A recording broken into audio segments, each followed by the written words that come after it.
Welcome, everybody. It is Empress, and thank you to whoever just gave me a sub in chat. Oh my goodness. Hey, guys. What's up today? I am Minstick. I will be one of your casters, and today I am joined by Star. Hello. I'm scrolling through the chat. I'm trying to figure out who sent the sub. I don't see it. Skillet is Skillet, my Skillet. But guys, welcome Star to Empress. This is going to be his first cast with Empress, so everyone give him such a warm welcome. Star, Hello. How are you feeling with your first your first week casting with us? Feeling good. I'm gonna try to make fun of Asterix as much as I can. I know that guy.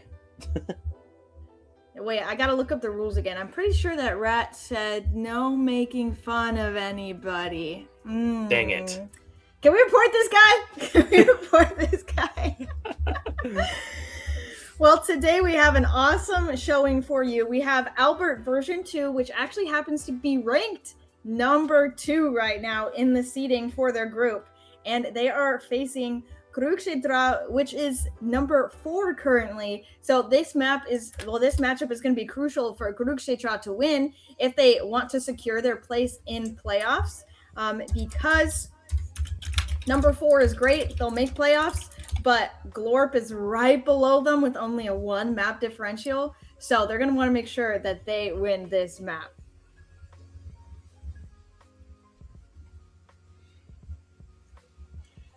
Yep.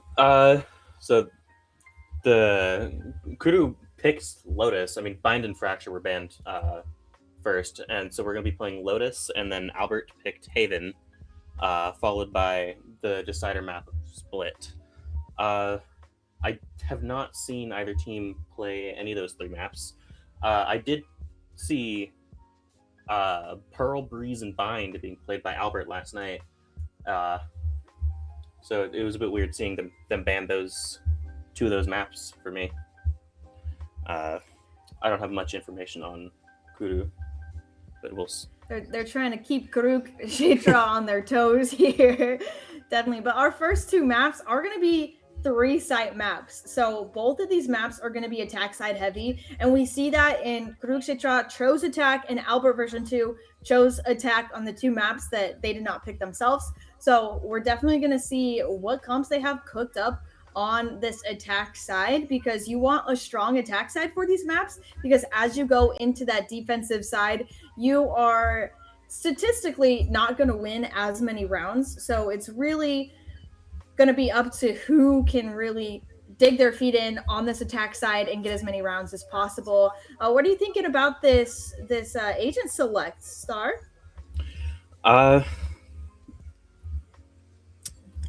Asterix is playing Clove. That's a bit odd. Okay, no, he's going to the Omen. He's just trying to mess you up. Yeah, I'm excited to see what Crew's picking with their double initiator comp. They've got a lot of flash util. It looks like they've got a pretty heavy A hold as well, with the breach stun, possibly putting a Raze or Neon in there so they could have a bit of aggression. Yeah. I think a Raze would slot in really well here because they have that breach stun, they have the fade seize, so I think a Raze would really slot in here. And then I am interested to see if Albert go for a double duelist or a double initiator here. I know double duelist have really been one of the more popular picks for these triple map sites. So very interested to see if they'll go for a double duelist here, as we do get that Yoru. Will they lock it in though? It'd be interesting to see a Yoru with this in this update, because they kind of completely gutted him.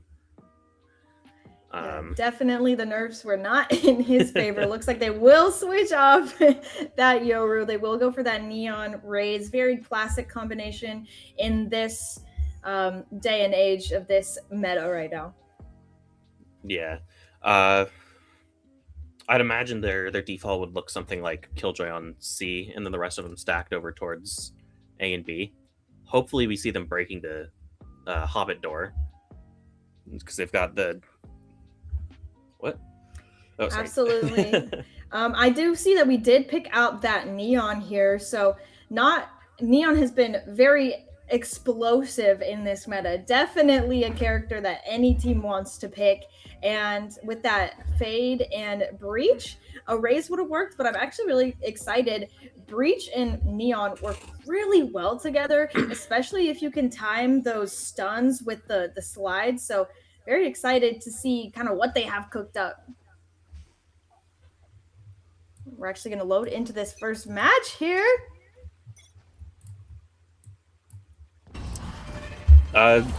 Looks like a bunch of heavy defense from Albert.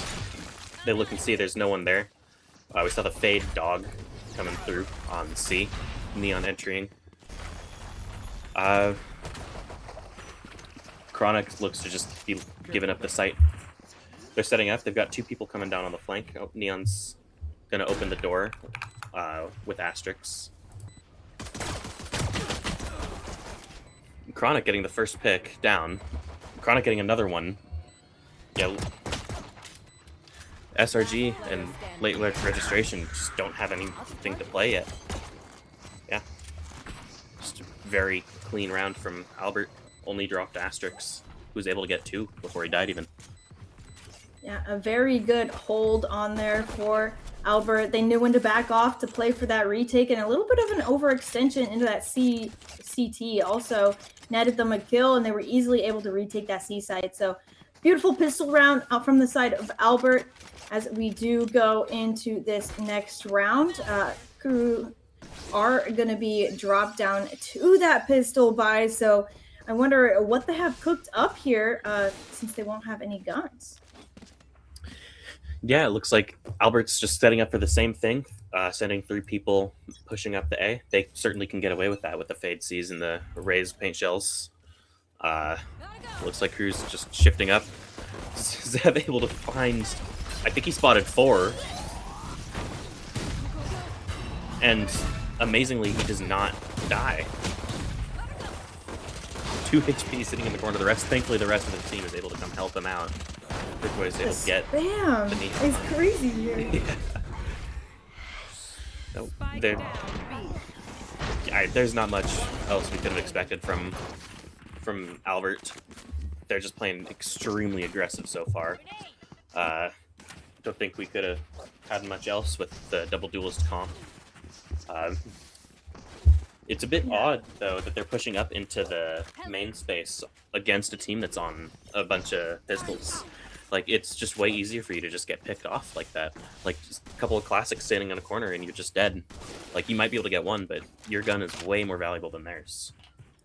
I think Zevo was just very confident in that Bucky that they were able to buy, and immediately spotting 4, backing off the players all running in with the backup. So able to really take that space off of just that one neon. But again, like you said, if they lost that Bucky there, could have gone a little dicey, as they will make some presence towards C here, and they will go ahead and descend upon the C site.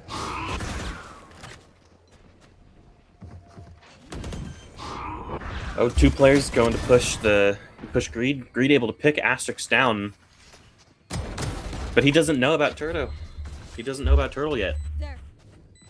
And Crew just backs back up into the mound, looking to fight towards CT. T-spawn, sorry. Registration able to get 2, gets 3, and he closes it out with 4. Not a horrible save from Albert. They were able to take down 2 players with rifles. So Crew will be going in with slightly less shields than Albert. They went for that flank take there on C mound, and they were able to drop SRG, but the rest of them just falling to the better weaponry. So I definitely think they would have seen some success there if they did have the better weapons here. As actually, is Albert going for a little bit of a C push here? Oh, it looks like it. We do got to keep in mind as well the ults that we have here from both sides. As Asterix picks down Greed, registration, if he's able to back up, they do have their ult here, and they know there's 2. It probably won't be a good idea to invest it right now, but they know that they have that in the pocket. There's certainly a health advantage from Kuru over here. Asterix has been chunked down to 54 health with his shields. That's going to bypass all the Killjoy utility. He's going to just be able to break this. Oh, wait, I'm looking at the wrong team. He's on. Yeah, you're looking at Asterix. Just ignore me.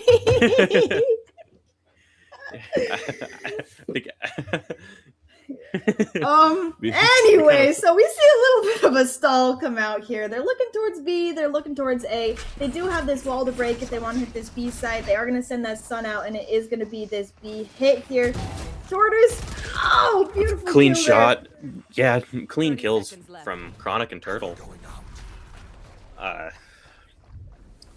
Like they're just going to try to get the plant down on A. SRG maybe going to try to push up, try to get a gun down. But it looks a little hopeless for Kuru here. 14 seconds on the clock. Looks like they are going to get the plant down. SRG is able to get 1. 3 bullets though. Yeah, He's gonna reload. we still have the Fade ultimate. I think that's probably the play here. Just pop that. Instead, he swings out. Chronic's able to pick him off. They know there's 2 on site, and Turtle's able to close out the round. Again, they're gonna give the defuse to Killjoy. Yeah, I think late registration there just really didn't know where all the players were descending from, so didn't feel quite confident or ripping that Nightfall. Because as you did see, there were 2 from Heaven, 1 from Stairs. Could have gotten all 3 of those, but there is 1 from Flank there, and I don't think they were quite privy to that knowledge of where the players were, so keeping hold of it. They will take that into this next round, but now they're on this anti-eco. Look at this gun buy here. So although they still have that Nightfall, unless they find a man advantage here, Star, I really don't see them using it. Yeah, it was also, I mean, a bit weird to me that last round they gave the defuse to Killjoy, who was 3 off, when they've got Turtoise 1 off and Cryo, who's 2 off, the ultimate. Albert just going for another aggressive angle, able to get 3. Angel trades 1 out, and he can only get the 1. I think we need to stop seeing Albert push out so far. It's working for them currently, but as soon as Kuru realizes, hey, that they're just pushing out every round, then they can just hold with a shotgun or something, like we saw with the Neon Angel. He was able to just pick 1 off with the Bucky. And the rest of his team had like pistols. So if you push into all those pistols and buggies, you're bound to just get shot down. Yeah, got a little dicey there. I do like that they are pushing on the pistol rounds. Definitely keeps them unaware, but when you're pushing every round, like you said, you can definitely condition the other team and you can punish them easily. See, based off this A aggression already, they're just going to flip, hit C. There's only Chronic here is going to have to fall off. It's going to pull out the Nightfall, though, but that will be the sight for Kurukshetra. Yeah. Chronic was tagged by the Nightfall. It's already worn off, though. They get the sight. We've got... Albert's got an ult. They've got the Nightfall to go in with. And they're 1 point off the Razyngan Killjoy ults. Asterix peeks out, sees 2. Tries to blind, but is not good enough. Angel has a bit of a cheeky angle here. Albert's not looking his direction. He's just able to pick him down, gets traded out, but there's not a whole lot Chronic can do. It's a 1v3. Looking to take a fight, does not want to save the rifle. 80 health. He's down at 50. He's blind. And he gets picked down. I definitely think that's a situation where Chronic should have saved there. The time was ticking. Even if they were able to get those last 3 kills, it wouldn't have netted them a win. The time would have been too far down. So I think that they should have saved there. Still have enough money to buy into this next round. But now, look, this is our first big ult cycle coming up here. We have the Showstopper. We have the Lockdown. We have the Nightfall. We have the Rolling Thunder. We just have everything. So this is definitely going to be a round dictated by ults. Which team can capitalize off these ults better as we go into this next round? Again, taking the C aggression. Like you said, Albert have been very aggressive on any side of the map so far. Yeah. Once again, I think it's a bit of a blunder to just run down like that, especially because the attackers here have the Breach ult. They've got the Rolling Thunder. They could have just de-pushed at any point, and there's not really many ways to get away. Yeah, they are just going to rip that. They catch Asterix, and they don't catch Zeb with it. No one's checking the corner. And Zeb able to swing out with his ult, get 2 before he gets trading out. Now it's a 3v3. The result being used. And Kuru's just looking to rotate over to A. Albert, none the wiser. Yeah, 4 ults used there for a total of 4 bodies down. So for each ult that each team used, they were able to take 1 person down with them. So really don't think that those ults were advantageous in either way. It didn't net either team an advantage. And obviously when you're in that situation, if you're being pushed, you're gonna want to push that Showstopper to stop that push to hopefully get a kill. But just didn't net the advantage that these ults should have. They do have that lockdown coming in, so curious to see if they will use a third ult here. Yeah, Yep. it looks like they are. Kuru has the steel garden, Oh, but disgusting. no, they're just not looking. And Greed just forgot about him. I am a little confused. Greed just watched 2 of his friends die there, and still not even looking towards that angle. I'm a little confused as to what Greed was looking at, but let's get a little bit of a replay here. Look Yeah, how I'm almost wondering what was going through their comms over there. I wonder if they told him where they were, because it completely doesn't look unaware like that they there's had someone anything. flank. Wow. Yeah. And that is 3 ultimates used for the side of Albert. That will net them the round win, but we still have that Still Garden available for Greed, so not too horrible, but Angel has that Bucky. Yeah. Albert's just pushing up the A again. Kuru, once again, just counter pushing the C space. Albert has all 5 players over towards that side of the map. And Kuru's just able to take the site for free. Chronic's just sitting in the smoke, not able to do anything except tell his team where he did that. A lot of spam going through, no bullets connecting from either team. Asterix swings out, able to get 2 with late registration, able to respond with 2 of his own. As we're in a 2 versus 3 on site, as late registration backs up for Turtle. Turtle on the flank, it's a 1v3. And Albert not able to do it. Yep. Kuru will be able to take that 3rd round, finally finding a little bit of their footing here. Like I said, this map is an attack-sided map, so we would expect them to be a little bit more dominant so far, but I think Albert, recognizing that this is a 3-site map, they're choosing to get aggressive, and that 4 push out from A there immediately forces Kuru to pivot to that C side right into the KG utility, but unfortunately it has worked a few times to not work out in their favor here, and I think they've pretty much left B open every round. I wonder if Kuru will see this weakness here and decide to go for a B hit at some point. It looks like Kuru's walking up towards the B. Asterix able to pick down Greed, and the B main gets 2 before getting traded out by SRG. Late registration, once again able to respond, make it a 3v3.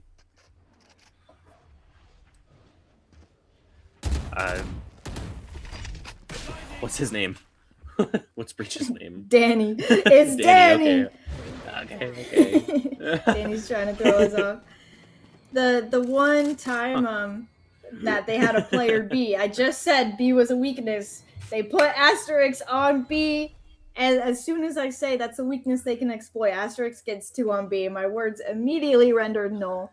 But they are going to take a little bit of a pause here. Danny with the spike alone on B, and there's actually 2 players of Albert here, but Albert really happy to just stay here. Look how far Tortoise is pushed up here. They know that they're not going A here, so they can comfortably stay on this space here. Yeah, looks like a lot of util going towards Hobbit if they're able to isolate Chronic. The Nightfall coming down only catches 1, so they gotta be aware from the flank. They are not. Turtle is able to get 1 on SRG. Peeks out, trying to take a fight. It's a 1 versus 2. 6 seconds left. Gets 1. There's 3 seconds left. Not able to retreat. Danny wins his 1. Gets the trade for the win. I really liked what I saw from Kuru there. They as soon as late registration got that kill, the ultimate came up, and they were not afraid to rip that ultimate immediately, just right off the bat hit it, and I really liked how that set them up for success in that round. And that flank from Tortoise just completely not even aware, almost actually won the round, unfortunately dying. If he hadn't taken that fight there, would have netted Albert the round. But again, look, we're going to see this A aggression here. And again, look, they immediately just back off, concede the space. They're not going to fight for it. Yeah. This is definitely one of the rounds where you should be taking fights because you're down guns. If you can force the fight, then you maybe go even. Their guns are just going to be worth more, and then you can possibly recover them. Yeah, Albert able to pick down one player, recovering the rifle. It looks like an outlaw. Chronic telling the team they're all C, not able to get the kill, but asleep at the wheel there. Danny pushing up into the B-Link, C-Link, hopefully telling his team, hey, I don't see anybody here. They could be flanking or deep CT. As Turtle picks. Cry able to get the trade. Zev and Asterix just have the sight, using the Nightfall, hopefully to suppress them hearing the defuse. No, unfortunately not. They're not able to get that. But Cryu gets 3 on the flank, able to close out the round for Albert once again. That What is an from insane flank there. Late registration, absolutely putting the work in, and it just wasn't enough because you have Cryu there on the opposite side getting 3. It doesn't even matter with that bandit, I believe. No, Sheriff. Insane 4K there on that eco, and that's going to pull the timeout from Kuru. Yeah, I don't blame them.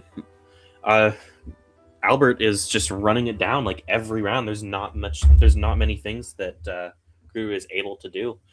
Kuru's just trying to play standard Valorant, and Albert's just running at them.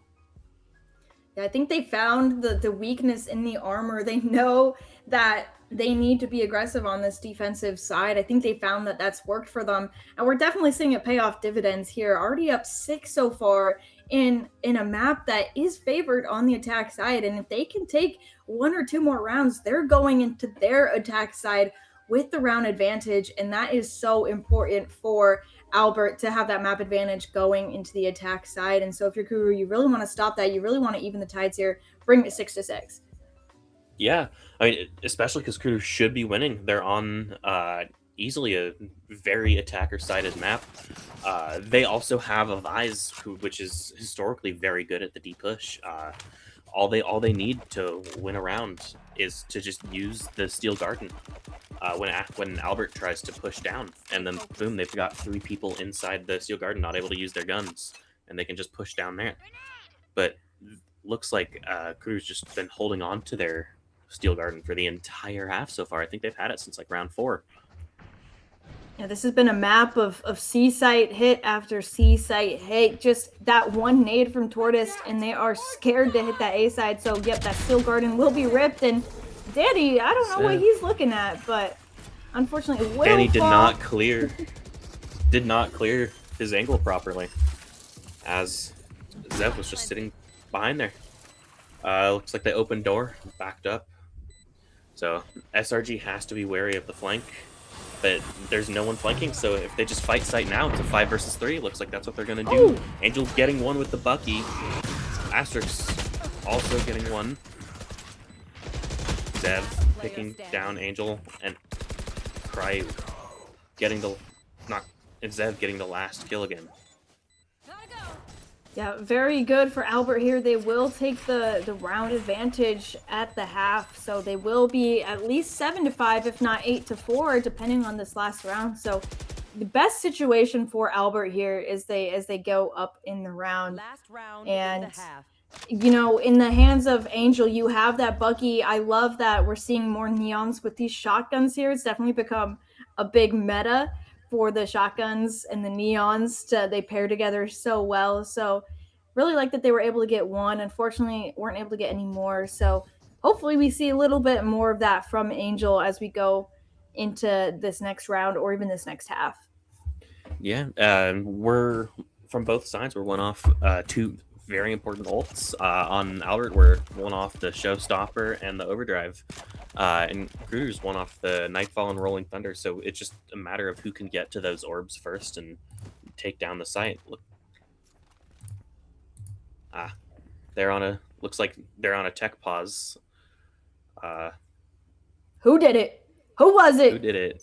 Yeah. Whose manager do I need to talk to? Tech pause. Oh, no more tech pause. Okay. No more tech pause. As again, immediately off that A aggression, they just don't even want to fight it. Have we seen? I think they've gone A maybe twice this half. They are scared of that A site. Look, they're not even playing anybody on it. Albert's goal was to just fake the aggression, get the Raze ult, and then just leave. They certainly did that. They're stacked towards B and C with only one player, Cryu, watching the A side. I think they're aware that Kuru really likes pushing into the C off of their aggression. Oh, as Kuru starts rotating, I don't know what information they have, but they're running. Yeah, they haven't really drawn out any utility. So Albert should have almost full utility going into this site retake here. Cryu is able to hear them. Turtleist rotating off. Asterix able to get one on the Rebel space. Getting traded out by SRG. 30 seconds left. Greed scared to cross that line. Elects to just send the whole team in through the tree. The Raze ult coming through. As the team scrambles. Late registration able to leave. Turtleist able to get one and not even get traded. There's 12 seconds on the clock. This looks unwinnable for Kuru. As Albert just runs through. 8-4 half. Such an explosive half from Albert there. Again, just conditioning Kuru that they don't want to hit this A site as all. And that was just their winning condition. They conditioned them to hit this C site again and again and again. And finally, when Kuru decide to hit that A site, they're so scared of it. You saw how they just were in that tree position. They were creeping up for so long. They were so scared to hit that A site, and their scarediness, I don't know the word for that, but it definitely caused them to lose that round. What's the word? Star, help me. Aversion? Yeah, their aversion. That's a code word. Wait, English teacher. Are you an English teacher? No. No? Yeah. Okay, well, you're about to become one. I've decided for you. Dang. All right. I don't think Star likes the sound of that, but late registration, really the star player for Kuru here. 14-9, really putting in the work, but unable to bring the half to more even numbers. This is going to be an 8-4 half here. Yeah, late registration is match MVPing this game, but unfortunately, he's more than double his second frag's kills. Yeah, we're like that last round. They could have just smoked it off. They have SRG smokes. They could have neon walled it. They could have used any util to clear Hobbit, but they just didn't. Looks like Albert's pinging over towards that area. They might be trying to fight towards that space. We're seeing 3 stacked towards A, though, with Danny probably just playing for the B space, but throwing his stun on A at the start of the round, which is not as strong without the Raze to follow it up. But if the team's able to react fast enough, it could get something. Yeah, very interested to see that they don't want to split their Vice util up. A lot of times you'll see the Vice split between B and C, but that won't be the case. And this is just going to be a fast B hit here. It's only Danny here. And the wall will be drawn out as finally a Assault comes through. More bodies coming over towards this B side. I think we're going to see a fight here. Oh, yeah, Zev misses his shots. Able to get 2, though. Makes up for it with a collat. I need a replay. And late registration goes for a knife kill. SRG doesn't seem to be alive, but... Oh, was that a glitch? I think it might have been. Here's this replay. Let me see this. What? I still don't even know what just happened. What? He just reloaded and shot them. Completely lined up there. What an explosive round onto that B site. Just, Kuru were not ready for that. And Albert completely dominating there. And and actually Greed late to their setup. I don't think they're going to get any of this util on C by the time that Albert get there. I think this is going to be a free C site. Yeah. They're wary of the Vice util. They tried to bait out a non-existent wall. Zev stuns his team Spike planted. It's the shotgun. and then pushes in. Gets Ooh. one. Chronic able to get one as well on the lurk. Look how Chronic far needs to pushed be up they are. Careful. Hello? What? Hello? Late registration, not able to kill Cryo. Asterix just running it down. Enemy remaining. Gets one. Is Asterix gonna go for more? All right, the spike is planted on C if you're just joining. And Albert, absolutely. Oh, the bait! The bait! And it's not enough. And Chronic Chronic just running gets and it. gunning. Oh. But That's- completely after they planted that spike there, just pushing into Waterfall, pushing into CT, showing their aggressive nature, and Kuru not ready. That was just such a dominant round there, Alex. Wow. Yeah, that was just embarrassing from the Neon. And point blank with a shotgun, not able to do anything with it.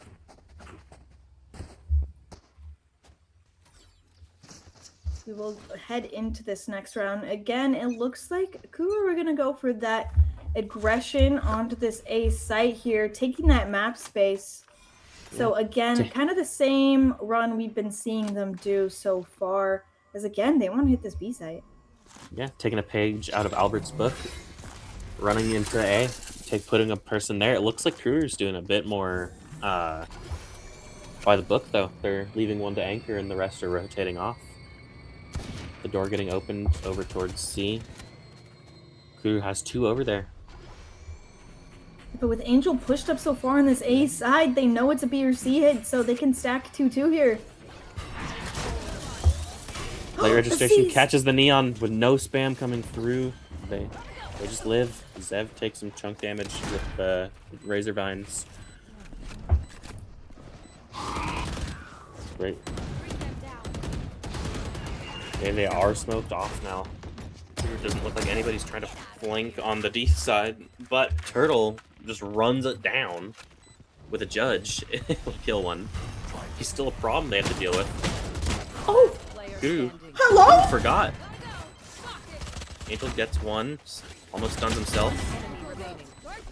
Is he aware of where Turtle went? Does he know? Doesn't look like he knows, and there's no time left. Turtle just wants the kill, though. Is That gonna be able to will- live as well. That will bring Insane. Albert up to 11. So dominant so far. Look, 6 rounds in a row here, winning that bonus on this half. And if you're Kuro here, you're really scratching your head. Again, late registration, double the kills of their next player on that team. So the weight of the world really falling on their shoulders there. But when you have so much weight, when do you start to crumble, you know? Yeah, late late registration has 3 times the kills of his bot frag as well, which is just unfortunate for them. So you what? Angel just misses point blank with a Bucky, getting spammed down to 30 health. It's like Albert just gonna try to push in. SRG has a ghost, able to pick one, able to pick Asterix. Het Dinks SRG, or Dinks Cry, but Cry's able to kill him. Danny hears the killjoy.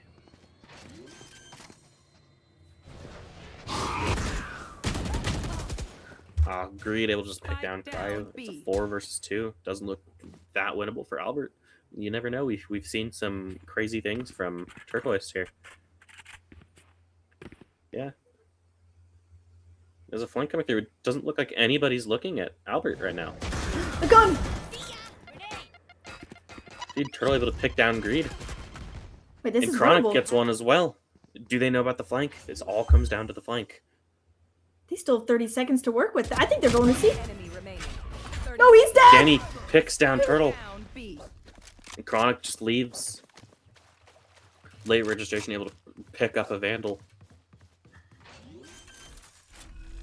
We'll get the plant off here. Free plant. We'll be Danny's able to going set for up a little another bit of flank. util. And he's going for another flank. Chronic seems ready for it, but is looking at the ground. Who Unfortunate is from Danny? Albert. if there's not a flank. Let's talk about that. A much needed round for Kuru right here. They needed this round to get their feet back into this game. This is going to bring them to 5, but they still have 7 more rounds to bring it to 12, 8 to bring it to 13, and with Albert already looking so dominant on this map with only 2 more to go, if you're Kuru, you really got to figure out how to stop them here and really stop the momentum as they really have just been steamrolling so far. How do you stop them? I don't know. It's one thing to put your IGL on Duelist. It's one thing for that IGL to just pop off as well. I believe Turtle is Albert's IGL, and Turtle is putting himself on the Raze and able to just pop off this hard, with the rest of the team following suit as well. A very good performance from all the Albert members so far. Looking at our ults, Angel does have that overdrive, so definitely could be a saving grace for Kuru here, but we also do have that Nightfall from Cryo. Oh, and Danny, it doesn't even matter. Danny He's peeking that B site. Angel gets 2 with a judge. Spike down B. And Danny able to get down Cryo as well. The 1 versus 4 from Chronic. If he could push out fast enough, it would have only been a 1 versus 2 on that site. Now, I think SRG is a bit bugged because don't think he has a classic. Production! SRG is bugged! Fix SRG. He's a vandal. Production! He's not used his ult. Okay. Oh, look who's on the flank. It's Danny. Danny once again, yeah. When is I don't Danny think not we've on the seen. flank? I don't think we've seen a single Into Darkness from either side this game. Have we? Have we seen an Omen ult from anybody? Oh yeah, here? remember that one time they ulted onto A and I thought it was the enemy Omen? Oh. So I was like, you remember that? Because I remember. But look how many ults came alive that round. We still have the overdrive, but that rolling thunder could be an absolute game changer here for Kuru as they go onto this defensive half. They could cook up some good retakes with that, but it's Angel with the operator!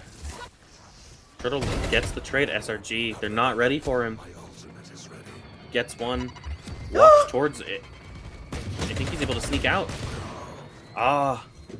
Almost.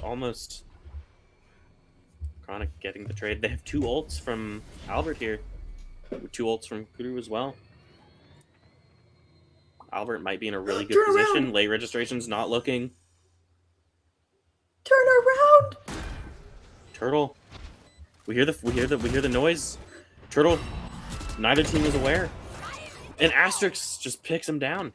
And they pop the Raze ultimate.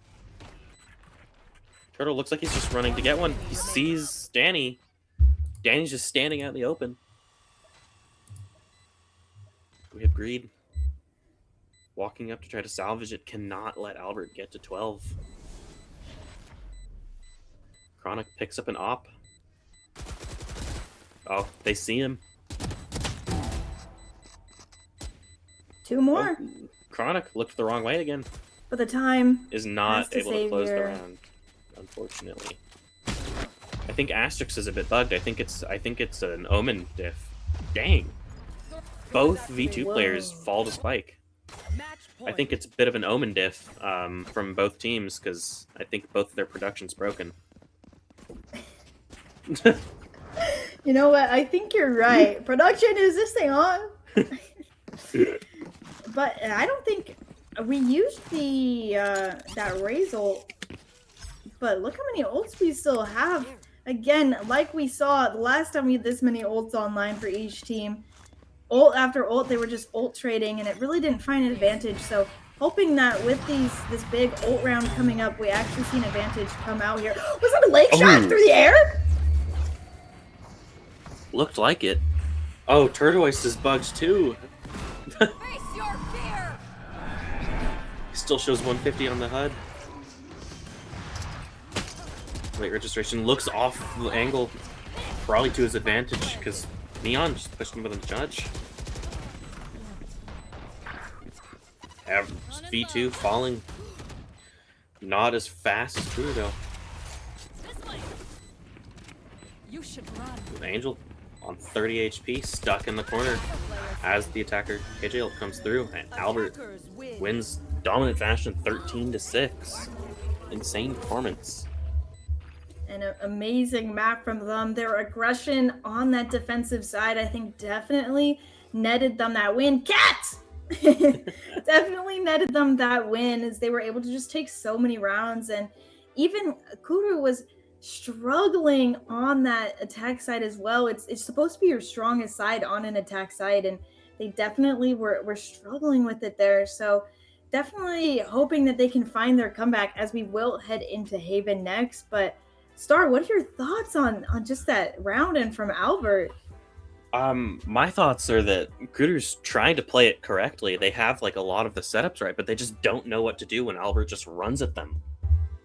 Albert is not playing how they should be, and it's working. Albert's just choosing to run it down every round almost, and Kuru just lets them. Not able to follow through with anything. Like, they have the double initiator, they have enough information and deep push to be able to stop the push, but they just didn't. They're just running away from every fight instead of thinking, hey, we have a lot of util to take these fights with. We need to just throw things at them. Throw breach stun, fade haunt, fade dog. Just use your util. It shouldn't be too hard to push Albert off of the angle, especially if you're on attack, with Albert just running down the defense. Yes. Hopefully we see a bit more competition from Kuru here. We're going to go into the Haven, which is another 3-sided map, but this is their map pick, so hopefully they have something prepared. Yeah, if you're Kuru here, you definitely know that you should be expecting that aggression from Albert version 2. You know that they're going to be aggressive on their defensive side, so you really have to think about how you're going to combat that, because I don't think they were able to figure out how to combat that in this Lotus map. So as we go into Haven, how are they going to be able to really find that counter to this aggression? Are they going to pick an agent that is going to be able to stop this aggression? Or are they just going to do the same thing they did on Lotus, where it's just hit the other site where the aggression's not out? We see how that worked out for them on Lotus. So what is the solution here for Kuru? I think they're going to do both again. They're going to pick something that has strong deep push, but I don't know if they're going to use it. Wow, 14 first kills from Albert there. That definitely played a factor when you have the man advantage 5-4. It looks like every single round they got a first kill. They won that round except for one. Yeah, that's insane. Hopefully we see anything better on Haven. I'm really excited to see the Sova get played, because you have to have a Sova. Mm-hmm. I mean Sova one trick from myself. So I play Sova on every map, even the horrible ones like Split and Lotus. I mean, could be worse agents to play. You could be like a Deadlock main, right? hey! Don't talk to Deadlock mains like that. You gotta have soul to play a Sentinel main. Like, it's such a boring role. You gotta have heart to play it. I didn't know I was boring, but okay, Star. You're not boring. It's just a boring role. Oh my goodness. All right, well, look at that retake success. 63% for Albert, 17 for Kuru. So definitely, as we go into this next map, we need to figure out that retake situation, because 17% is the nicest way I can put it is a little abysmal. So we will be going into a break here, guys. Definitely go get a snack, go get something to drink. Go run a 5K if you can do it in 5 minutes. But we'll see you guys back here soon.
Welcome back, everybody. What'd you guys do on your break? Did anyone actually go on a 5K?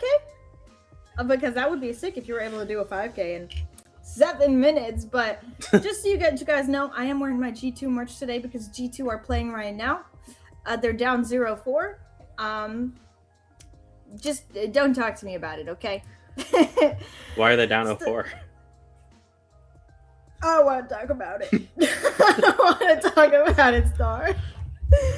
Dang. Okay, so after a dominant match from Albert on Lotus, a 13-6, the aggression, it was just palpable, okay? What are we thinking? What are we thinking about this next map? Haven, it's another 3-side map. What are your thoughts? I'm just excited to see a Sova. What if they don't play Sova? I'd be sad. You So if have to play G2 Sova loses, on I'm Haven. sad. If there's no Sova, you're sad. Oh, Kuru has their player back. We will not have the sub anymore. Yeah, I don't think we told you That's guys good. that, but Kuru actually had a sub last map. We were withholding that information from you. We were just hoping you wouldn't notice. So. I didn't know but who they it do was. have their player back. Who was the subs in game name? It was Greed. Oh dang, that was one of the players that had some good rounds. Hopefully we're seeing that from their player. Yeah, you don't know what's up. This is dumb right now. That's the raid final boss. You get the sub back in. That's the raid final boss. This is Kuru's map. I believe that right here, right now, they're gonna go and they're gonna absolutely counter Albert's aggression, and they're gonna take this map because they need this matchup. They need to win as many maps as possible if they want to secure their spot in playoffs. Again, like I said earlier, they're currently 4th place. Top 4 go to playoffs, and Glorp is right below them with only 1 map differential. So if you are Kuruk, you want to make sure that you are winning this map. Yeah, sounds like they really need at least this map. Looks like they lock in the Clove. I don't know if that's a mistake. Asterix locks in Clove. Oh. You know what? I am a hopefully Clove that was a hater. mistake. I am too. Clove sucks.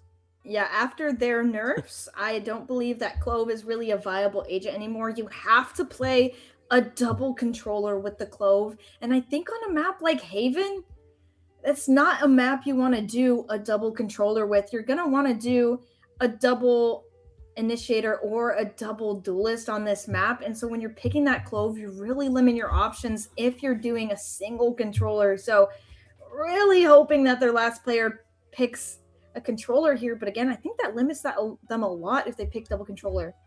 I think they might be discussing what to play right now. Like Turtle going on the ISO. I don't think he's going to lock that in, but he might. We've seen ISO get played on this map before in VCT. Alpha Year played it in 2024, I believe. He did pretty well. That was 2 years ago. We've still seen it. I did. Oh, they're actually going to lock the ISO in, so they are going to go the single controller with Clove. I don't really love that from Albert, but again, we know how aggressive they are, and with an agent like Clove, with the resurrection, I almost said run it back, but that is Phoenix's ult. With the not dead yet, they really could be a third duelist here. So very interested to see that on that side. But Karuk are actually going to go for a double duelist this time around. Yeah, you've got the Phoenix who can do a really good job of holding the garage space because they will be on the defense first. They have Cypher. They've got so much stall that Clove is just going to feel useless. And Asterix is playing Clove. He plays Clove. He one-tricks Clove in ranked. I know that. But that does not mean you can get away with playing it in a setting like this. Are we about to see a legendary Clove run then? Is that what you're saying, Star? We might. I know he's really confident on it, but the confidence might get the best of him because he is playing as the only controller. He might get a little too confident, and then they're stuck with a single smoke that lasts 6 seconds on one side of the map on such a huge map.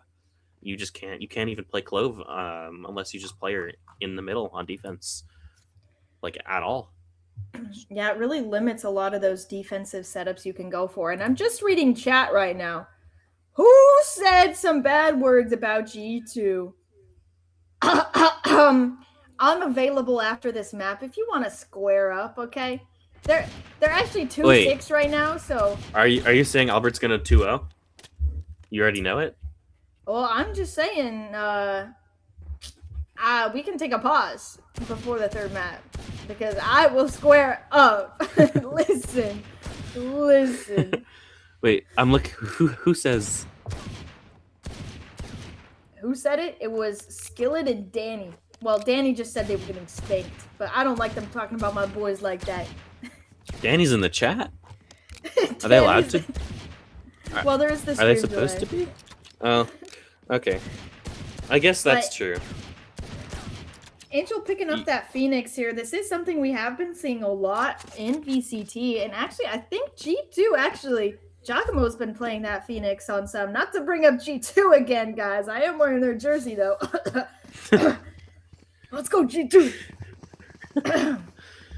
Yeah, I would not mind if G2 won their match, but I don't want to see them winning the whole thing. I've got other favorites. Yeah, okay. I would rather can we take Star off the cast? Yeah. Please? Who won champs? Was it G2 or Energy? It was actually me. I won champs. So who was rooting for your NRG at champs? Okay, you can't use that against me. I'm an American. Okay, for context, I went to Champions Paris, okay? I am like one of 20 Americans in the stadium. They're all rooting for Fnatic, and I wanted Fnatic to win. But when you're in a stadium and there's an American team playing, you have to cheer for them. So I was cheering for both teams, but I was like one of 20 people cheering for NRG. And so when they won, I was like, yeah, you know, happy because America beat Europe again. Like, hello? You can't put that against me, Star. How many champs does Europe have? Do they have any? Because year one, it was... I believe Ascend. Ascend, won yeah. The first one. And that was Ascend, then Loud. And then... Loud is not... Oh, well, yeah, just in order. Yeah. I thought you were saying Loud was from EU. Yeah, No, it was no, Ascend, Loud, EG, EDG, Energy. Yeah.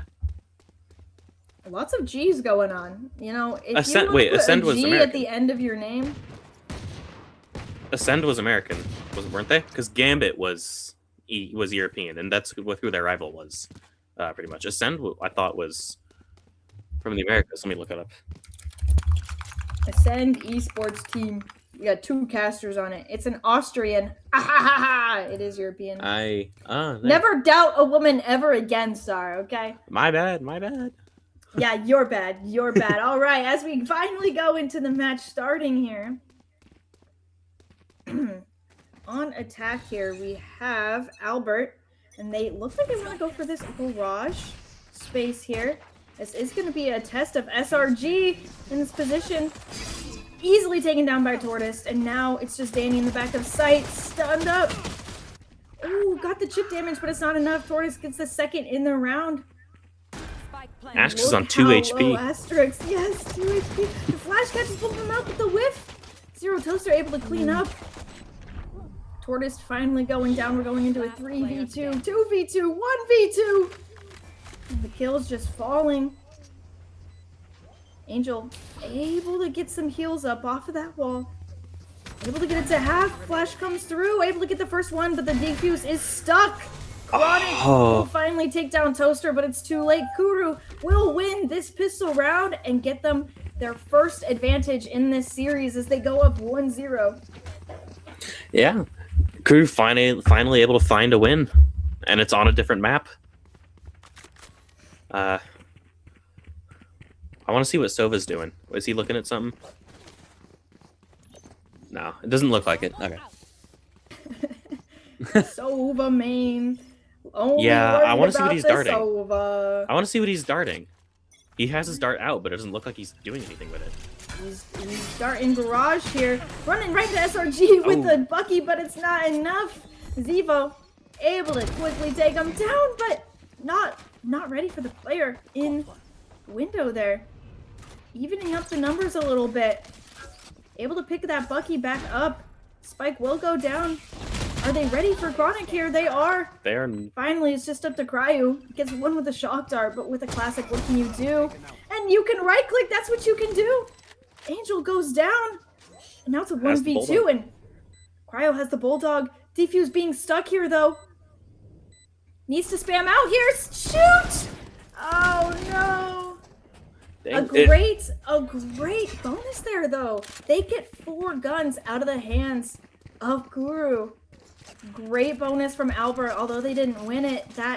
The gun differential for Guru is going to be so hard for this next round. Yeah, I mean, they took all the guns away, so they just have to force in. Looks like Marshall got a Stinger and a Sheriff as well, and the Bulldog that they saved. So they have a little bit of firepower, but not a lot. They will be headed towards this A site. 3 players of Guru are here. Are going to throw that smoke down, and look, 4 players already here, and 1 on the flank. Will get spotted out by the turret, so it does fall off, but as they descend upon this site, amazing shot from Zevo there. Spike down A. Kills rolling back and forth, and it's with the classic, brought down to just a few slivers of HP. Finally planting in the back of sight, need to be careful. 11 HP here. I think he might be a little broken. Oh, the flank finally coming through. Doesn't find any value. So now they set up for this retake scenario. Tortoise choosing to peek, needs to reload, and actually going for the ISO ult. As long as Tortoise wins this, should be a good cleanup kill here for Zevo. Yep, able to just quickly kill out Danny from that ISO ultimate. An easy, well, I wouldn't say easy, they lost 4 players, but a win for Albert there as they now have that Hunter's Fury online. Yeah,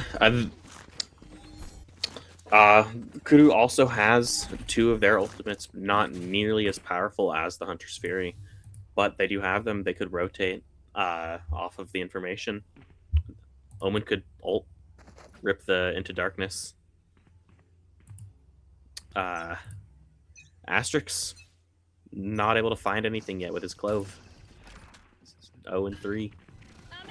Don't say I didn't warn you.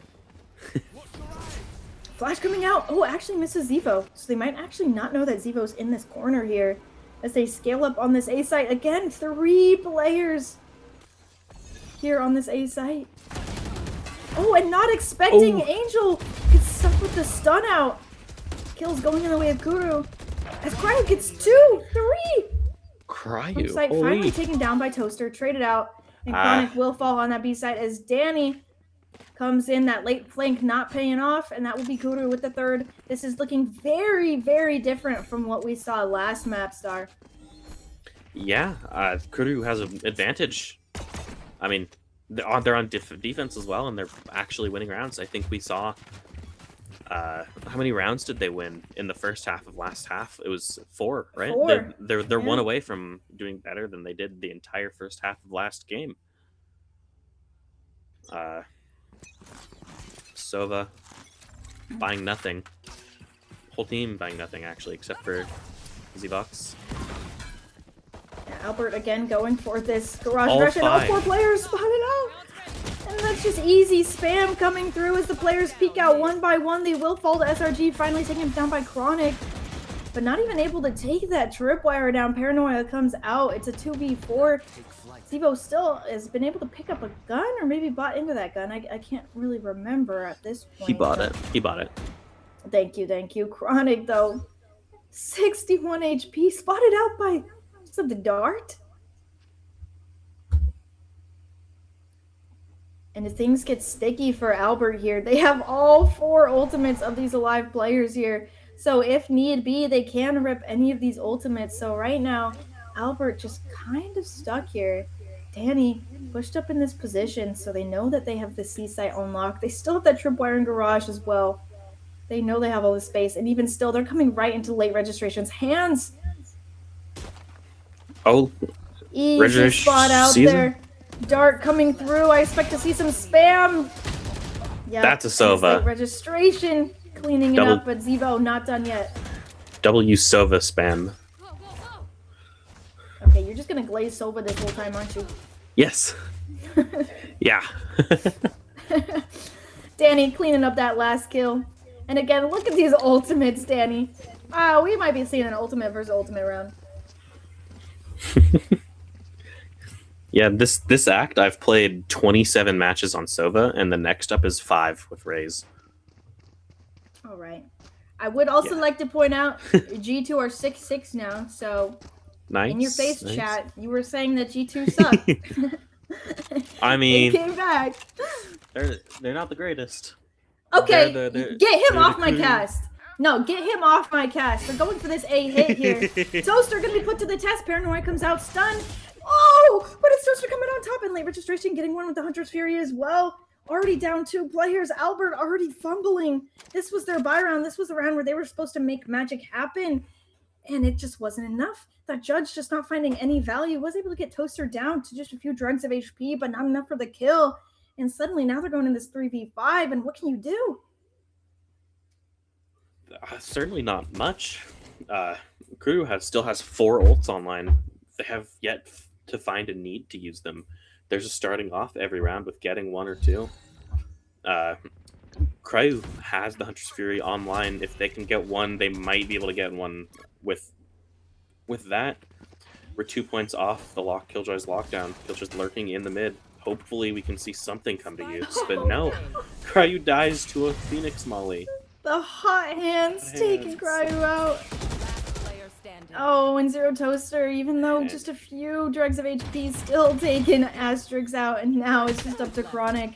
Much to do, and it's not enough. The weight of the world crumbling on their shoulders. Kuru going up to 5 here, and look, they still have 4 ultimates. Yeah, that's just insane that Kuru is able to get away with all of this without ever using their ultimate. This definitely seems like a map that Kuru is more comfortable with. They're playing at the same level of discipline, but they're just not scared. They have some sets that they can play. They just look way more confident on this map. And Albert just seems to be scrambling to get anything. Cryo is doing really well, but still not able to get much. And we can definitely see why this map pick came from Kuru. Absolutely doing dividends. Really a much different story from last map. So they will go ahead, take this B site. Spike will go down, run it back actually coming out from this B side. And actually getting Asterix. Gets 1, gets 2. And Cryo with the run it back and a shock dart kill. I bet you're happy about that star. Overdrive blocked and the... Oh, dang. 3, a collapse from the back of sight. Not enough, though. Dang, Asterix has yet to find anything this game. 07. You know, I won't say it's because that they picked Clove, but it might be because they picked Clove. Yeah, send him an 07 in chat because he deserves it. My. Oh, dang, that was an impressive shot. That collat is nasty. Oh my goodness. Tortoise. And look how the ultimates have shifted now. Now Albert have 4. Vishy says in chat, Albert buns like G2. Oh yeah, I'm responding right now.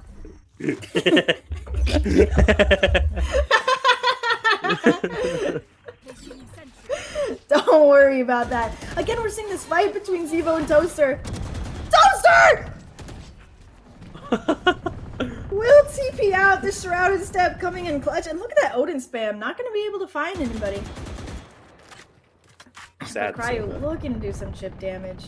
Again, 3 players on this A site. And again, Albert, after that first aggression, immediately stopped up. And now they're scratching their heads, wondering what to do.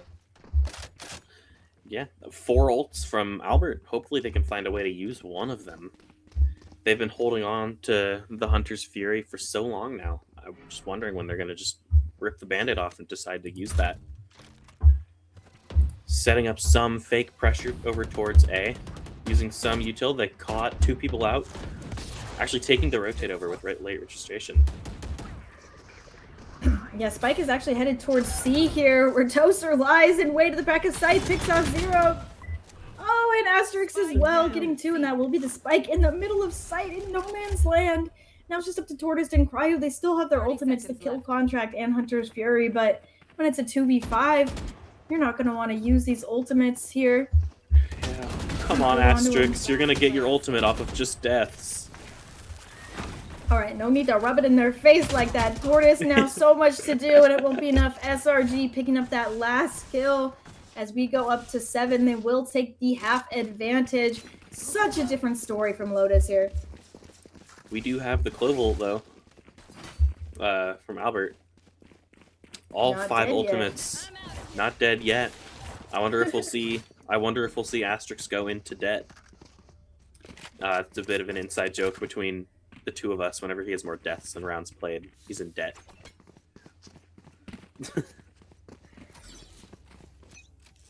I bet that they're in debt because they're not a G2 fan. Okay. Man. Wait, no, Spike Dogmo solo actually... going towards B? Asterix solo with Spike? Don't do that. Oh, but Cryo, that's an holy. insane shot on Toaster. Finally, Albert getting that first kill advantage, much needed, but they aren't able to pick up that gun. Still left down to just pistols here. You know what I heard? I heard Josh RT personally called Asterix, told him to lock in Clove and take bomb mid. Oh yeah, Josh RT said, you know what? I don't need to support my players. I don't need to, well, they're playing a map. I'm going to call Albert up. And again, look, they love taking this garage space here again. Look at Lazivo with the Bucky. He's just in happy there. to hold this space here. Yeah. It looks like Kuru has at least some awareness. No, but look at Tortoise. Look how far up into spawn. But this is the only gun here for Kuru. And the whiff! What? Angel! That's... Hello? Your Honor! Cry, you're looking traded at him. out by SRG as it's like Hoping they're revealing registration. it will do anything. Dang, Zvox Zvox. taking that overdrive. Asterix, come on. Asterix, you have it in you. Come on, Asterix. Oh, Come on, 3 for Asterix. Angel on the round. And Come now on, it's up Asterix. to You have a phantom. You have a Asterix. phantom. Come on, Asterix. Yes, Asterix. Woo! Asterix Clutch. got their first kill. Get the clutch. No, it's not there. The time ticking. Nice. We'll be able to get Dude, that kill. he took that one. He took that one out of my book, dude. I am, at least in my circle with him, I'm very known for pop and swinging. He's gonna DM me. He's gonna DM me telling me he did that. That will net a second on the board for Albert, and honestly surprised that they didn't call a timeout in that 5-round loss streak. And going in this next round, they will be able to buy these guns here, and they still have 5 ultimates, so lots to work with here. Very winnable still here for Albert. Hopefully, hopefully this map is like actually competitive, because we've just seen the spam coming out off of that tripwire. Zvox down to 27 HP. They're actually going to abandon the seaside after that. I think the HUD might be a bit bugged because it still says Zvox has 50 shield. Does Asterix have no shield? Did he forget to buy, or is this also bugged? I don't think they bought shield. And that lockdown coming out on this A side, going to force the players back. Angel from this heaven spot can just spam, throw the hot hands. Oh, that spam coming out is diabolical. Asterix gonna rip that not dead yet. Gonna be forced to push out CT here. Not looking to wave late registration though. Because now we set up for this retake to run it back. Coming out. Not taken out yet. Because another flash comes out and actually takes down Tortoise. That's the kill contract down. Danny gets Evo as well. And now Albert on a 2v4. They have the nano swarms, but the time, they have it. The Gets spam one. from Cryo, but it's still Not good going to come enough. out on top. Giving it to Angel.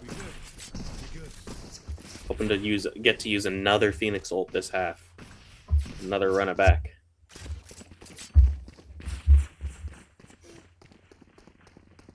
Very good discipline from Kuru here. Again, this is an attack-sided map star. Attack-sided. And Kuru are 8 and 2 on defense.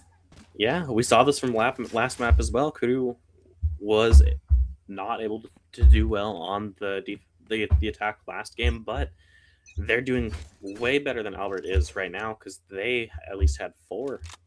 They just have 2 right now.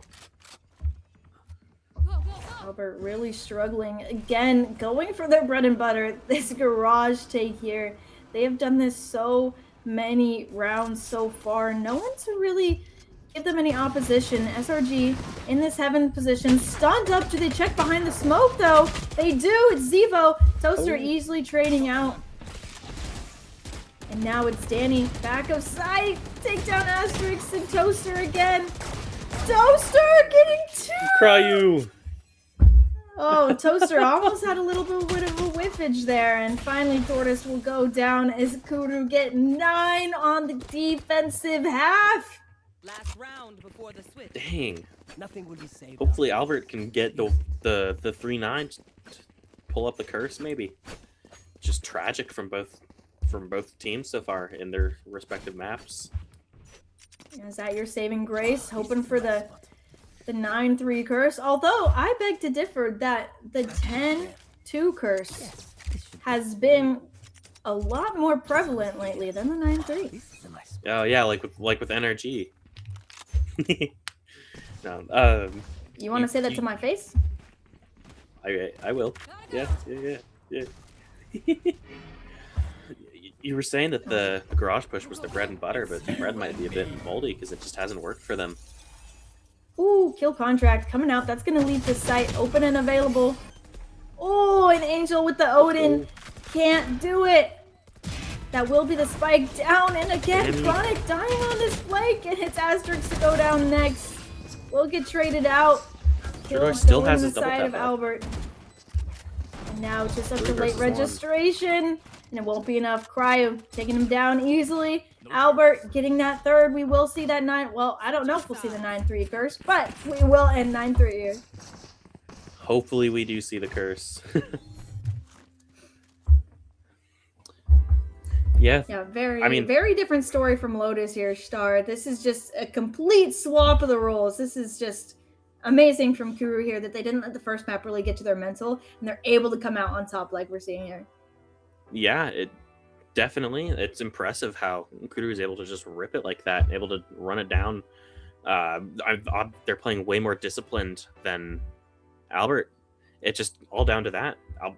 Kuru's just playing way more standard Valorant, and Albert does not quite have the confidence to run it down at exactly the same degree that they did last early game. kills here for Kuru. Again, already the man disadvantage for Albert, as they will just ascend upon.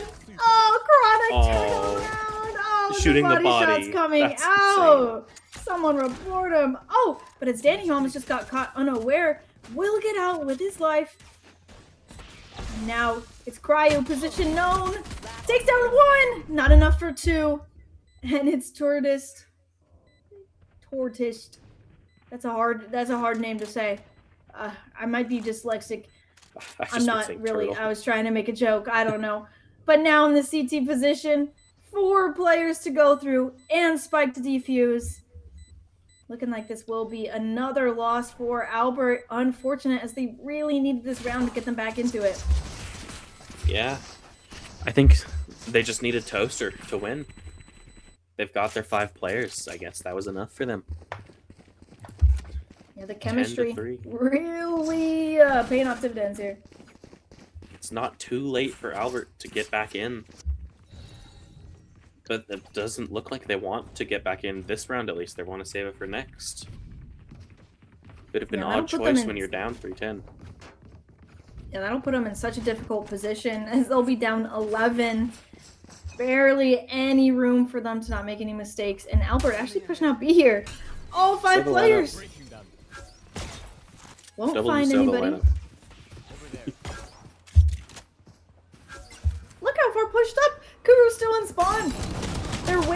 this aggression. Ooh. Oh, and they're paid off as they're able to grab Asterix. these kills. Oh, Asterix a Unfortunate. little greedy for the gun, taken out by late registration. And Zevo, oh, trying to put in work, but it's not gonna happen. Late registration, picking up that last kill. 11 off the board for Kuru. Yeah.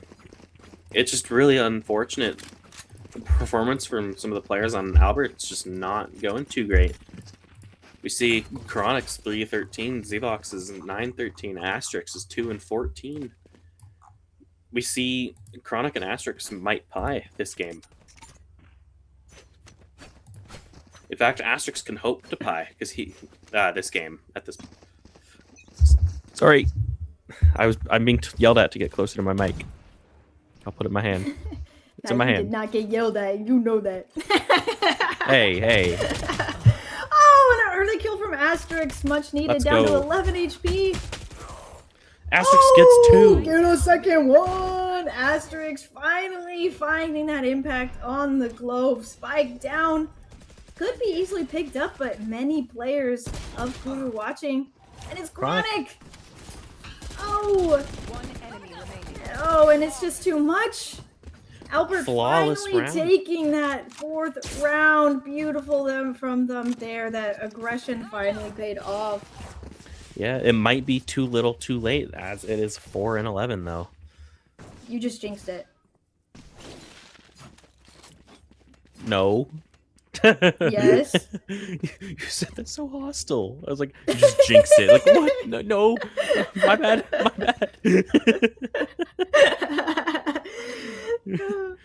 All right, this A aggression gonna come out, but look how many players of Albert lie in wait. Oh, wait, last second, choosing not to go for this. Someone DM'd them, gave them the information that there were 4 players coming for them. They're They stream are gonna sniping. pivot right into Chronic. Has that utility, but won't be able to spam through window yet. Look, all 4 players of Albert flanking. Do they read this? They do have a tripwire set up on C, but if they go through mid here... Oh, hello? Like ships in the night. Danny will come out on top, but taken out by Chronic. And a 4v4 retake here as we set up. 2 players coming from this long position. I don't believe they have been noted yet. They did have to take out that tripwire, though. Yeah. Kuru does have the run it back. Elects to not use it yet. Ooh. Oh, Zevox. Bamble's Angel barely getting spamming him out. spammed out. Oh, getting the trade. But the Neon versus Neon Crime is too much, and now it's just up to Tortoise. Needs to get this round for their team. They don't want them to go up to 4 rounds here. Will get half on the defuse, and not able to take down Toaster. Kuru up to 12, and this might be more of a stomp than Lotus was. Match point. You might be right. I might have cursed it. No, if I cursed it, Albert would have won. Yeah. Cause too little, too late. Yeah.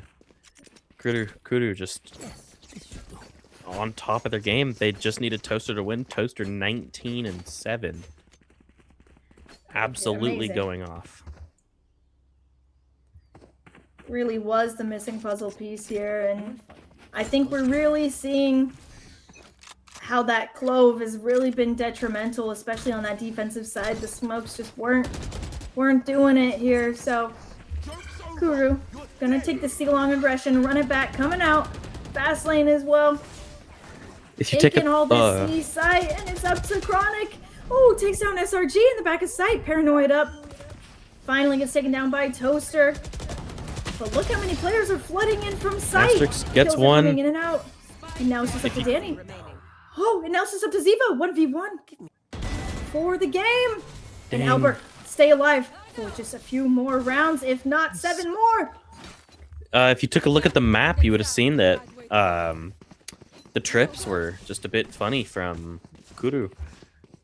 Danny put the trip in deep A lobby when they were going over towards C instead of on the A lobby exit. So it would have just been able to be jumped. But Albert did not see any of that because they just went through mid. Kuru looking like they want to go for A again. Albert have liked this B aggression so far. They did this on their pistol round. Gonna set up Zevo. Oh, actually Zevo choosing to back off.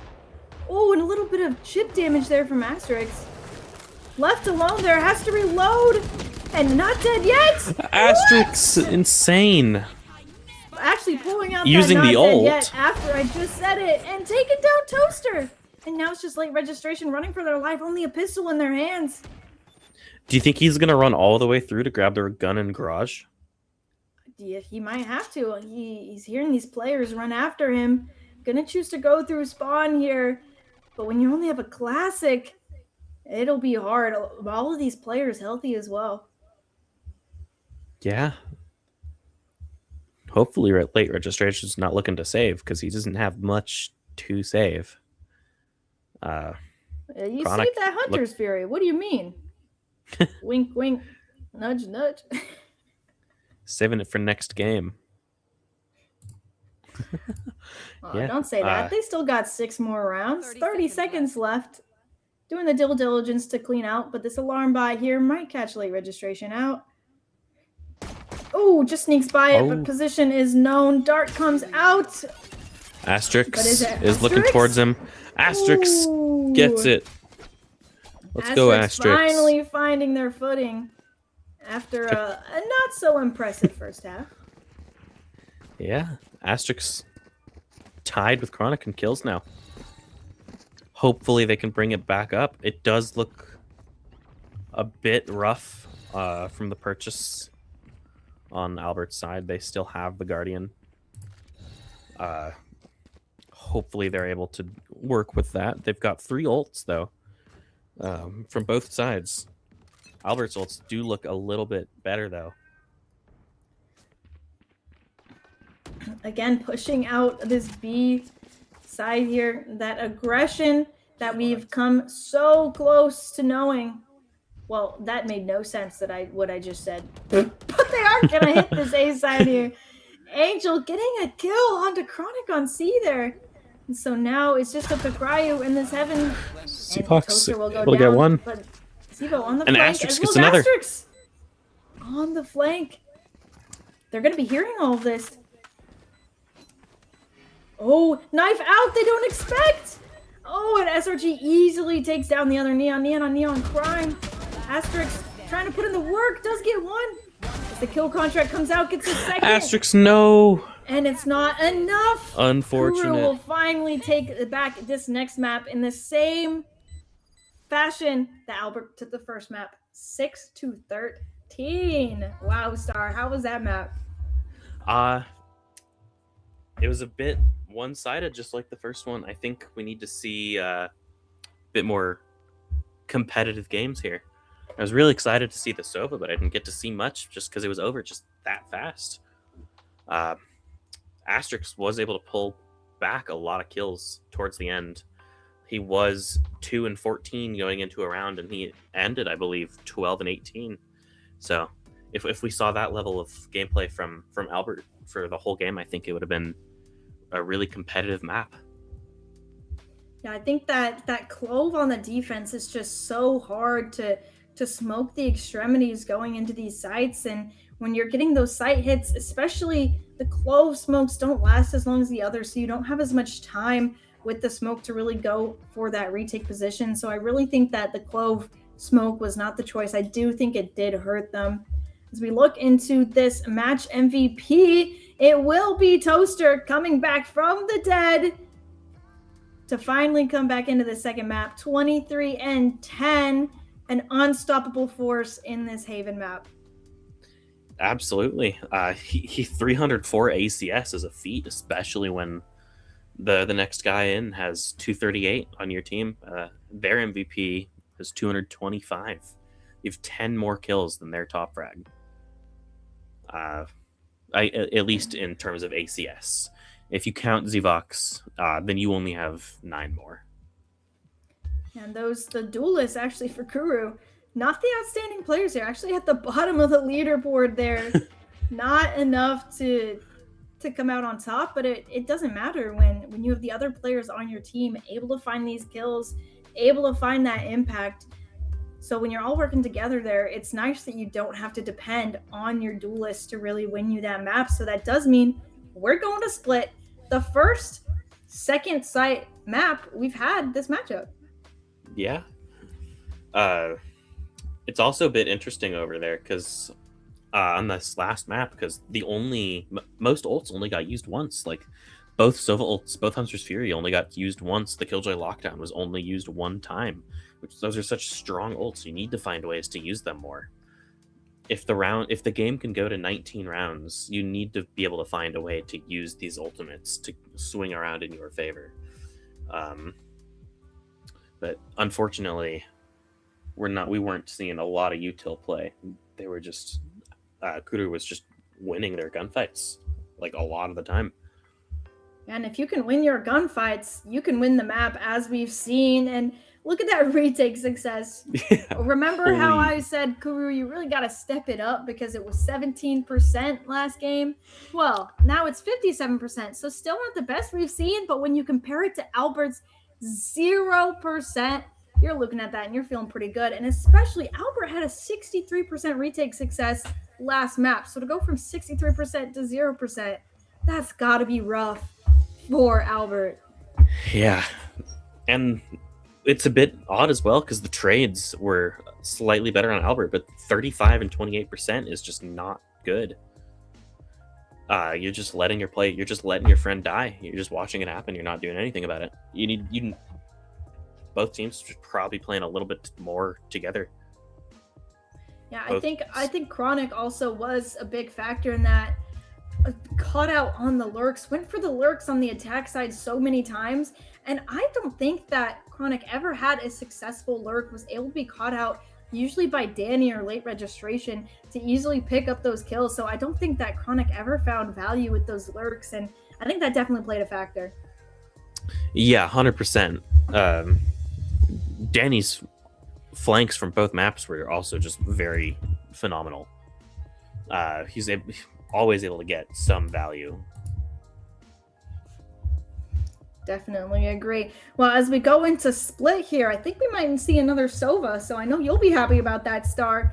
Yeah. I think I know who Star's favorite agent is, and I think it's wait, I have to think. It's ISO. Yeah, I could pull it up right now and tell you how many career games I have on ISO. Is it 1?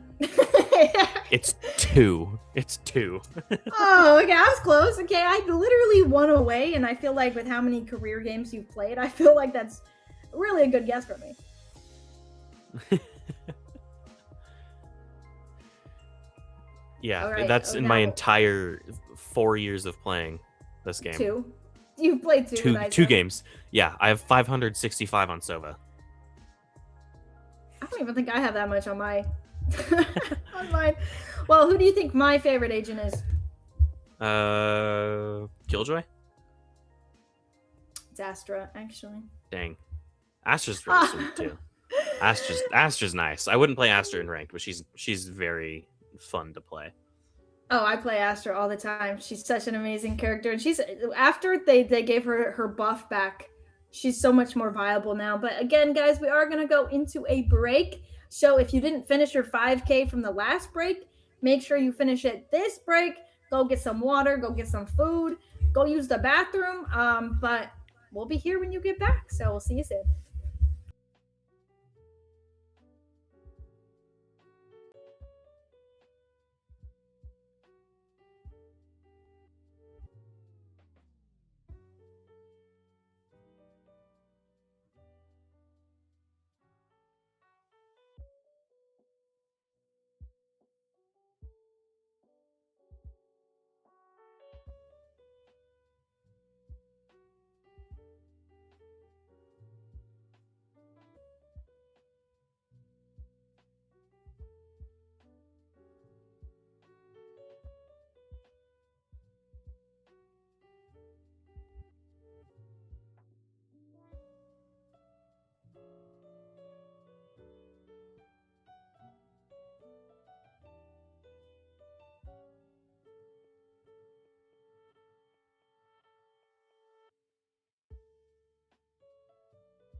Welcome back, everybody. Hope you had a good break after 2 games that were just dominant from each team, 13-6 each map. We now head into split where I don't know which team's going to be the dominant one on this map.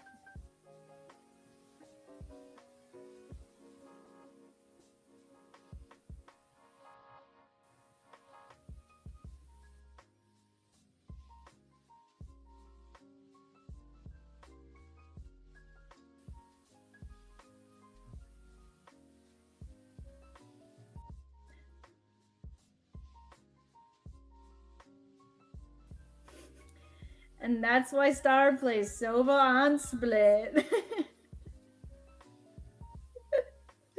But guys, I actually have something written down in my notes that I would like to show you. Yeah. Banger incoming, okay? We had a dominant first map on Lotus. We had a dominant second map on Haven. And now we have a banger as we go into split. Let's go into these agent selects. Are we going to see? Are they going to pick a Yoru? No! I don't want to see a Clove. It's actually genuinely going to make me angry. It's going to make me angry. Oh. Are they going to go Harbor, though? Okay, if they do Harbor, maybe. Okay, thank goodness.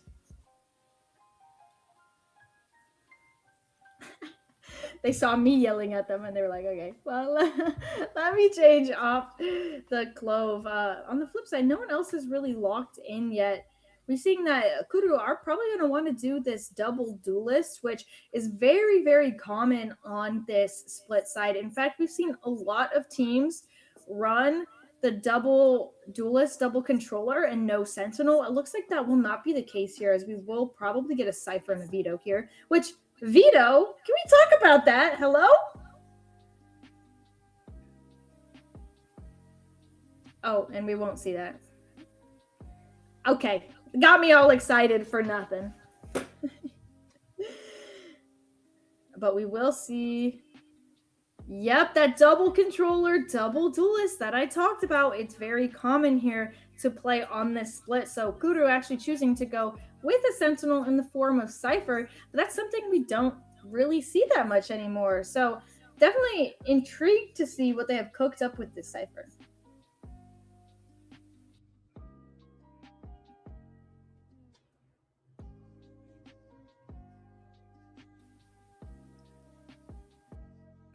Maybe they were cooking.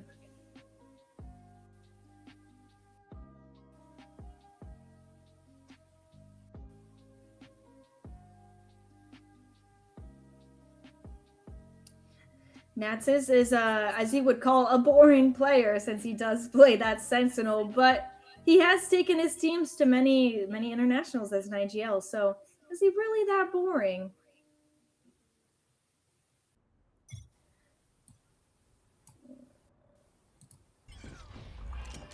Marked one. They said that they can't hear Star. I don't know if you saw that. Just wanted to. Okay, let us. Maybe they're trolling. All right.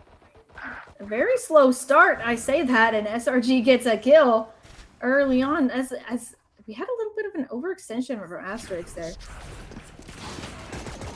Oh. Spam comes through. Not enough. Paranoia, prepped and ready. Will not get ripped, though.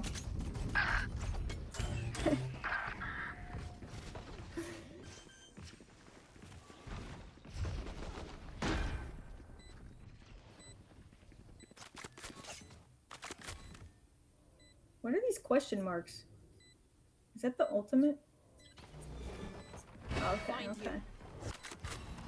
A little bit of a slow retake here as each team. Oh, doesn't clear heaven there. And the flank from Danny. Again, we've talked about these flanks from Danny being so good. And as we see them pay off here as Kuru again finally find the lead in this third map. a good start from them. Good pistol there.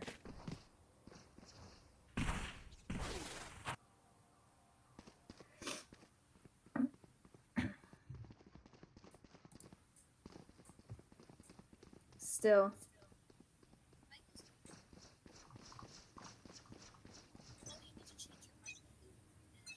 Oh, on the Video Ninja. It's okay. I'll do play-by-play and color casting. Guys, don't worry, I've got this. I've solo casted before. All right, we see them come out towards this A site, something that we haven't quite seen before. That very first round that we just saw, they had one player over here, and they were able to get that pick on Asterix, but now they're sending 4 players here, and actually, prove me wrong, as 2 players actually go towards sewers. Looks like they want to do a mid-A split here, but they have to go through 4 players of Albert here, and they still have a lot of time to work with, 1 minute and 8 seconds, so really happy to work here, and they should know that Chronic likes to play at this top mid position. They actually did do a lot of chip damage to Chronic last round through that orb, and actually Chronic does not have that orb this round since they are saving, so going to be able to just really jump peek this angle, make sure there's no one peeking up mid, but the players coming back towards A here, time is ticking even slower. 40 seconds left as the exec finally comes in. There comes the fast lane, but it's Tortoise here. Ooh, not able to catch out the spam, and it's late registration to clean them up. And getting 2 more as well. Late registration, absolutely dominant so far up to Asterix. Gets that classic kill, able to pick up that stinger. And my mic has been fixed. Couldn't make something happen here. Look how low Danny is. But just a matter of whether he can isolate these 1v1s, especially with that stinger. Not the best gun, especially when you're taking these long-range fights. Position noted as well. Stunned up by the Prowler. Paranoid it out. And it's GG. Zero Toaster able to clean that up. Easy peasy. Yeah, that... I'm also... Audience, my microphone has been fixed. So in the Video Ninja thing that we use... it switched to my headset microphone when I unplugged my mic to put on my boom arm so I could be louder. My headset microphone is not attached to my headset right now. So it was just nothing coming through. So it's all his fault. Everyone say L Hey. star in chat. My bad. And everyone My say bad. W production in chat. No. That was jokes, by the way. Don't send hate to 2-star. It's an honest mistake. I did that last week. Oh. Oh, Zedbox. Gets one, gets traded out. 2 players in heaven, an unstoppable force. Finally, one goes down.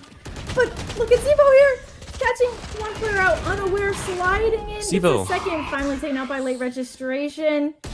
Now it's up to just late registration. Not enough for Chronic, as they will get that anti-eco round, but losing 3 guns in the process. Yeah, almost able to get that, but Zevox just turned it up there, and it gets 3. He sprinted backwards and just ended up sliding forwards again, getting 1 like, for the 3K. Yeah, Kuru had a nice play there. I think. I don't think they did anything particularly wrong besides not being able to take out Zevox early enough. But honestly, I think a pretty good showing from them there. Just losing those gunfights with the weaker guns. So will be a slower start here. Again, the players stacked up towards A. Oh, Chronic. And it's Chronic. Looks like Cruder's looking towards A, not speeding up after they turn it into a 4 versus 5. And it's Zevox. Zevox is clean. Down A.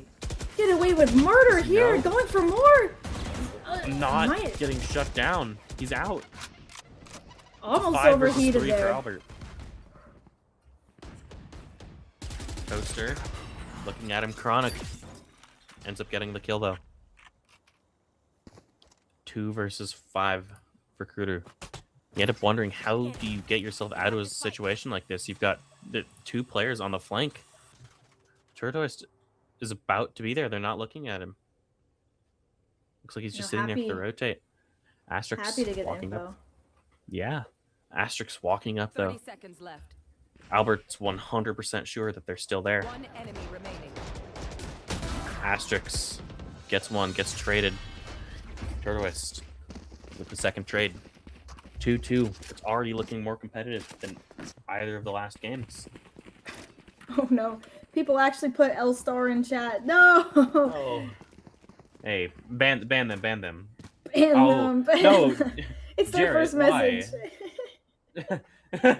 I know that guy. Wait. Vishy my biggest hater. Vishy my biggest hater, you guys. We do have 2 ultimates finally come online. Z-Box with the dominant first start finally has an overdrive, and late registration as well been pretty pivotal so far. Does have that nightfall, so although Kuru is on this save round here, so unsure if they'll want to pop that ultimate. They might want to farm some of their other ultimates, but already looking like they won't be able to do that because Z-Box pushed all the way up into B here. That's the orb. You can't take that orb at all. Yeah. Wait, he can jump sees over the trip? Cypher or Wait, yeah. jumped over the trip. He's gone. Looks like he's just gonna try to anchor himself over in T spawn. Danny gets a trade down. It's a 4 versus 4. Kuru still has the weaker guns. C-Box waiting patiently. Danny is through. SRG. SRG almost able to get it. I think C-Vox Oh. not able to get away. He just delivered them a rifle. Oh, Toaster. Exactly where you are. Cypher coming through. They know where both of the players are. They're just rushing onto the B site. They have to be wary of the Turtles though. Oh, he's able to get one. He's gonna be able to get out though. Just 8 HP here, Star. Yeah, Cryu is there to assist. Toaster wants to keep his guardian. 10 seconds. 10 seconds left. Sees Cryo, not able to kill him. There's 6 seconds left. They only need to send one, but Cryo's able to kill him. Albert able to take the advantage after starting the game 0-2. Wins 3 in a row. As we get this replay. This replay here just completely unaware that Z-Vox is there, but unfortunately, little bit of a whiff there. Danny was able to clean it right up, and they are actually going to change the position of that Cypher trip off of that play. But again, if you are now flanking from mid into B, you can still hop over that trip. So I still don't love that trip here from Danny. And we see Chronic again playing this top mid position. Asterix did shoot the trip, the cam in B.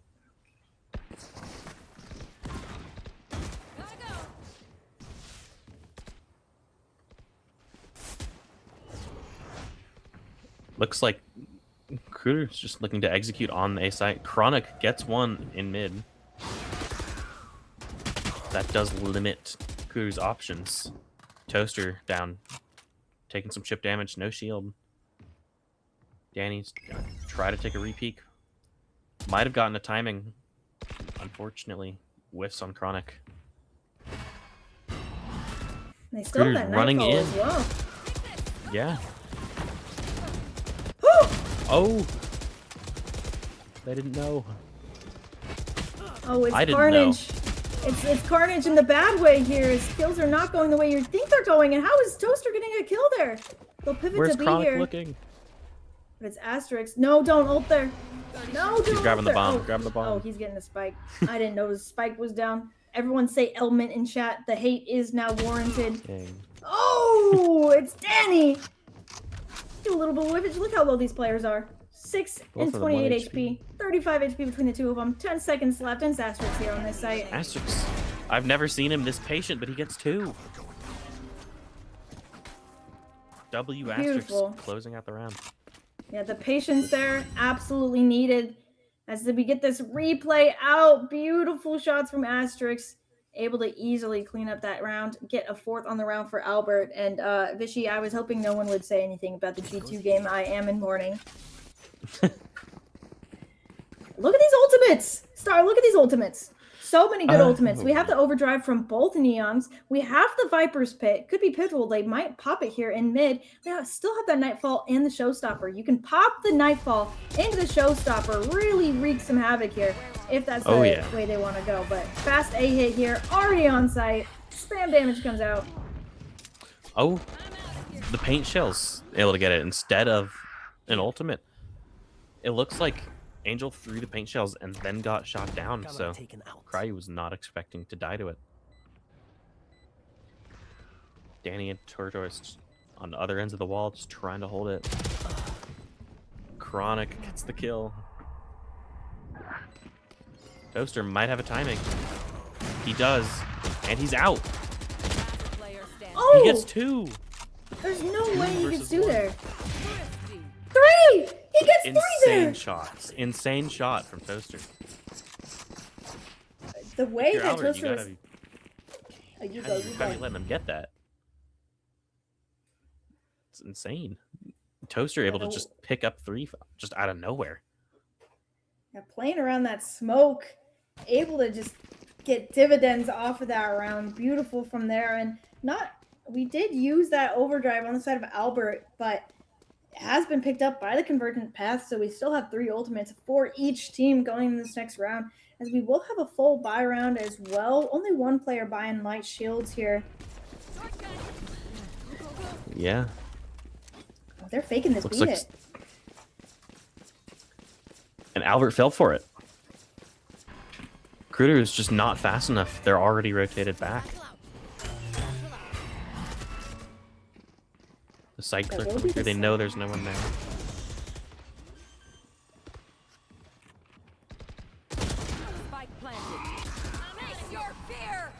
SRG able to get the pick on Z-Box. Sorry, I think we both waited for each other to say something. It's SRG in heaven! Going insane here. Asterix able to get 1, easily traded out by Toaster though, and it's a 2v4 here. And I think the credits are a little low for Albert. They might want to save here. Oh, especially after Danny gets that one. Tortoise, I think it's time to pack up.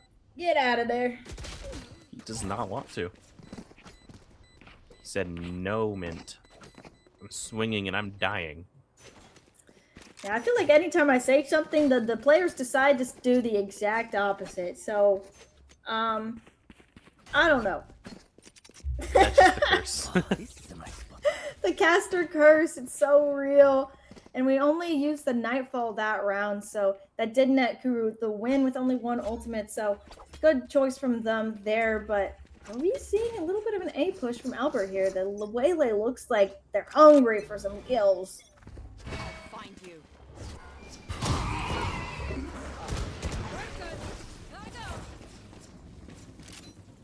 Sorry, just dropped a Fast rubber band. I'm like, lanes traded. Oh! Asterix, no. That was the one gun they had. Dropped. They made Tragic. I know exactly where you are. a neural Tragic, theft though. off of that. That's going to net them the B site. They're going to be able to get that plant down. Raise ult. Oh! Rocket able to get Cryu. Angel still looking at the line. Whiffs his shots. Still able to get the kill. Not without taking a little bit of damage, though. This anti-eco really going the way you would expect it to. SRG on the flank, just unstoppable. And now it's just Tortoise with the Sheriff, position known. Looks, it might be a flawless round here if they can all keep their lives. And yep, flawless round Nasty. here. SRG looking like Temet over there. Just dodging all of the shots. Yeah, and again, you only use 2 ultimates, so they still have the overdrive available, but that does look like this is the end of their ult cycle. While Albert still have their 3 ultimates, so now that they have these guns, very much looking like they could make some magic happen here. Especially, look again, they want to go for this A aggression, and again, this is where Kuru are hitting. Yeah, I mean, it doesn't look like Albert's that prepared for many things, but it does definitely look like they want to set the trap play on the site. There's gonna be... First gets 1, gets traded out before you can pop the retract. Albert retreating. with slightly less HP and the used ultimate. Danny braving the Viper's Pit. Chronic killing Danny. Mid is just completely in Albert's control. 3 people on Kuru's side over towards ramp space. Looks like Neon's going to hold the flank while the other 2 try to work their way up. They still have 2 blast packs, so they are going to be able to get into the heaven space if they want it. I think they're just waiting for Albert to overstep, because that's been the theme so far. They've just been capitalizing off of Albert's aggression. Bring them down. Oh, the Prowler missing Angel there. I don't think that it sought out Angel, so they will have to clear Zvox here. In the back of sight, do they expect? Oh, they do not! 30 seconds. Zvox Only able to get one? whiffs the second one. Down A. Angel gets the kill on Cryo. Satchel out. 2 versus 1 for Albert. Looks like Angel Has another nade available. This could be doable. Grenade. It's like a bit of a missed Viper's Molly. Snake bite. They see him. Position known. Asterix gets the final kill. And we're going to have the Into Darkness for Albert. Team Ace. Yep, they will get that defuse to get that ultimate up. So, very good hold there from Albert. Again, like you said, not overstepping like they've been known to. So, really taking a step back and letting Kuru come into them. And that's going to tie the game up 5-5 as they're able to stop that streak of 3 from Kuru. And going to this next round, you do have that From the Shadows available from Asterix, but not the most pivotal ultimate, but they have that Nightfall. And on the opposite side, we have that Overdrive. So very pivotal ultimates that could immediately change the factor of a round if played right.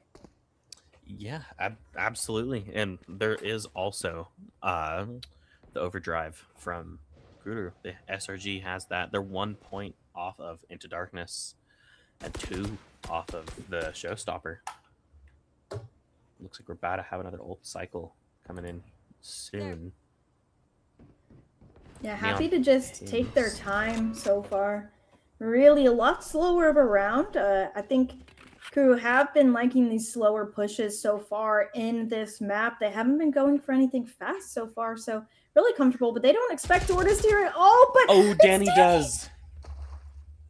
doing his due Danny's diligence, away. checking that corner, and he gets paid off. The reward is Tortoise's life. Asterix able to pick one off of the garage space, able to smoke it off. Asterix does look to be a bit damaged. Asterix is telling his team, hey, I think they're coming this way. Neon using the overdrive. Do they clear? Sees Asterix with it.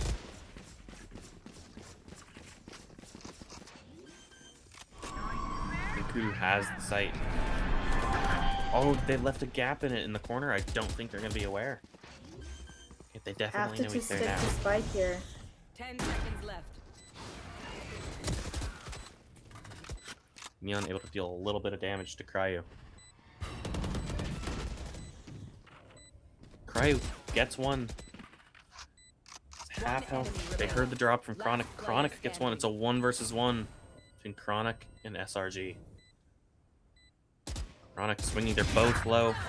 SRG able to get the kill though.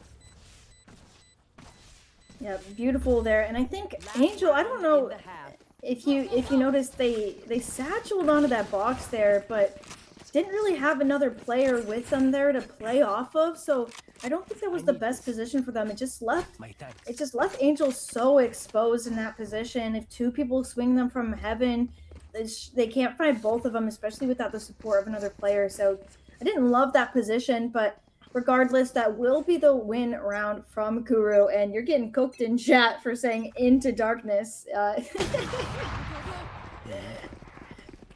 It's From the Shadows, and I guess Pineapple doesn't From like the that. Shadows.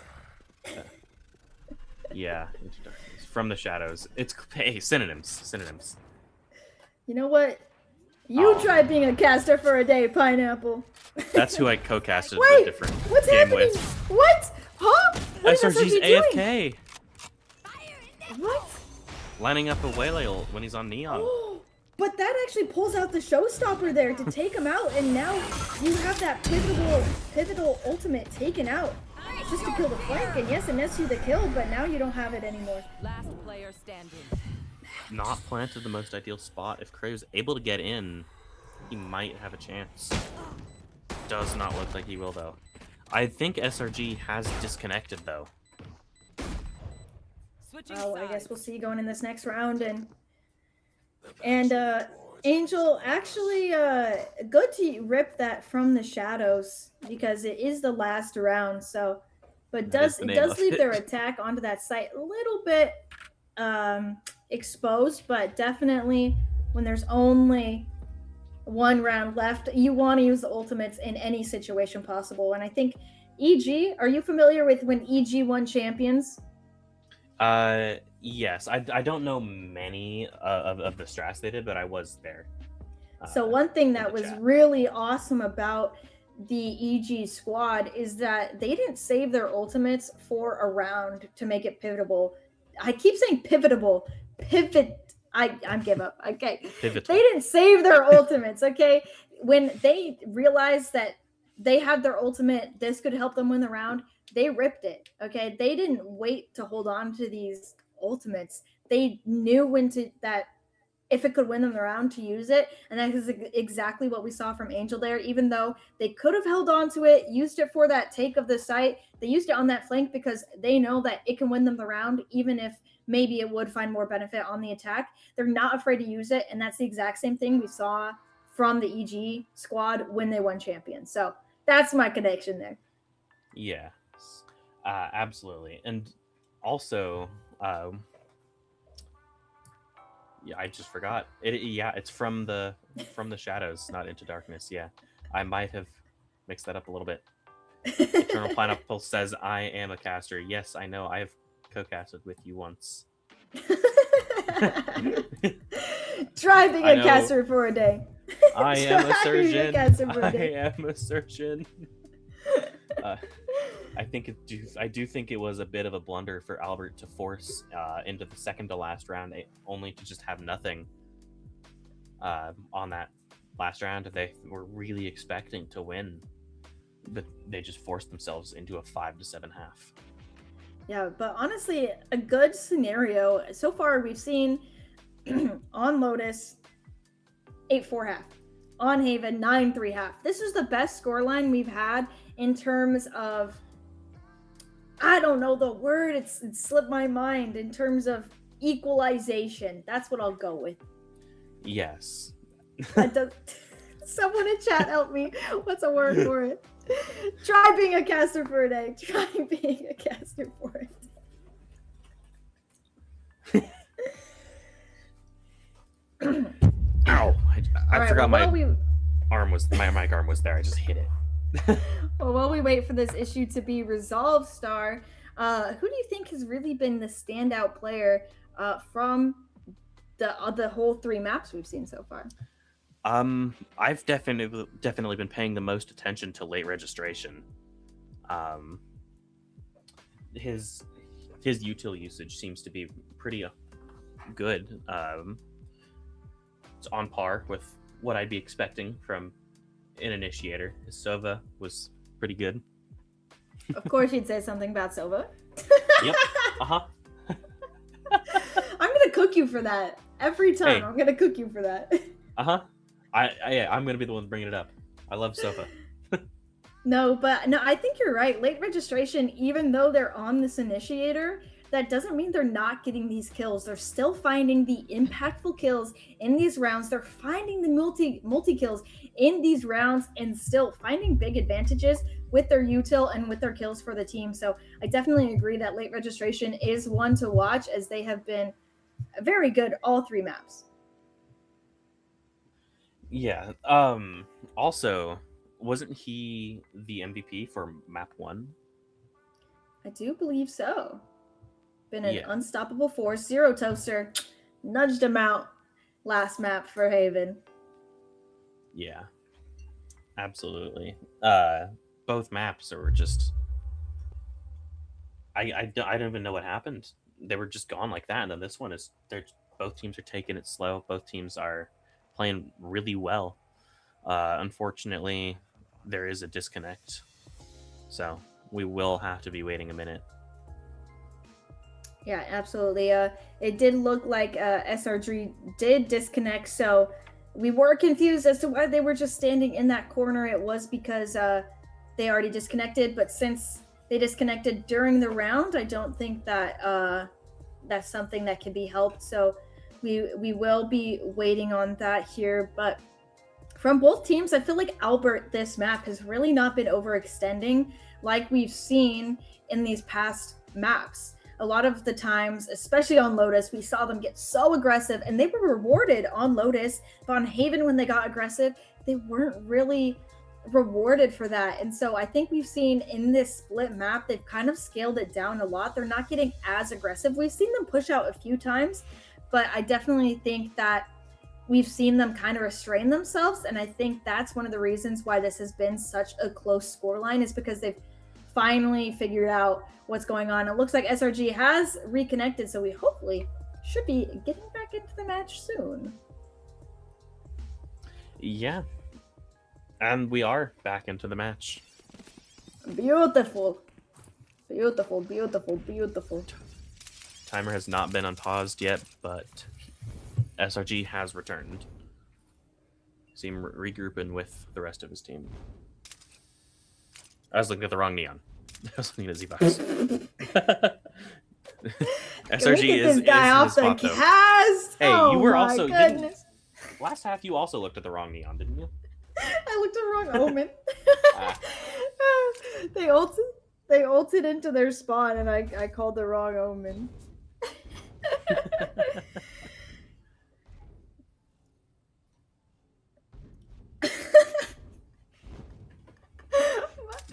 I'm sorry, I'm laughing because my producer just sent me a note that says, "If my internet dies, I'm sorry." It is raining like crazy, she says. Well, if for some reason the internet goes down and we don't see the rest of this map, a big thank you for production. We wouldn't be here without them. And a big thank you to our players, and we especially wouldn't be here without them.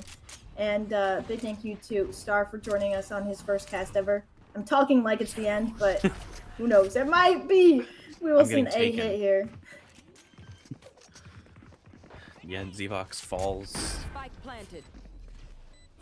4 versus 5 for Albert. Looks like That Drew just paranoia. going right into it. Beautiful paranoia. Albert players are low. Angel just gets 3. And that's the round for Kuru. Thanks to Angel.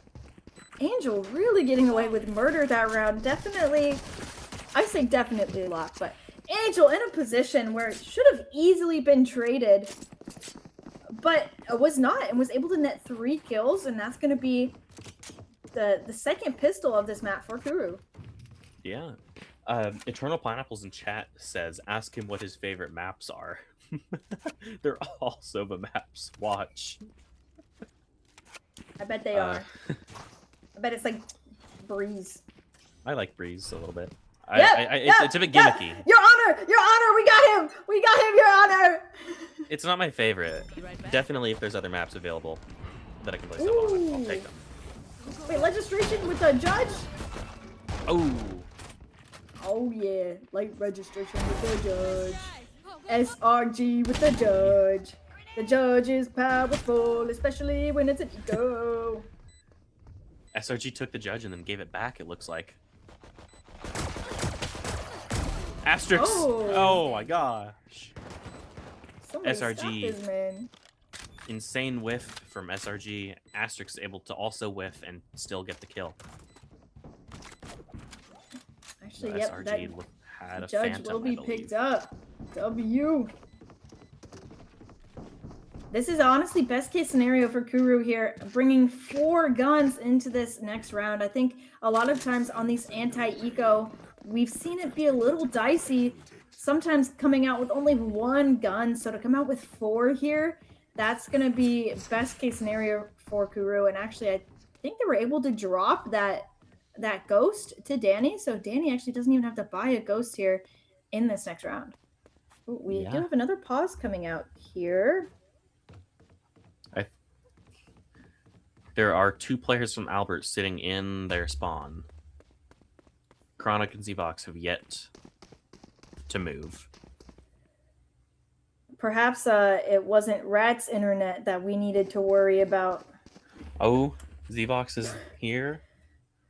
Uh-oh. Is Chronic gone? Staring face to face with Viper. Oh, a little smooch for you. Wait. Oh, Mwah. she blinked. That was for you, Viper. A little kissy kiss.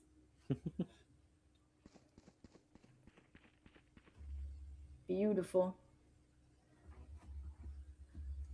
But as we go into this next buy round, Albert really need to be careful of how they play this round.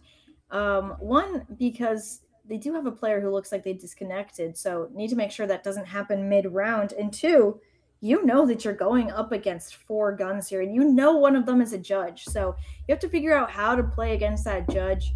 The judge could be anywhere. You know, they could be an elbow. They could be in vent. They could be in heaven. They could be backside B. So you really have to do your due diligence with your utility to really figure out where that judge is, because if you don't clear that properly, these judges in this meta have been absolutely powerful, getting 2, getting 3 around if you're not careful. So definitely needs to be something that Albert looks out for. Come on, Chronic. So we need to start playing the Jeopardy theme song. Like... Okay. Okay, someone in chat said I can't sing. Okay, wait a minute. Wait, what's a song about looking into someone's eyes? I'll sing it right now. I'll sing it right now. I don't know any song about looking into anybody's eyes. I Need You Now Tonight. Wait. I got it. Are you ready? You, me, we're face to face, but we don't see eye to eye. We're like fire and rain, fire and rain. You can drive me insane, but I can't stay mad at you. Why'd you put on cams?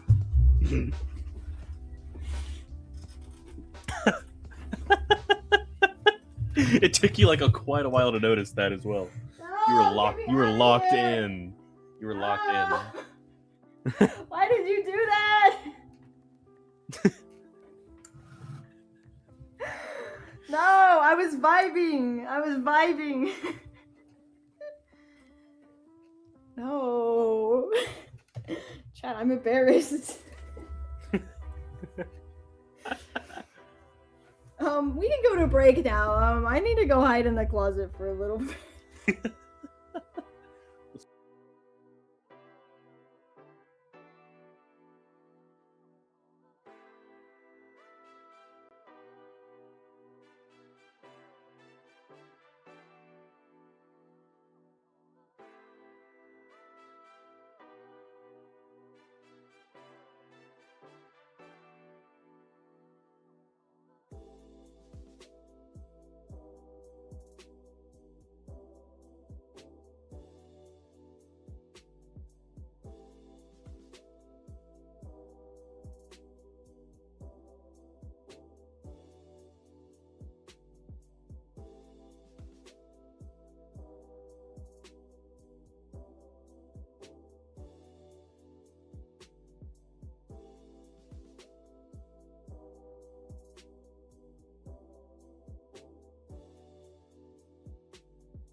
Welcome back. Welcome back. Yeah. Who's trying to be the Nick Jonas to my Demi Lovato? Because obviously it's gonna be SRG with this judge. Cleaning it up. Danny with the stinger. Danny with the stinger. Down B. Damn. 2v2 already. Chronic gets one, gets another. But it's Late that registration. just walking around in mid. Really doesn't want them to know he's there. Weapon here. Holding a Oh, judge, Star, he's gonna your have to mic give away is his cutting position. in and out really bad. You It sound is? like a God robot. damn it. What? Able to What's pick up happening to that it? Vandal. Will need to reload. Bring them down. Is it that bad? Time is ticking, though. Needs to act fast if they want to get this round on the board. Scared of that CT push, actually. Has no idea where these players are, even though they're both in CT. Late registration just has no idea. We'll tap on the spike. That will. Position noted. Is it better? Wait, you gotta speak a little more. Speak a little more. Oh, sorry. Isn't the mic better now? Oh no. What? It's just, What's happening? The Demi Lovato sing along was just too powerful to broke what's your happening? mic. Oh my gosh! Hang on. Let me go to my hear myself. Hello, what's Oh, wrong no. with it? What's wrong with the Star. mic? I'm Guys, not we hearing lost anything on Star. Discord. All right, Uh-huh. solo cast Mint back at it, guys. If we would take a look at the score line, 69. Nice. All right, so not again seeing headed anything. towards this mid aggression, but who's lying mid with the judge? It's SRG, who says they have a phantom. They do not. They have a judge. And that B site gonna be descended upon. Oh, and that judge easily gets a pick there, but do they expect Danny to be flanking here? Actually, just to know if you didn't see, Danny didn't flank. Danny actually pushed A main early and is now in this position. So Cage three. Tortoise aware and will net that kill. 3v4 retake here. Ooh. Last For player Nightfall. standing. Oh, but the showstopper to get that last kill. As that defuse will come out from Kuru, they will get a 10th on the board. Great job. And Star, it's are the you same back? one. I hope so. Am I back? Oh yeah, okay, sounds great. I restarted it. I restarted my thing. I Okay. reposted the link, but it looked like it was just the same link. Okay, good. I don't have to be a solo caster for the rest of the game. I got my goat back. All right, going in this next round, 6-10. If you're Albert here, you're really you're down on the guns, you're down on the rounds. What are you gonna do that's different here to really shake up Guru, to really get this next round or the round after this in your hands? Yeah, I'm not sure there's anything Albert can do this round, because the only guns they do have are 2 sheriffs and a Bucky. Zevox Well, is able to get one though. That Bucky just paid off real well. Yeah. They heard the Omen TP. They got to be wary of someone up there. They are going to use the Fey Dog to clear that Prowler. SRG got spotted. First Ooh, not before he could get a kill though. gets one, goes 1 for 1. Zevox One dead. gets a little too antsy. Able to Satchel out. bring it from a 4v2 to a 2v2. Last player standing. One enemy remaining. So 1 time! versus 1. No time left almost. Just have to stop this defuse. No way! He's able to do it. Insane that they were able to go in that round with 2 sheriffs, 2 classics, and a Bucky and come out on top like that. Unfortunately, they do die to bomb there, but that's way better than what they were expecting to get from that round. Yeah, they'll still be able to buy into this next round, and you know what? I'm telling you, it's the caster curse because chat. Let's go back and remember when Star said Albert's not going to be able to win this round? Well, that's exactly what Albert did, using the sheer willpower to win that round. Beautiful job from them. Yeah. Oh, fast mid push here. It's almost like they heard me. It's like, no, caster. We want the win. It's the caster curse, I'm telling you. Anytime It you say is, something, yeah. the opposite happens. Yeah. Chronic! G Completely takes down unaware. Chronic. Yeah. Angel looking at Cryo through the wall almost. Looking at the peak. Yeah, they have all this mid control, but they haven't really made space anywhere else. We finally see Fortist doing that B Insane. main aggression, but it's Angel and Toaster from heaven. Just take And everybody Danny. out. It's too That was a much. headshot. That was a Oh. headshot from Angel. He's looking at his body. Hit him I in the didn't see head. that. Chat, I didn't see Yeah. that. Yeah. Kuru gets 11. 11, but Albert not too far behind. They still only 4-round deficit, but they will be dropped down to a low buy here. Or will they? No, they will. To stop them last time, though. They do That's have true. 3 ults, though. Gonna go Yeah. for full shields on the Neon and go for the overdrive. No, they gave her the judge. Yeah, just happy to play aggressive with that judge. Happy to take space. Oh, late registration almost got caught out. When you have that judge, you have to play aggressive on a map like this, and that's exactly what Zvox is doing. Yeah, if I was Albert there, I would have given my judge away and then went in. Oh, Turtle was able to get one. The converging 3 people getting paths? hit by this. What? How was he able to get that? How was Danny able to get that as well? Oh, an SRG. Brutal. Zvox Overdrive gets one. versus judge. Who will win? 31 HP. Reloads at the worst time. Very unfortunate. That will mean Kuru will get to 12th, will get to match point, will get to series point here. And Albert need to win 5 in a row here if they want to bring it to overtime, if they want to take this series. And I've talked about this at the beginning. Kuru need this map, need this match, because they're currently ranked 4th in this week's leaderboard going into playoffs, and only the top 4 go to playoffs. So they want to secure their spot. They want to get the biggest map differential they can so that they can secure their spot, as Glorp is only -1 behind them. So this is pivotal. Oh my, I said it again. Pivotal for Kuru to win this series. It is very pivotable. Stop! I'm quitting. You have to find a new caster. No. Nuh-uh, Who else is going to serenade you with Demi Lovato? Oh, the Haunt tags out Zvox. Some spam coming through. I think Only Albert 45 finally health. found their footing. They know this A fast push is going to net them the site, but it's these post plans that they're really struggling with. It's 2 go down. I think Angel sees his arm. Unfortunate. And it's It up to looks Chronic. like Kruder is just going to take the win.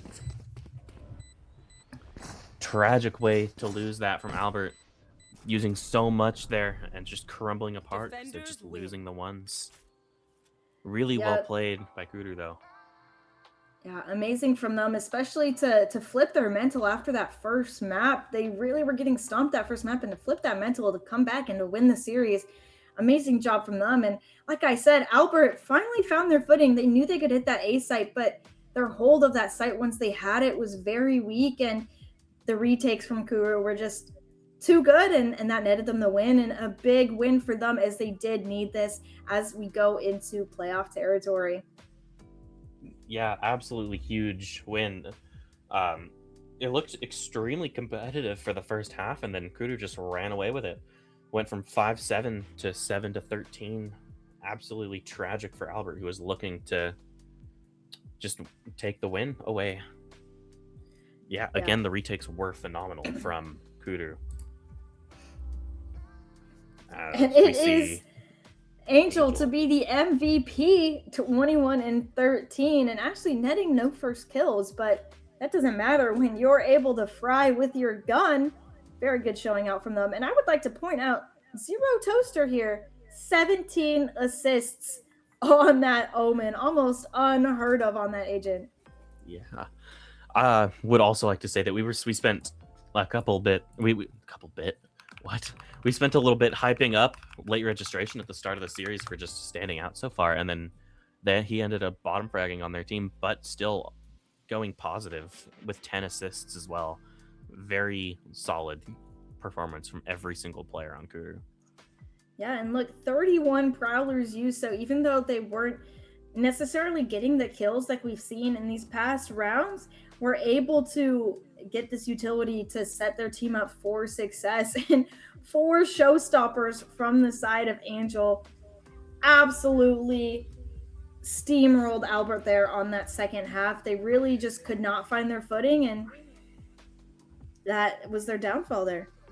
Yeah, definitely. One of my qualms with them were both teams were just not using their ults, but they've definitely changed that. Both teams stepped up the ult usage, but it's in 4 showstoppers is just insane from Kudu. Especially with an ultimate that has a lot of ult orbs to get to it. So you're hitting those ult orbs, you're hitting those shots. Beautiful job from them there. Yeah. Is that 12 out of 15 post plants won for Kudu and 3 for Albert? That's really unlucky.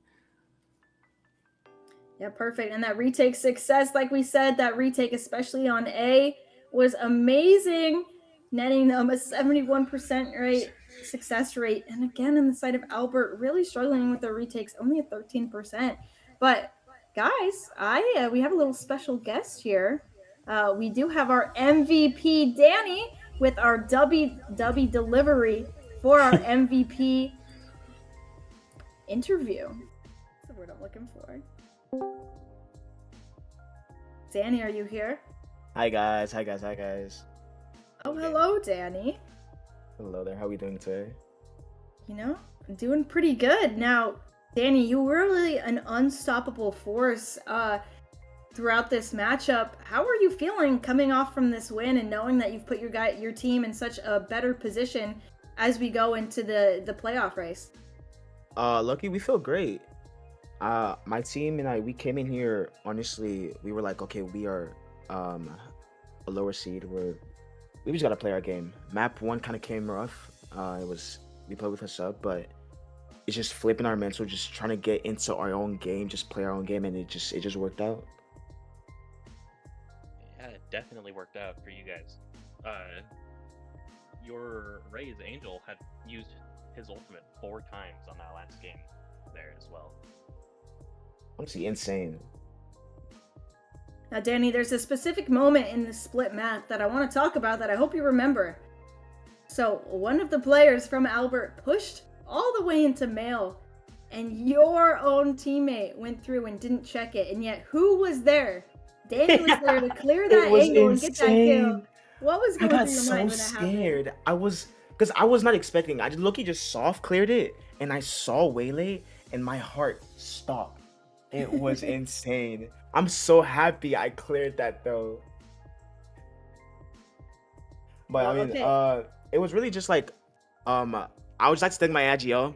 Like he low-key put us through it to just clear every single angle. So in the back of my head, it's just, hey, I'm gonna clear this just in case, and it just kind of worked out.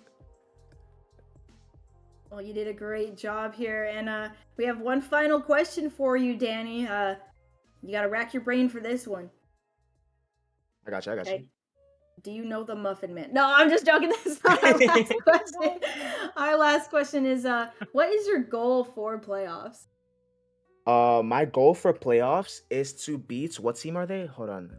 Let me find it real quick. Standings. 5 guys.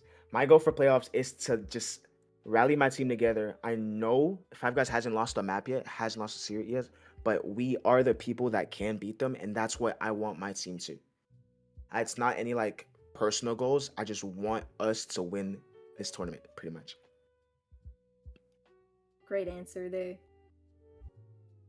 I just want to say, hey, shout out Angel, shout out Nate, and then shout out Ramen for giving us the hype and going against her sister team. Their sister team. Yeah, your flanks were awesome. Appreciate it. The flank machine. Well, Danny, thank you so much for joining us on this Dubby delivery. Congratulations on the post-match MVP. Again, you guys can use code EMPRESSVAL to get 10% off of your Dubby powdered drinks. So thank you again, Danny. Congratulations on the win, and good luck in playoffs. Appreciate it. Thank you very much for the casting, everyone. Thank you. Of course. What a down to earth guy.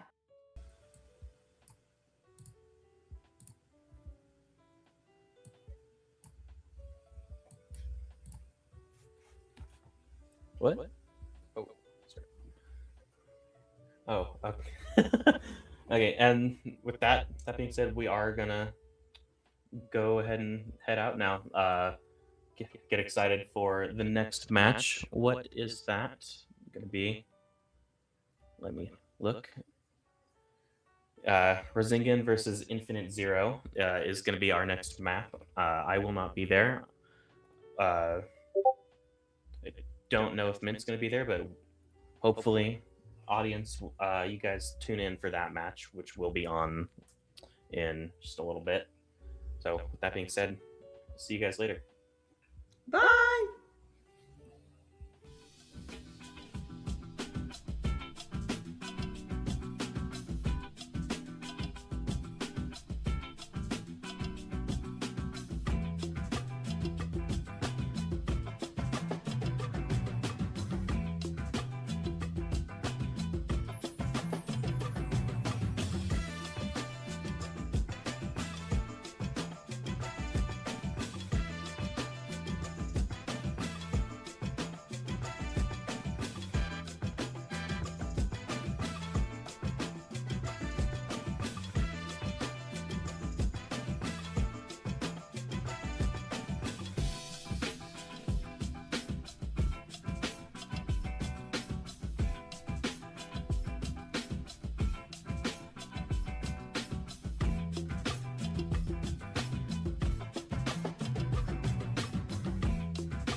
Yo, what is up, Empress? Welcome back to another game. We just watched an absolute banger from Albert V2 and Kurukshetra, and now we have another awesome one for y'all with Razyngan and Infinite Zero. This one is definitely going to be a very good game. Right now, we got the number 1 seed versus the number 3 seed at the moment. This game isn't going to necessarily knock anybody out of playoffs, but this game is going to decide some certain seedings, but it's a very important game nonetheless. Razyngan just coming off of an incredible 3-map game versus Albert to take that number 1 spot and remain undefeated.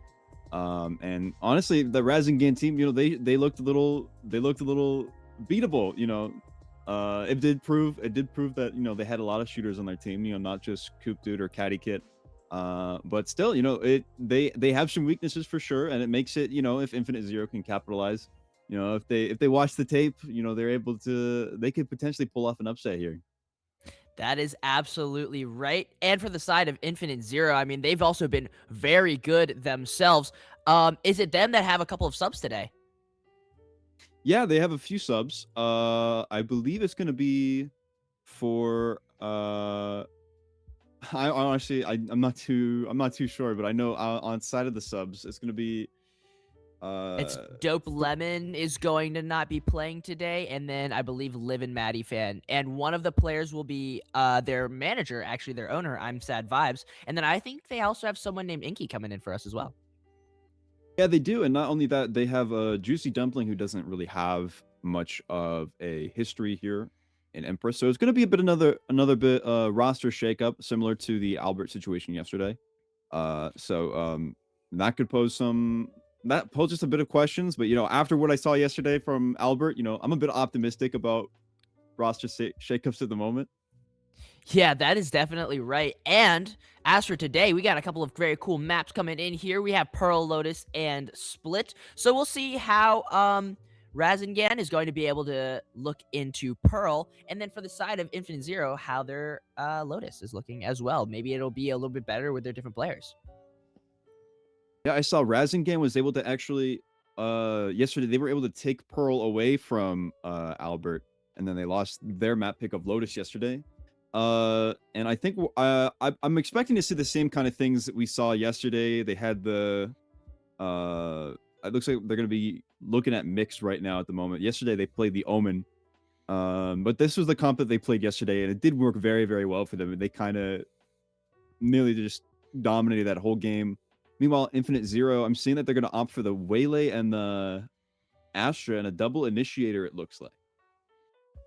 Yeah, that's going to be really interesting to see how that plays out. I mean, maybe looking more towards the Rays. Obviously, we've seen a couple of the changes to Waylay recently. After VCT, they've decided that they want to nerf some of the equip times and being able to throw it instantly. Waylay used to be able to throw her, the kind of like the stun type of utility to be able to do it while she's dashing, but now she actually has to pull it out before throwing it. And we'll see how that's different in general, but not today with the Infinite Zero. Yeah, no, I'm not too sure if I'm going to question the Rays pick just a little bit, just because there's a lot of those long angles that you're fighting. It's not exactly those close corners. They're a bit longer than you expect them to be when you're playing the Rays. I wonder how they're going to be using this Rays and adapting it to their gameplay. I mean, the Sky Flashes should be able to help for some fast pushes and some quick takes, but yeah, I haven't really seen too many raises on Pearl. Yeah, and especially on that B site, it's going to be very interesting. She might have a couple of nades to clear out some space, but I'm not really sure how she's going to be able to get on site, and we'll see what Infinite Zero is able to cook up with that. But on the side of Razyngan, they've opted for the Phoenix Neon, so that Neon's going to be able to cut off some of those sight lines for sure as they're on this attack. Yeah, I really did like the Phoenix here. It's able to do a lot independently and clear. It acts as a little bit of a mini initiator that has that frag potential. And we'll see Visona try to take this first shot here on to B long, but he's not going to get anything. And it's going to be a quick little sight take for the side of Razyngan, and they're going to be able to get this bomb down. And as we can see here, they've got a lot stacked up toward this elbow area, but it's going to be Caddy Kid to take that first kill, and Visona will get a trade. Yeah, very good. I like the way that they tried to respect that. Trying to push into that smoke was a little bit of a wary decision, but you have to control the space somehow, some way. Yeah, that is definitely for sure, and the retake's going to be coming through here. There's only 2 holding out on main, and it's not really planted for main, so we're going to see what they're going to be able to do here. Juicy Dumpling gets a second. He's walking into the smoke. He's going to get the third, so this pistol round will be for the side of Infinite Zero. A nice little retake coming out from them. Yeah, that was very good retake. You know, they played that patiently, giving up that sight, you know, being able to back up and, you know, just punish people who are trying to push forward. And then not only that, having a pretty good protocol as well, trying to retake that site. And shame that Razyngan didn't really have quite of a plan. But you know, I mean, that just shows that Astra was like very powerful, just being able to put that smoke right where they want it. You know, they could make that Astra Star whatever they want, that utility being able to pop out just at the moment. Really enjoy that from Infinite Zero. All right, and we're going to be going into a little bit of a tech pause here. So we're just going to be holding on for just a second. I know everything looks a little crazy, but yeah, that was a really good pistol round coming out from the side of Infinite Zero. I mean, they really opted for just that retake. I mean, when we're looking at both of those initiators, when we have both Sad Vibes, I mean, he was able to clear really early with that dog. And then with Juicy Dumpling, like having the utility and, you know, having a little bit of the gunshots to be able to back it up.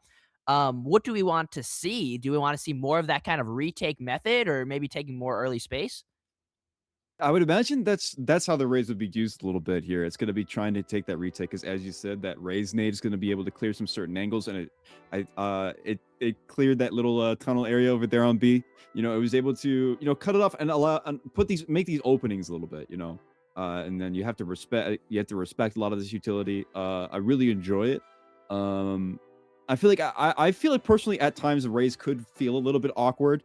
And that could potentially lead to some, you know, rounds where, you know, maybe a Waylay would have been a little bit more reliable. But I mean, the races so far, you know, I understand the game plan. It makes your retakes, yeah, a lot easier. Yeah, and it can definitely work if you are able to play correctly. Obviously, we haven't seen too much. We've only really seen one round. Before Razyngan, I think really right there, like just not being able to play that retake and then getting overwhelmed. Because like they were both playing main, and then by then they were really just out of options while also down numbers in that plant location. Yeah, I think I would have liked to see Razyngan there. You know, if they were able to play a little bit. I mean, obviously they were punished a little bit for trying to play a little bit more aggressive, but I think if they were able to they could stand to play a little bit more aggressive once you're down these numbers, right? You gotta make some hero plays or something like that. Cool, jumping right back into it, we see 2 whiff shots on this Outlaw here, 4v4, because Chozov has gone down, and You Should Run has also gone down too, so Lava's gonna pick that up, and now we'll actually see a Phantom for the side of Catty Kid in a 3v4. This is getting dangerous. Juicy. Yes. Right here on Seems Catty that they're going to Kid, be going there's back to the mid with the spike. Yeah, not super decisive really going on here. Maybe moving back a little bit of a split or some kind of fake. Not totally sure. I think they're just trying to get these to have these 2 inserted over towards A, trying to cast someone out near mid as they, you know, make this time. But oh my gosh, A little bit of the spray control coming in from Juicy Dumpling to make sure that this isn't much closer than it has to be.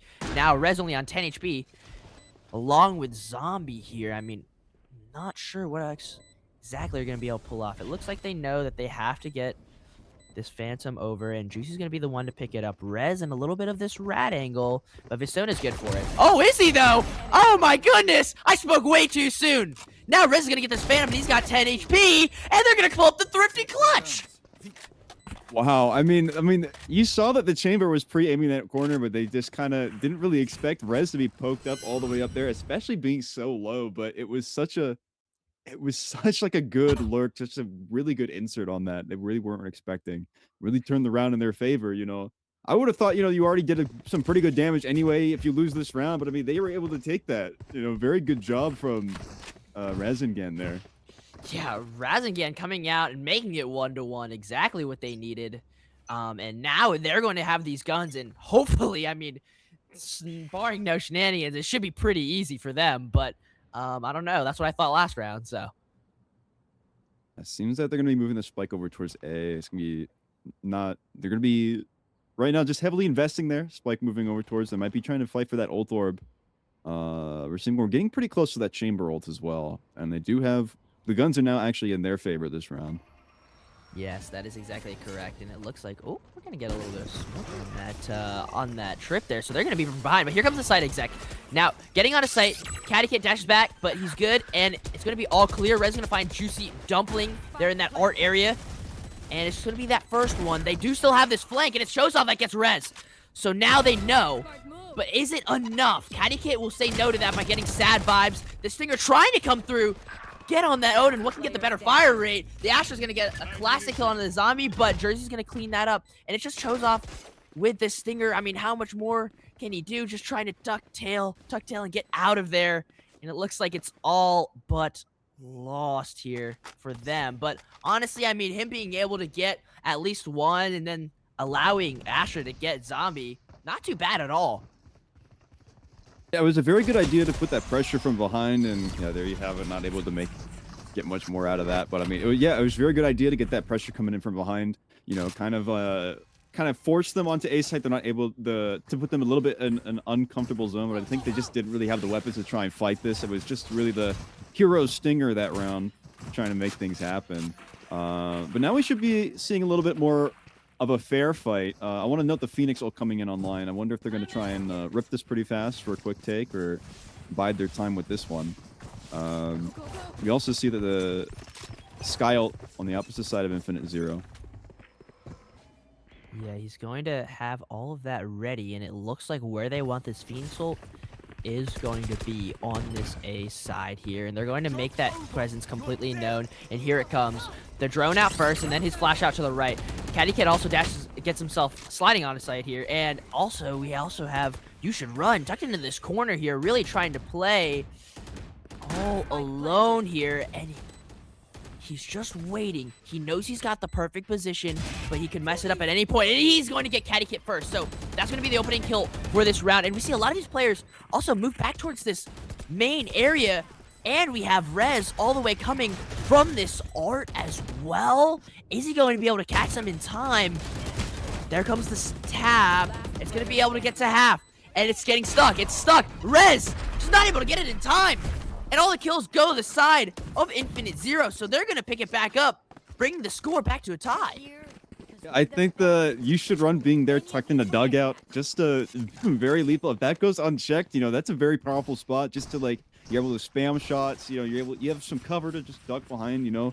Very powerful. You're able to, and it's also very dangerous too when you don't check that dugout, right? When you try and insert these players to hold these corners, right? And you don't really have a smoke or anything for that area. It makes it a very, very dangerous angle to hold, and it's very good job from the Astra there. I'm really intrigued by this econ here. Despite having won that round, Infinite Zero's kind of still on their backs, but Visona up, trying to get an early kill once again, but he's just not going to find it. But their presence is known, so now they're going to be ready for some of what looks like an A hit, but there's also a little bit of a split going through here.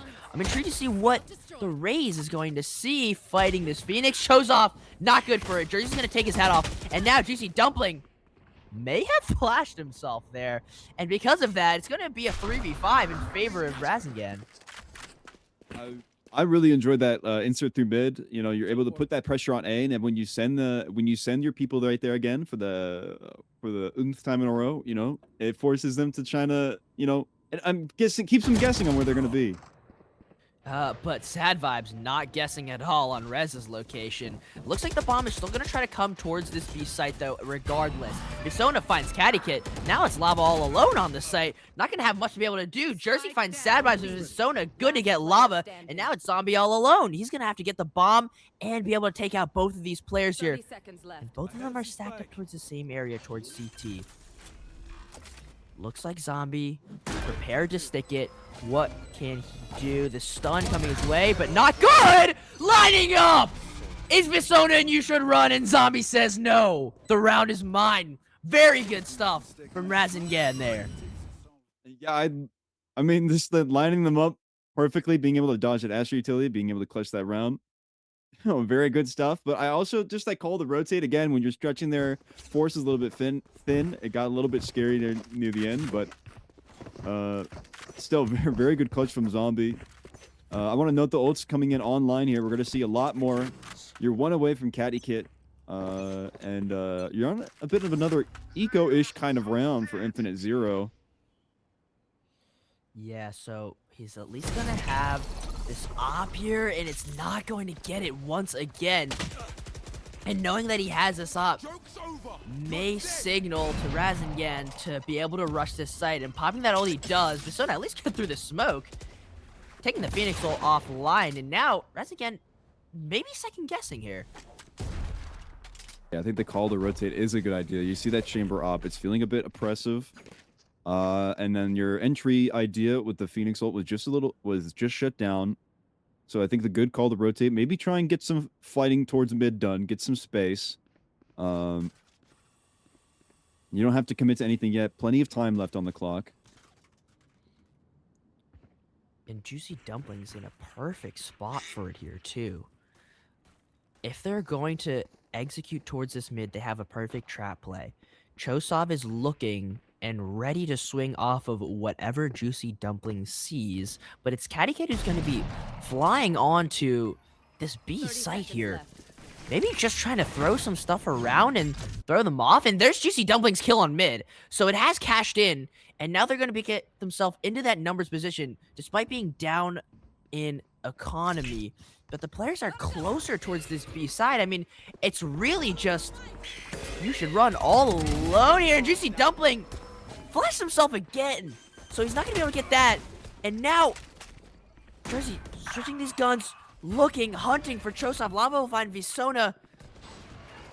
And you should run alone on the site, but he's good for two. Jersey finally finds Chosov, and now it's Sad Vibes that finds Jersey. So now, in main, all alone is Lava. What can he do? Doubled up. Gonna get his 3 and finish it off for Infinite Zero. And you know what, I really... Like, call to rotate was definitely the smart play. You know, you see the 3 coming over on B, you got to rotate over. I think the thing, though, is that Astra was still in dugout. That went unchecked. The Astra was still able to, do the Astra thing, the Astra wall, feeling very oppressive, getting major value with that. I mean, the chamber as well did its job very well. It forced Razyngan into these awkward positions, into these, trying to, go back and forth between sites, stretching themselves a bit thin, and makes this job of defense a little bit easier for Infinite Zero.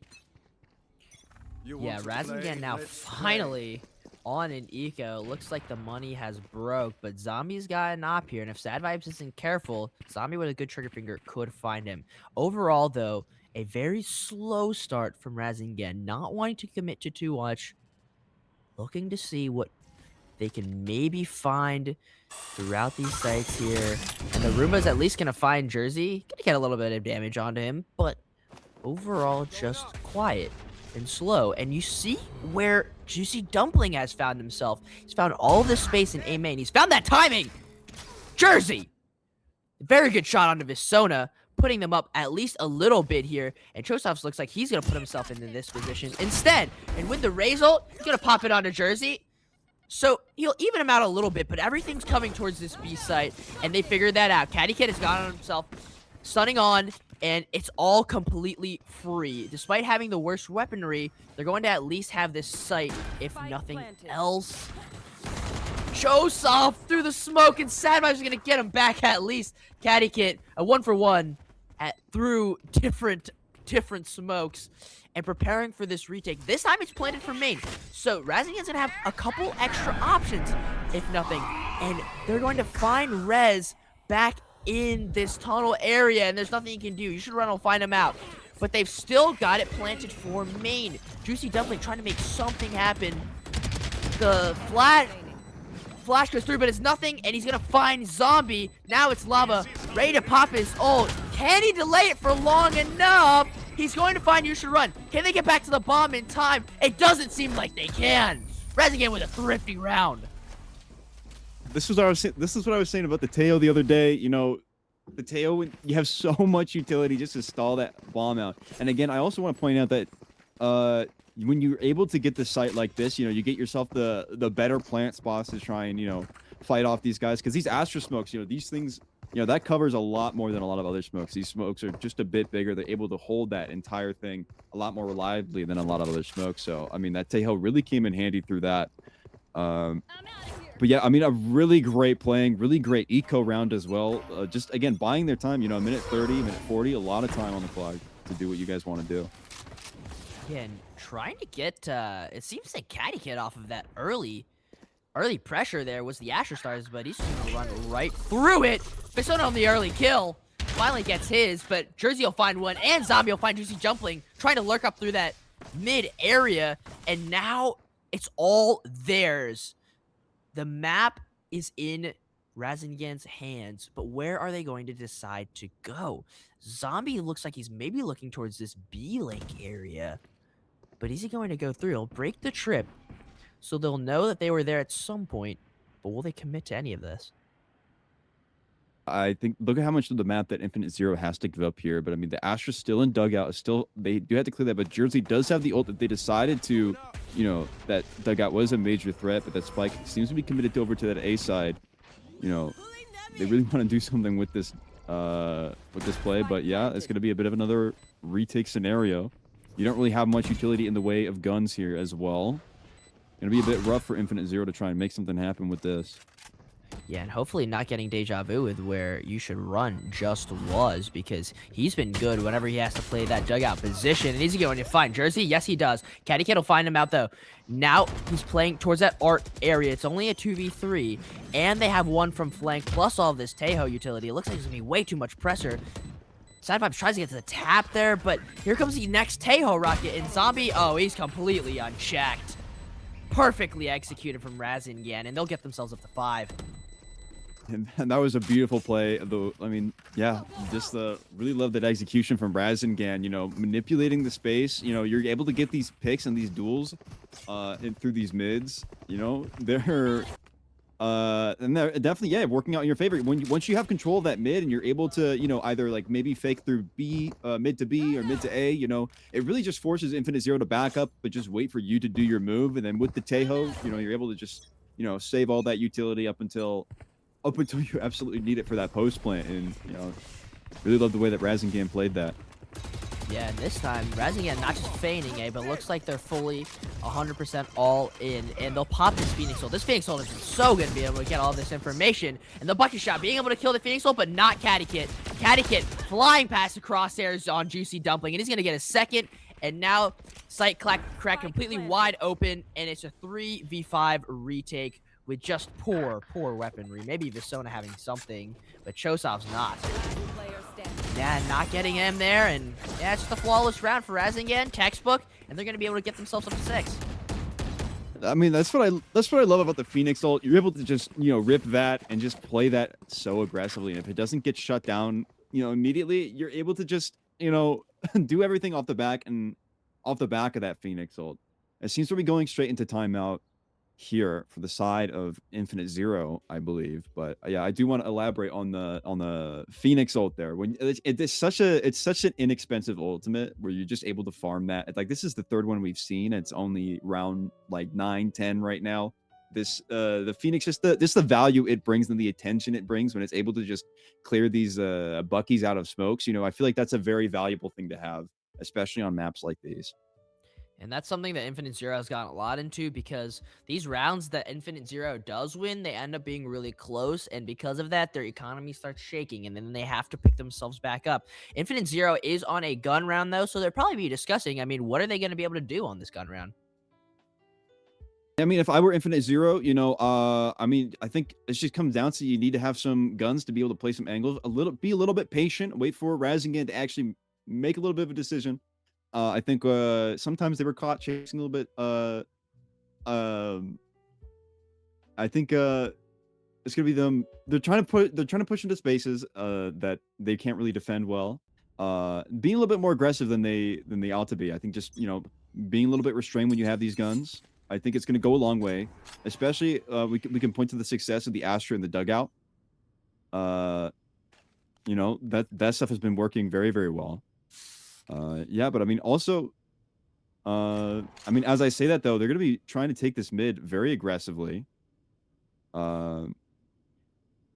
Yeah, it seems like just a little bit of waiting. I think what's going on is Sad Vibes HUD is not working, so just being a oh, well, I mean, kills are going through. Maybe this waiting is a little bit different than I thought. So, now looking, oh, Spike down. Fisoda absolutely destroys Rez there in that long area, but Lava and Jersey not ready to back up off of it just quite yet. It's going to be at least the 5v3 in their favor. So they finally figured out how to get this numbers, but are they going to be able to do it with the getting onto site? It really is just Bizona still here, though. And they popped the Neon ult, and that's going to be very dangerous. But despite being very dangerous, Ash is going to shut it down, so they'll have that in their favor at least. Jersey getting past the flash and lining up again. There we go. It's Juicy Dumpling, and You Should Run, killed by Jersey. Joseph on the flank, though, all on Jersey. Can he fight both of these guys here? He's alone, and here comes the eye. They're going to get the tap off. Jersey with the flash, they'll know where his location is! A perfect spray from Jersey to get the ace and clutch up the round for his team. I mean, Jersey had no business winning that one all by himself, but there he did. He's just there on the site, being able to get 1, 2, somehow managed to get his third as well. I mean, just an incredible round. And again, now you have your 4th Phoenix all the round just off of that round alone. Just amazing stuff from Jersey there. Now we could probably expect a pretty fast take with this Phoenix ult, just as fast as you've been getting him. And that's what's been every round they have this Phoenix ult, hasn't it? I mean, look, they're popping this drone. He's going to pop the ult in that corner. There it comes through. You Should Run. And yeah, and now he's not even going to get the Phoenix ult with his shotgun. Juicy Dumpling at least finding one with his Sheriff. But they're in a pretty awkward position here. A lot of players rotating from very far away. And even more than that, it almost looks like they want to put pressure onto this art area. Will they, though? It's going to be Lava who has those rockets. And they're going to find him. But Zombie's perfect on it, getting Juicy Dumpling and Chosov. Visona with this Marshall. It's looking rough. A tall task. So asking a bit too much from Visona, but crazier things have been done. But it's not going to be today with that one. I mean, yeah, Razyngan just completely dominating this game, and I mean, again, off the Phoenix ult just lets you get away with a lot of these aggressive pushes because you basically get an extra 6th man, and then after if that 6th man fails, you just get the option to bail, but they haven't really had to bail too often with this Phoenix ult. They're able to fully commit to this. And you notice, look at them trying to go for a 4 to a 5-man B, but look at all the defensive infinite 0, 4 people stacked over towards A. It's just going to be this chamber all alone on this B site. Yeah, and what is he going to be able to do against a fast caddy kid running down? What he's going to get the headshot is what he's going to do, but get traded out by Lava. So now, again, there's just no one on this B, and they haven't done much with this B. They've really tended towards this A side, so because of that, even Zero's not completely ready for this. But they'll have a flank, so we'll see what they're going to be able to put that pressure on that flank. Nothing else. Popping the Sky ult is Juicy Dumpling, and they're also going to get a ton of information off of that Fade Eye. Paranoia comes through! A little bit of whiffage, but he's going to finally finish it off. You Should Run, he'll train him off, though. Zombie finding Juicy Dumpling, and here comes a Raze ult from Chosov, sending into the wrong location though, and now all alone with this Judge. They're spraying him through the wall, and it's a 9-3 half for Razyngan. I mean, just an amazing way they've been playing this game, just overloading that A site, putting a lot of pressure. They've been expecting that, and then Infinite just expected that on that A site, and then it was just a complete, all they have to do is just kill that chamber. They clear that up, and all of a sudden everything is all good for them. Very good stuff from Razyngan on this half. I will say, the game almost got away from them yesterday when it came to their time to defend. especially on this map. They were up 10-2, and they nearly lost this one.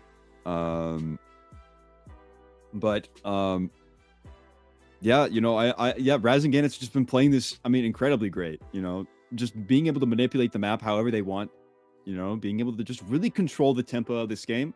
That's exactly the kind of stuff that we get from Razyngan. Yeah, and their tempo, not only have they controlled it, but they've forced it. But can they control it while they're on this defensive side? And Infinite Zero opts for a 4-man down this art area, and they're going to find out Jersey, the big man of the night so far. So taking him off is going to be very good. But Lava in the smoke here. He's going to find... It's actually Rez who's going to find UC Dumpling. Sad Vibes will find Lava, though. And Rez very, very low. He's going to just get himself out of there. Now, 4v3 for the side of Infinite Zero. They've got him exactly where they want them. And knowing that, it looks like they might move towards his B side? No, not at all. And Rez on 20 health will find Visona all alone there, evening up those numbers. Chosov. Can he get Rez? No. Rez on an absolute tear, and Zombie gets You Should Run. So now, in what looked like it favored them before, all alone is Sad Vibes, and he's just got this classic plus some util. What can he do? He's got the bomb. So a lot of these players are very low. If he can find Catty Kid here, it's at least somewhat in his favor. The right click, not enough. Razyngan will get to their 10th round, and Infinite Zero just on their heels. Was Rez able to just get like another couple kills just on 10 HP, able to just clutch up another pistol off of the back of that? I mean, that's just incredible there. I mean, the map control really was in favor of Infinite Zero there. They had that A site, you know, they were thinking about committing to that. And then they lose their chamber that was controlling that site. So, I mean, yeah, and it's not really looking good out there for Infinite Zero. I mean, now you lost this, the bonus, all you got to do is hope that everything goes well after this bonus. Ooh! Oh no! All right, no, that works. This zone is gonna need that, especially when Chosov gets found in that connector area. Wow, a beautiful shot, and it looks like Infinite Zero has really just opted to force this, and I think that's a good idea coming out from them. They've left the bomb back in their spawn to really be able to see if they can just find picks first before committing anything, knowing that they might have the option of losing that bomb. You Should Run and Visona together here, and they're going to find Lava out. So far so good, but they still have to fight 1 Outlaw and 2 Bulldogs, and that's going to be very, very hard if you're the side of Infinite Zero. Yeah, definitely. That's a lot of strong weaponry here, but again, as you lose more and more people, you're going to lose more control of the map. Infinite Zero bailing out of that attempt to fight for art. It's going to be a full rush coming in, but Juicy Dumpling able to make quick work of Rez. Yeah, absolutely so. And now the A site is going to be all theirs. Can they pull off what needs to be a round win for Infinite Zero? Juicy Dumpling will actually pick up that Bulldog, so that'll be very helpful. But it's Jersey and Zombie, absolute juggernauts on the side of Razyngan, and Jersey's gonna prove that by taking out Juicy Dumpling and also flashing himself. But you know what? It's been a lot of that today, really, hasn't it? So that Fade C's going to get the Phoenix, and the time ticking. Zombie knows that the Bulldog's gonna be better for him here. The Phoenix Molly in a weird spot, and Visona's gonna find Zombie. And there's that Ash util on that post plan. I mean, facing 3. Visona with a 3rd. And now Infinite Zero says, no, I'm back in this game. Bring them up to 4. A little bit of a miscommunication on that Molly there, sending that out to try and keep them from swinging to stick, and then also pushing past the Molly. A bit of a scary thing, but a very good job from Infinite Zero. Being able to turn this, I mean, you know, they have to win these rounds. You know, they can't really play this short game. You know, they can't really, they're forced to buy, and they're able to get themselves some pretty good guns in this. And now, you know, you're forcing Razyngan into a really weird spot in terms of the economy here. Yeah, Not too many big weapon names in their arsenal. That's exactly what I was thinking, and you know, and he's playing this B area. It's going to be very, very difficult. Juicy Dumpling Gets this dog coming through here, and it looks like it's going to be all 5 men here. So it's a full commit, and the dog will actually take a bite out of Zombie, and Chosov will finish him off with his gun. And Visona from the back, feeling his hand a little bit and getting the kill onto Lava, and now all the pressure's there. Rez with the classic kill. He's been very good for those today. And Sad Vibes making sure the shorty does not get too much value, and also gets Rez as well. Now Jersey all alone with his classic. It should be all but over here. He's got 100 health. Here's his flash, knowing there's one behind him. There's TP, and Visona, yep, he's going to take him out. An Infinite Zero, they'll get to 5, and they'll bring themselves a little bit more shallow in this pit here. Yeah, I mean, it was a good attempt for Razyngan, but now, I mean, now you got yourself some guns. Now you got the chance to put this game away a little bit. Meanwhile, Infinite Zero building on this momentum, being able to get, these rounds, and then that lurk coming in from the chamber as well. They were able to ruin any chance of a very strong retake from Razyngan. Any chance of an upset, especially on that pistol round. Razyngan has been proven to be very lethal with these. Yes, that is definitely true.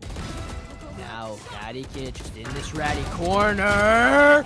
Caddy Kid with 3! A beautiful slide and play. Trying to get this orb. Maybe a little too greedy. Visona will finally put an end to that reign. And now in a 1v3, all he's got is a bulldog. And he's got 2 men coming from behind him. And I'm probably going to be able to find him. He's got the trip to buy himself a little bit of time here.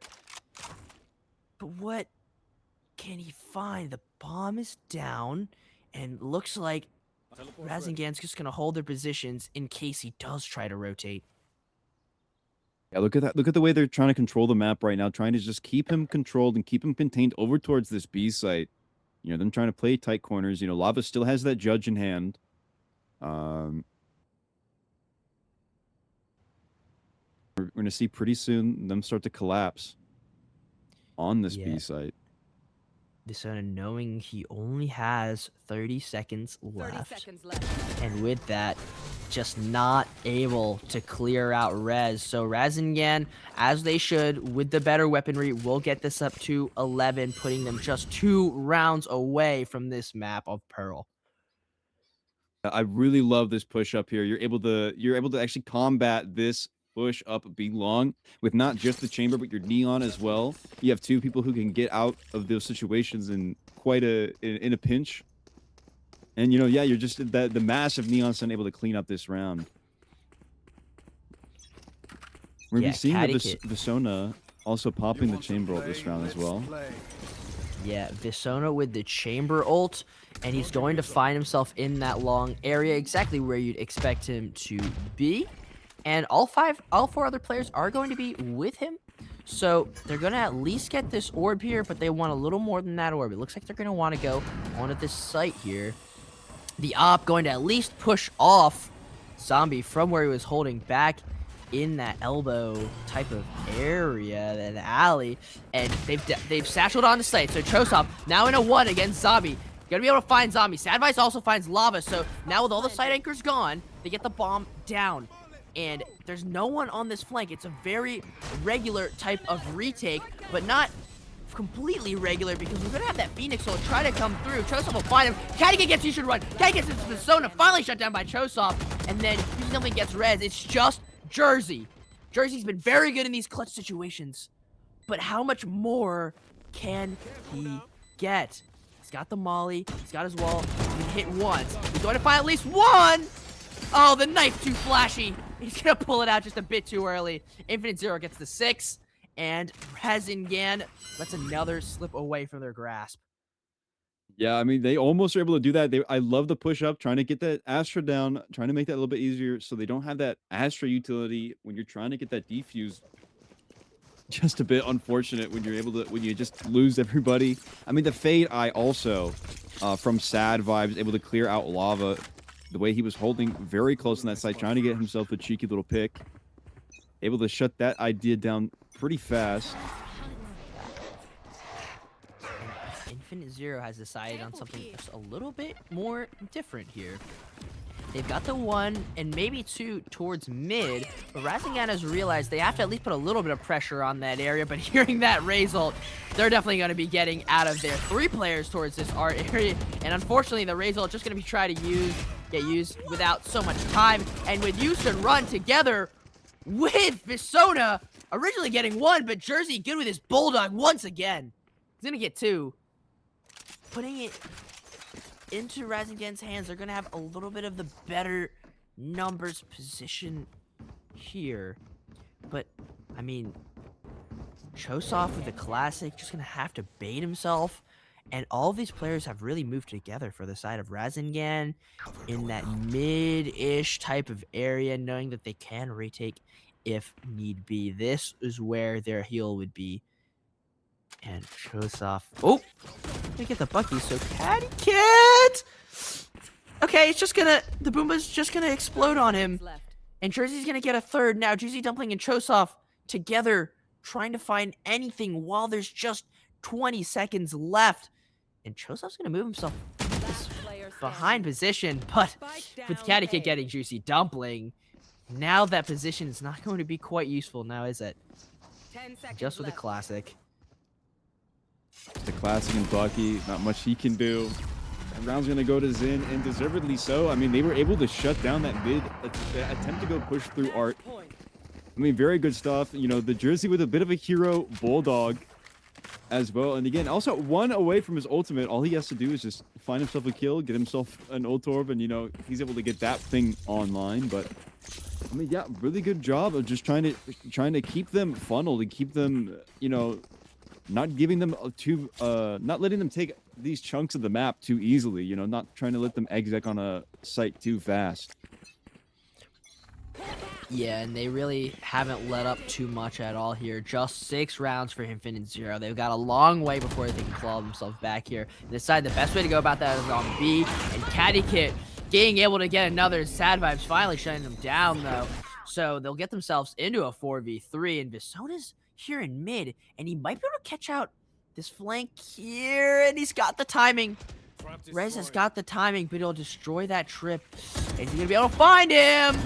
Yes, he does. So now bringing it all the way down to this 4v2, and it's planted for long. A very difficult objective for Razyngan here, and they've recognized it. Not totally ready, not knowing what they have clear. If I were them, I think they're just going to try and play for a pick. Maybe try to find someone being a little bit too aggressive on this. But trying to go for the retake and the defuse is not something. It's going to be a bit scary, though, but they're able to find 1. Yes. Yes, they are. And, you know, Infinite Zero winning as they should. Only end up losing 1 gun out of all of that. And they'll get themselves up to a 7. So just an inch closer than they were before. Yeah, exactly. I mean, you know, Infinite Zero making a bit of a comeback that's, you know, is this game, even though Razyngan's at 12, this round is definitely, this whole map has not definitely gotten away from them. You know, there's still the potential here. They've been playing this very well. They know when to be patient and when to be a bit aggressive. I think a lot of these are going to come down to a little bit of these gunfights that they're going to have to take. And how exactly they're going to be using their util onto these sites. And how they're going to be clearing these angles. That's for sure. And Infinite Zero just taking a play out of Razyngan's book here, looking for a full A exec. And Joseph getting himself on the site is going to do exactly that. He's got a fight with Rez right here ahead of him. And also Jersey is going to get himself on as well. Rez will get shows up and Sono will get Rez. Caddy Kid with the op. All the way from behind. He's going to get Sad Vibe. And Jersey finally pops that ultimate. And he's going to get out too. Caddy Kid with this Neon ult. That's why he's also got the op here! Through the wall, he's gonna find Juicy Dumpling. And now, Visona has to get Zombie. Visona has to do it all! Caddy Kit, the unsung hero of this map, is going to close it out for them. 13-7, Razyngan. That was a beautiful way they tried to defend that site. You know, it really, like, I mean, when you're able to just shut down all their attempts to try and take this art, you leave when they're trying to hit A, you leave them no choice but just to go A main. You know where everybody's gonna be coming from as well. And you're able to also just, I mean, just to stall them, just to give them a little bit, just to stall them a little bit, able to call your Neon over. Everybody needs to come over just in time to get bring the value that they need to bring in that last round. I mean, a very, very good map from Razyngan. A well-deserved win for that one.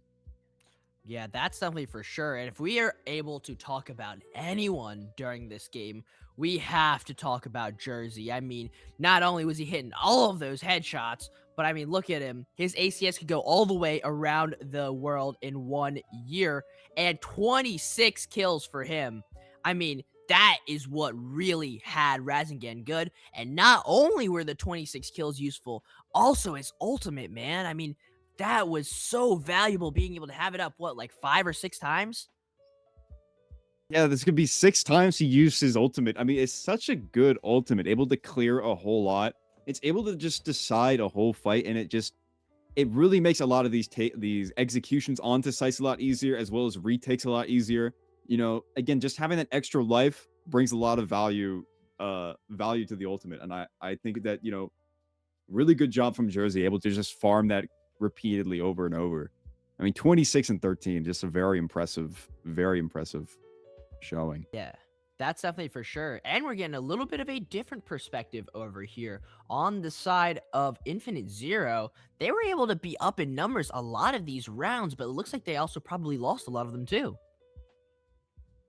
Yeah, it looks like also you'll notice that the Razyngan had a 0% retake success, which does make a bit of sense. I mean, all their rounds kind of just being you know, they didn't even let them get the spike down, and that was kind of their win condition. Again, like just stalling them out, trying to keep them from getting that bomb down, because the Astra utility is just so strong. I mean, the Infinite Zero just having a very strong post plant. But I mean, yeah, I mean, it worked out for Razyngan in their favor, you know. Yeah, very Yeah, good I stuff think from them. No, for sure. Yeah, and I think it shows the potential of Razyngan too, right? If they're able to claw their way back from a lot of these down number situations, I feel like I was saying a lot like 4v3 or 5v3, but a lot of those times when Razyngan was in those lower number situations, that's when they were at their best. Yeah, they were just able to pull off so many upsets. I mean, like Rez was responsible for like turning the tide of 2 different pistol rounds. Then we have I mean, Jersey able to find that ace over there, just entirely of their doing. I mean, just all these players being able to show up, and you know, it just shows that, you know, you don't really need numbers. Doesn't really mean everything in this kind of game. You know, definitely it takes a lot more. It takes a lot more effort than that.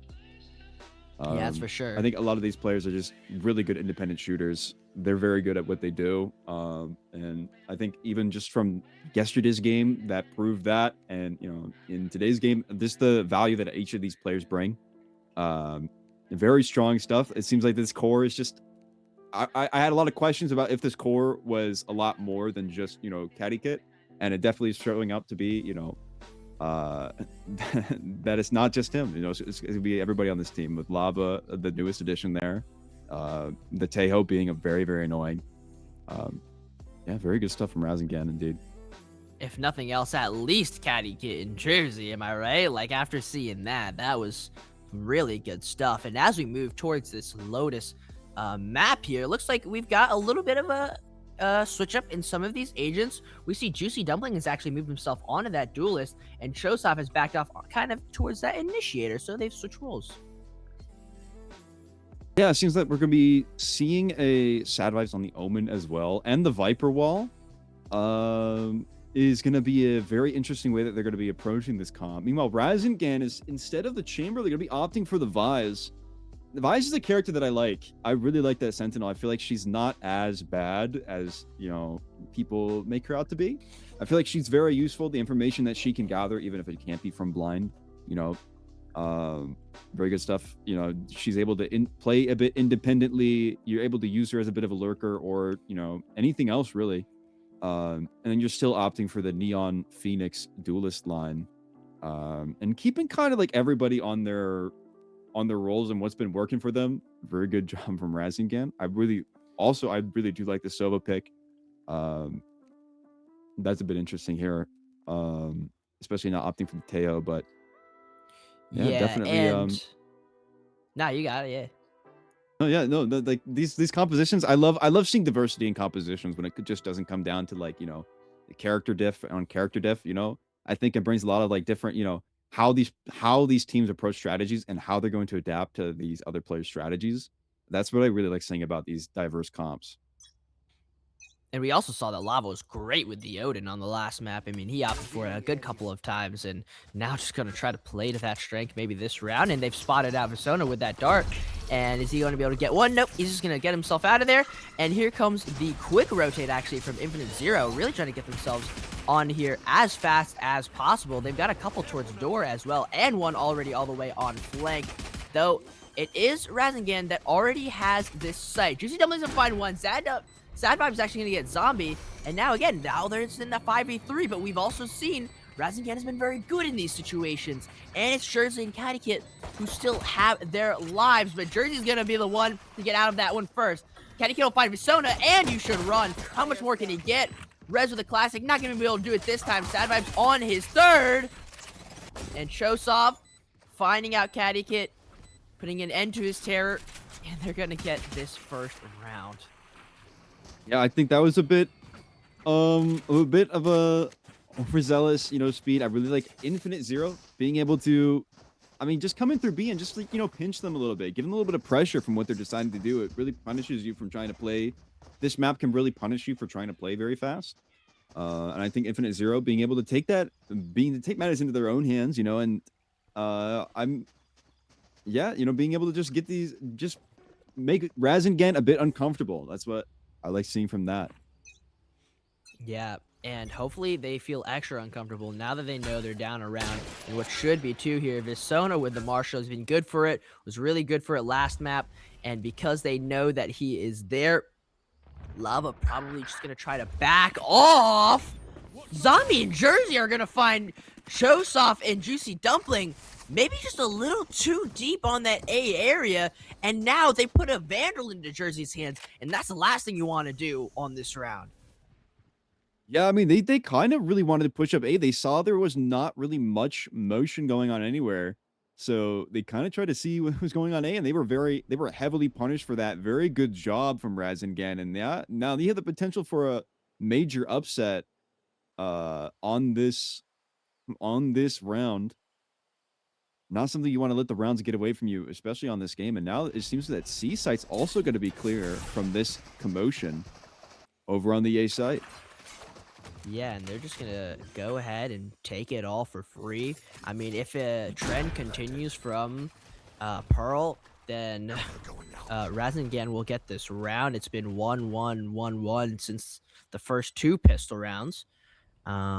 And they'll find themselves also in a good position, too. They're going to have all of this main area, and Infinite Zero just about ready for this retake. And we'll see some of that Vise utility, and it's going to catch Sad Vibes in a rough spot, stuck, not wanting to move, not wanting to give up health. And because of that, he's not going to be able to get out, but he does get one.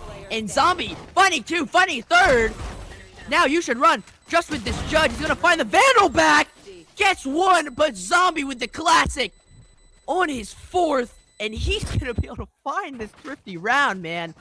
Great stuff from him, getting himself all of his kills in that round.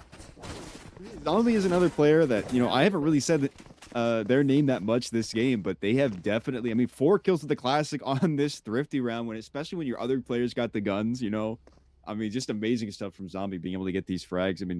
Honestly, just it was kind of just Infinite Zero getting a little bit aggressive with this when there's no need to. You got plenty of time to just wait this out. And giving them that guns really opened up the door for them to do what they wanted that round. Yeah, it looks like this round they're not going to be following suit. Just trying to play a little bit farther back here. And I think that Razyngan has recognized that, and they're going to try to get themselves onto this A site here. No one on any lurks or anything, so it should just be a clean 5v5. Catty can try to get himself into CT with a Phantom. The Bucky from You Should Run taking him out. And now all 4 of these players all the way up top here. They've got a lot to do. You Should Run will find Rez with Zombie with 2, Zombie with a 3rd. Can he get a 4th? Once again, it's Visona with a shotgun. And Zombie says, yes, I can. He's going to get himself that 4th. Razyngan getting themselves up to 2. That's the second 4K that Zombie has gotten. And now you have the Visal off the back of that, And that was just amazing way that they're playing, being able to play these. And now, when you have the lesser buy, you do have to give up that A space. You don't even have a choice in trying to play that aggressively unless if you commit a lot more to it. And that just, Razyngan recognizing that, being able to collapse on this A long, really really lets them get that free A site and just lets them keep pushing. They don't really care about donating phantoms. They're gonna have one next round anyways. Very good stuff. Yeah, and it looks like they've tried to switch it up a little bit here. So they're going to try and see and figure out what's really going on towards this B site, what this B site's all about. And the Steel Garden's going to make that a lot easier. So now trying to get on the site, Caddy Kit's going to fly all the way back towards this C link area. And he'll find You Should Run all alone. Jersey finds Chozov in this link. Juicy Dumpling with a second. Juicy Dumpling trying to find a third, but it's Lava that's got it. Sad Vibes finds Lava, and now a 2v2. Visona all alone. He gets paranoid out, but they don't know that they fully got him, so they won't be able to capitalize off of it too much. Rez not looking the right way. Now Caddy Kid and Visona in a 1v1. They pop the Neon ult to try to finish it off, but is it enough? Yes, it is. Caddy Kid with a third, making sure Razyngan finish this one off nicely. I mean, that round almost got away from them, Infinite Zero being able to take advantage of that, the B to A connector there. Being able to find themselves just 3 picks, really turning the round on its head, making things a lot scarier than they should be, Very nice stuff from Infinite Zero. Very good showings as well. But I mean, unfortunately, yeah, it just comes down to the numbers. I mean, the Neon ult, just kind of hard it's really hard to hit that fast of a moving target. Meanwhile, we're going to be seeing, now they're going to be playing the patient game over here on the A side. Not much is going to be happening. It's going to be Infinite Zero trying to find this information, and they're going to find that there's not going to be much. And I think no one's really going to feel a bit comfortable playing, detective, trying to figure out where anyone's at with these kinds of weapons.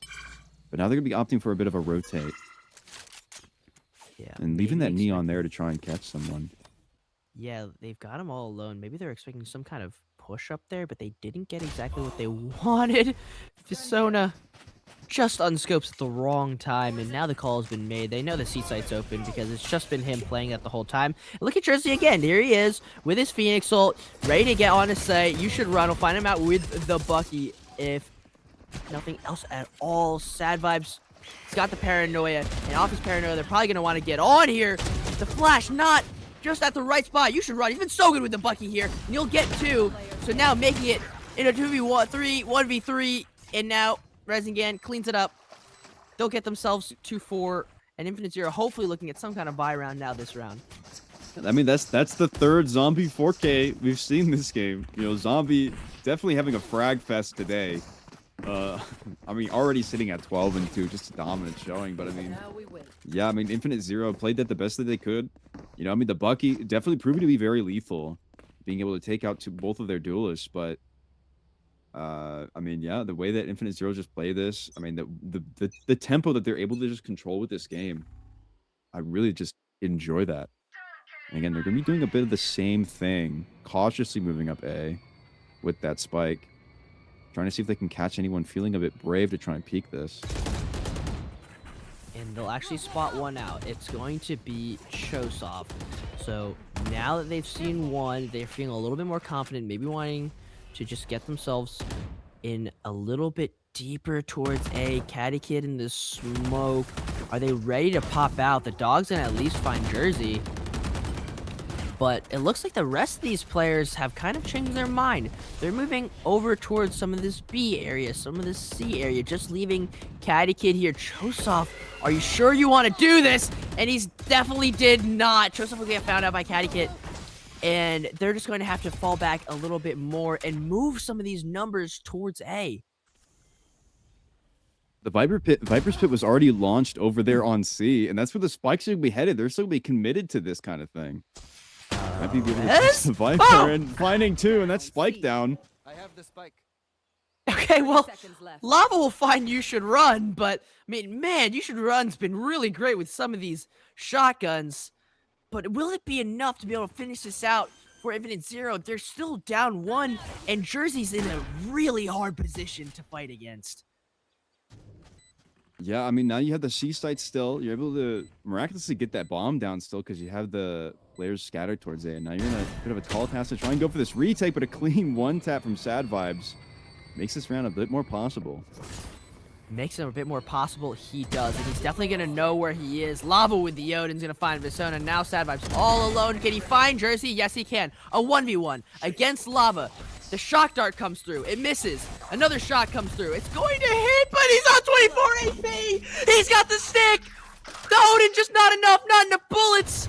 And now he'll finally finish off the kill, but the round is gone. Infinite Zero has taken their second.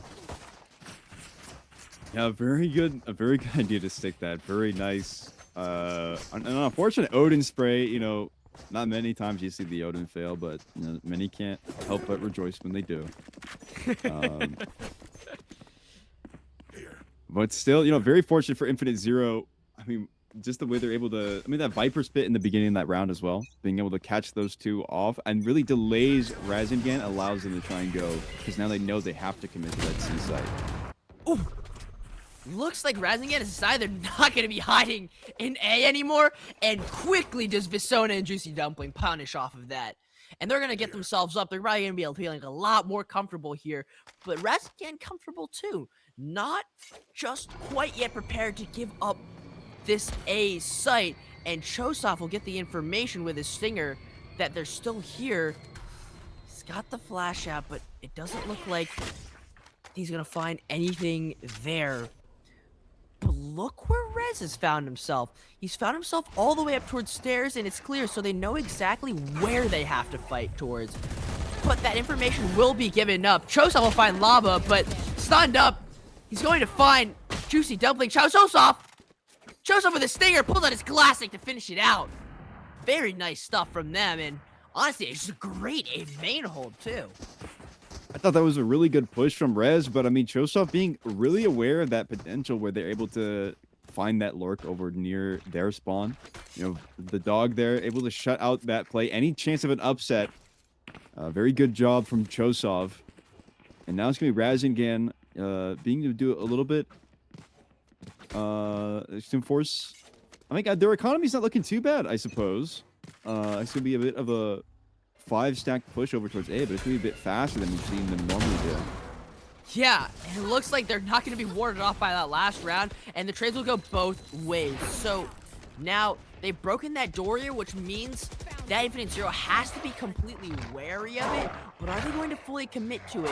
It's not completely clear yet. They've got 2 towards it, and it looks like the drone will signify that they will.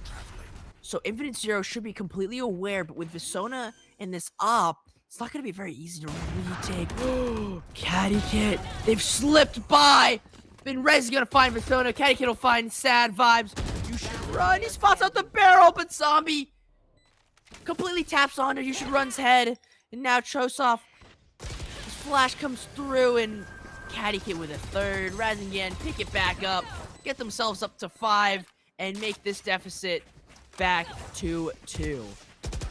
Razyngan definitely taking control of this round once again. You know, Infinite Zero getting 2 in a row. I mean, the way they're playing these rounds have been really great. But now Razyngan picking up the pace a little bit, not giving Infinite Zero enough time to actually, you know, establish their kinds of the way they want to play the game in these rounds. Very good stuff. And now we're gonna be seeing, look, 4 ults, almost 5 ults in Razyngan. I feel like this is gonna be another one of those rounds that are just gonna be starting off really fast. Yeah, and they definitely were really fast onto that. They've taken a lot all the way up to this wall. Visona, no, there's nothing in C. So maybe they're going to be able to call this rotate a little bit easier here. And they've also broken door. They've given themselves another option once again. And Sad Vibes has to be ready for it. The smoke has gone towards stairs. Here comes the Phoenix wall as well.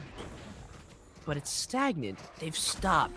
They're not totally going to be able to commit to this here. Chosov through the wall, and Lava's going to be able to get them back off of those bullet tracers. And now the call has been made. They're going to go through B-Link, and Sad Vibes is going to have to do it himself. Will he decide to contest it?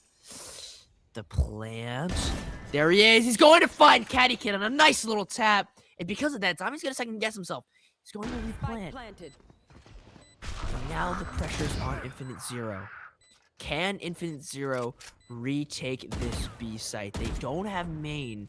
It's just going to be through the link and through the 2CT. Zombie! You want to take out one of those avenues, though, to make it a little bit easier. And here comes that Steel Garden and a Hunter's Fury as well. Can Visona get him? No, he cannot. Lava's going to finish him off. Wait. That round's gonna go to Infinite Zero, though. Did Yeah, they got the Zero stick. get the stick? Yeah, the post plant utility that they had to rely on I mean, they pressured the Sova, so Lava turned their attention over there, so they really had nothing to try and stall out Infinite Zero. They were able to clutch up on that round. Very good stuff from them. That was a... I mean, yeah. I mean, I love that microplay, just pushing that Sova, you know, keeping that attention. And I mean, even the first... I think Shock also just went a bit above the head of the diffuser, so they weren't quite aware. Wow, that round completely caught me dumbfounded. But Infinite Zero's gonna make the gap just one, and You Should Run's play close in this smoke. Gonna be able to punish Lava for droning so close. And look where Juicy Dumpling has found himself. What's he gonna be able to get here? Oh no! Not gonna be able to find Rez as Juicy Dumpling, and because of that, they've put themselves at a greater disadvantage than they were at before. Chosa with this thing has been good with it before, but this time not so good. So now it's Sad Vibes, who's gonna be able to have to hold this B site down all by his own if they opt for it. But maybe they'll opt better towards that C site instead. Look where Caddy Kid's found himself. Caddy Kid making the rotation over through B.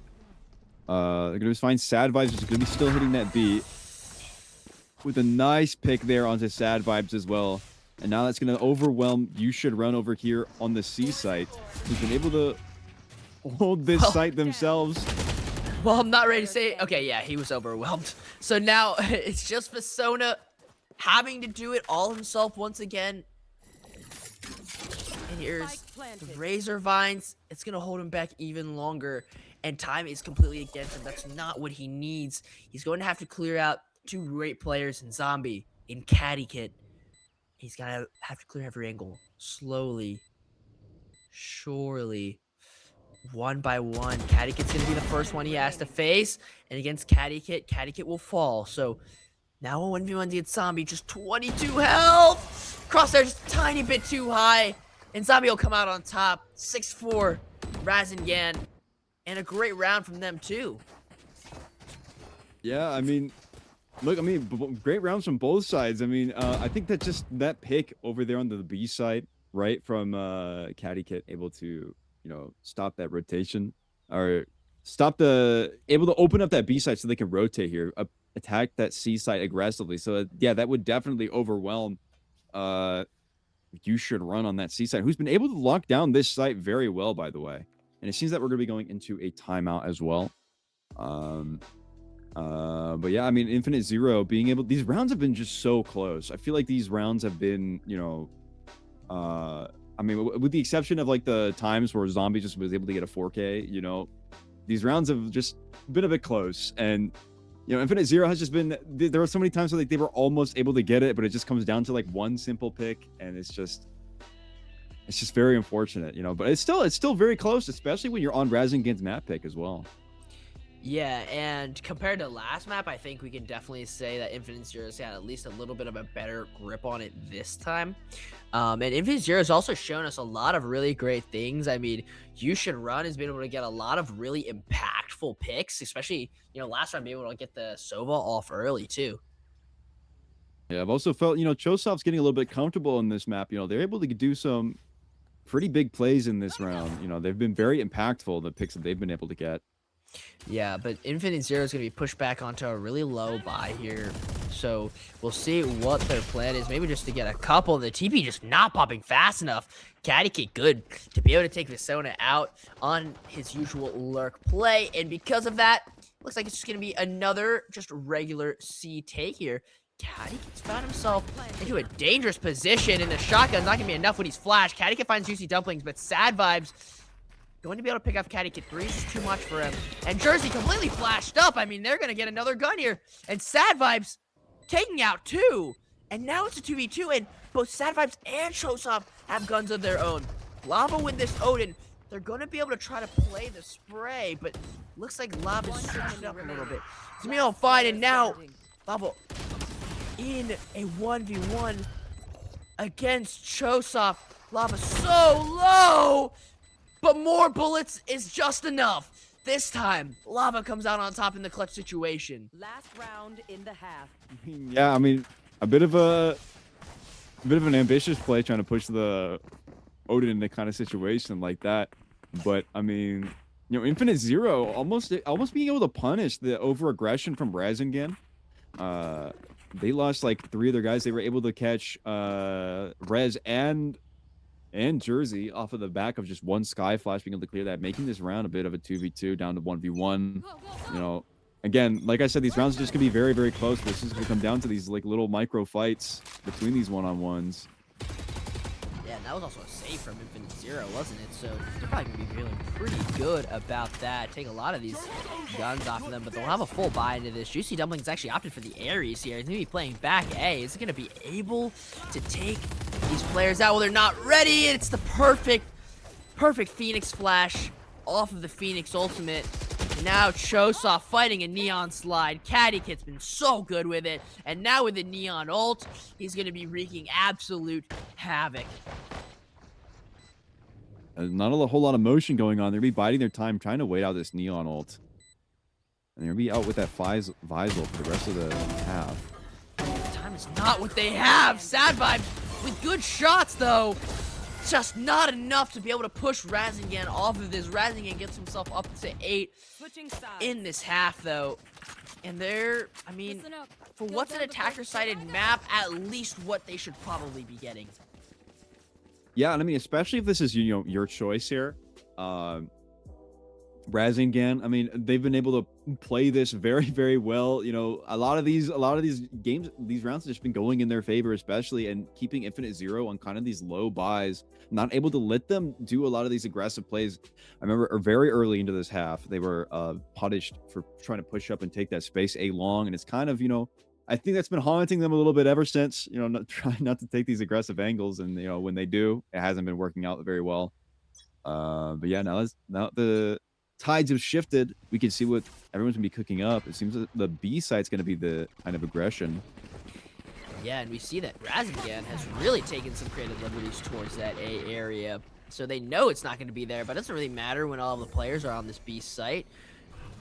Well, when I say all of the players, I really just mean Juicy Dumpling, because he's found himself into a really interesting situation. I don't know how Zombie's going to be able to survive this. He's going to find one for himself, finds the second, but Juicy Dumpling's going to eventually clean that up, and he'll find Lava as well. The Frenzy going crazy, but Caddy Kit with a better weaponry from distance gonna get the one tap. Shows off will find Caddy Kit, and now the 2v2. But the bomb isn't even down yet, and they still have a whole minute, and I don't think they're ready to commit to C. Yeah, look, the map has been almost completely flipped, where now they had to just walk onto the C site and get the bomb down. And Razyngan is just trying to pinch these guys, trying to figure out where everybody's going to be at. But look at Rez with this lurk. I don't know if they're going to be aware of this. Sad Vibes will see him, so they're going to know that he's at least there. 30 seconds left. And by knowing he's there, they're ready to take a 1v1 to try to make the numbers a little better in their favor, and they do. Now, Jersey all alone. Oh, hits a little bit of that Lotus tech. Flies along the wall there, but it doesn't really matter. They're going towards the A site. They've only got 13 seconds left, so they know they're booking it down. And Jersey has probably realized that too. If they're not planning at this point, then they're not going to be here. And he's got a long ways to go before he can get to A. That's going to be a bit of an interesting retake here, but you do have yourself at least one flashbang. But look, you got the Sky Flash on the other team. You know, you also got the Omen Paranoia. Look at this, a bit of a range duel here. Yeah, and yeah, it's just Jersey. I mean, with the Bandit, it's going to be a good weapon for this retake, but how much can you do with it? The Sky Flash will find him out, so they know exactly where they have to hold. He's got another one, and Sad Vibes went for it.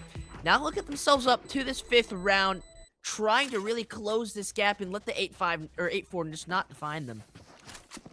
Yeah, I mean, that was very well played from Infinite Zero there. I mean, being able to aggressively take that C site. I mean, they were Razyngan tried to slow them down just enough, but eventually you're just left with the people. You have Jersey trying to go for a flank, and then have your Omens being anchored there on the B site, and then Infinite Zero being able to just rotate through their spawn, getting that bomb into the A site, and very good decisions from Infinite Zero, especially late in the round when it seemed like it wasn't going to be going in your favor.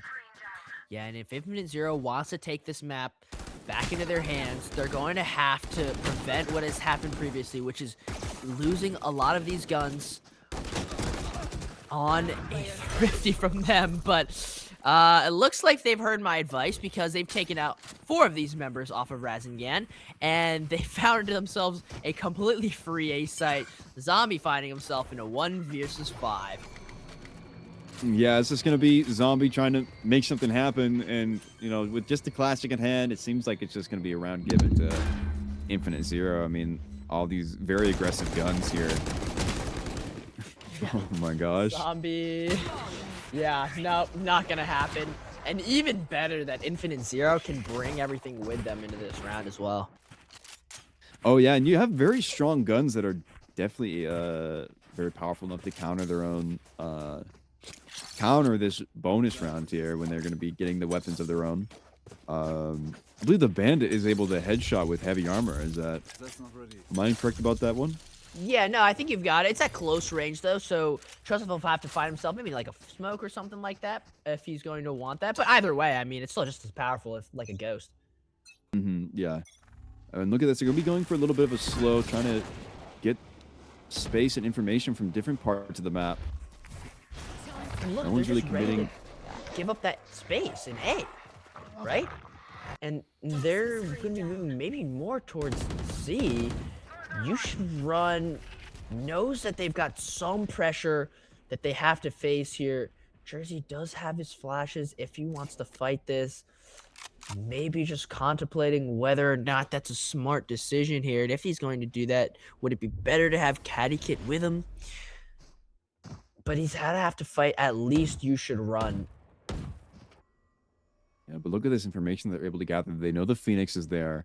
I think they figured out that the Neon was there as well. So now they're going to be making their motion over towards the C site. But you should run. I think it's just trying to wait and trying to catch this lurk that Jersey has gone for before. 40 seconds left. Clock is ticking. It seems like they're going to finally start their execution on this side. Yeah, and start their execution they do. So they'll get themselves on here, but they do have to fight into a lot of Vi's utility. Visona with the Outlaw find Zombie, but Rez will get him back. So now there's still one all the way back towards the CT area. You should run. Will finally find Caddy Kit, who was trying to flank, but Rez looks like he's going to try to follow suit. So they're not going to know that he's behind unless they check it. Juicy Dumpling lights up Jersey, so he'll be low too. And they've got themselves in the position of exactly what they want to be used to run. Knows, and he's going to get that headshot. 2v4, and Zin's ace is all down. Jersey, you'll find out a jumping Juicy Dumpling, but Chosov will finally finish him off. Lava knows that he can't get back in this round. And Infinite Zero, once again, they're going to cut this round differential down to just 1. I mean, very impressive from Infinite Zero. I mean, look, the way they're very patient on this A site and the information that they get from that as well. Being able to scout out that they know that the Phoenix is going to be over there. They know that their C site's going to be just a little bit weaker. They know that the Vise is going to be over there, and it's just a matter of time and simple executions. A timeout's going to be coming in for Razyngan, I believe. Trying to get losing the bonus round. Things are looking a little bit scary now that you're losing that, once comfortable 8-4 lead. But yeah, I mean, Infinite Zero, I mean, they've been just calling this game, calling the rotations very, very good on this attack. This is a very good adjustment from them. Yeah, I definitely agree. And they're also close to a couple of ults as well. Jersey's just 2 off. Caddy Kid is 3 off. Those are definitely game-changing ultimates. And we've seen that Infinite Zero has given up a lot of that space, especially towards A. I'm wondering if maybe they're playing to be able to at least get the orb on this round and then die if you're Jersey, or maybe get it to Caddy Kid and see if you can get one next round to be able to change the tides. So they do have options, though.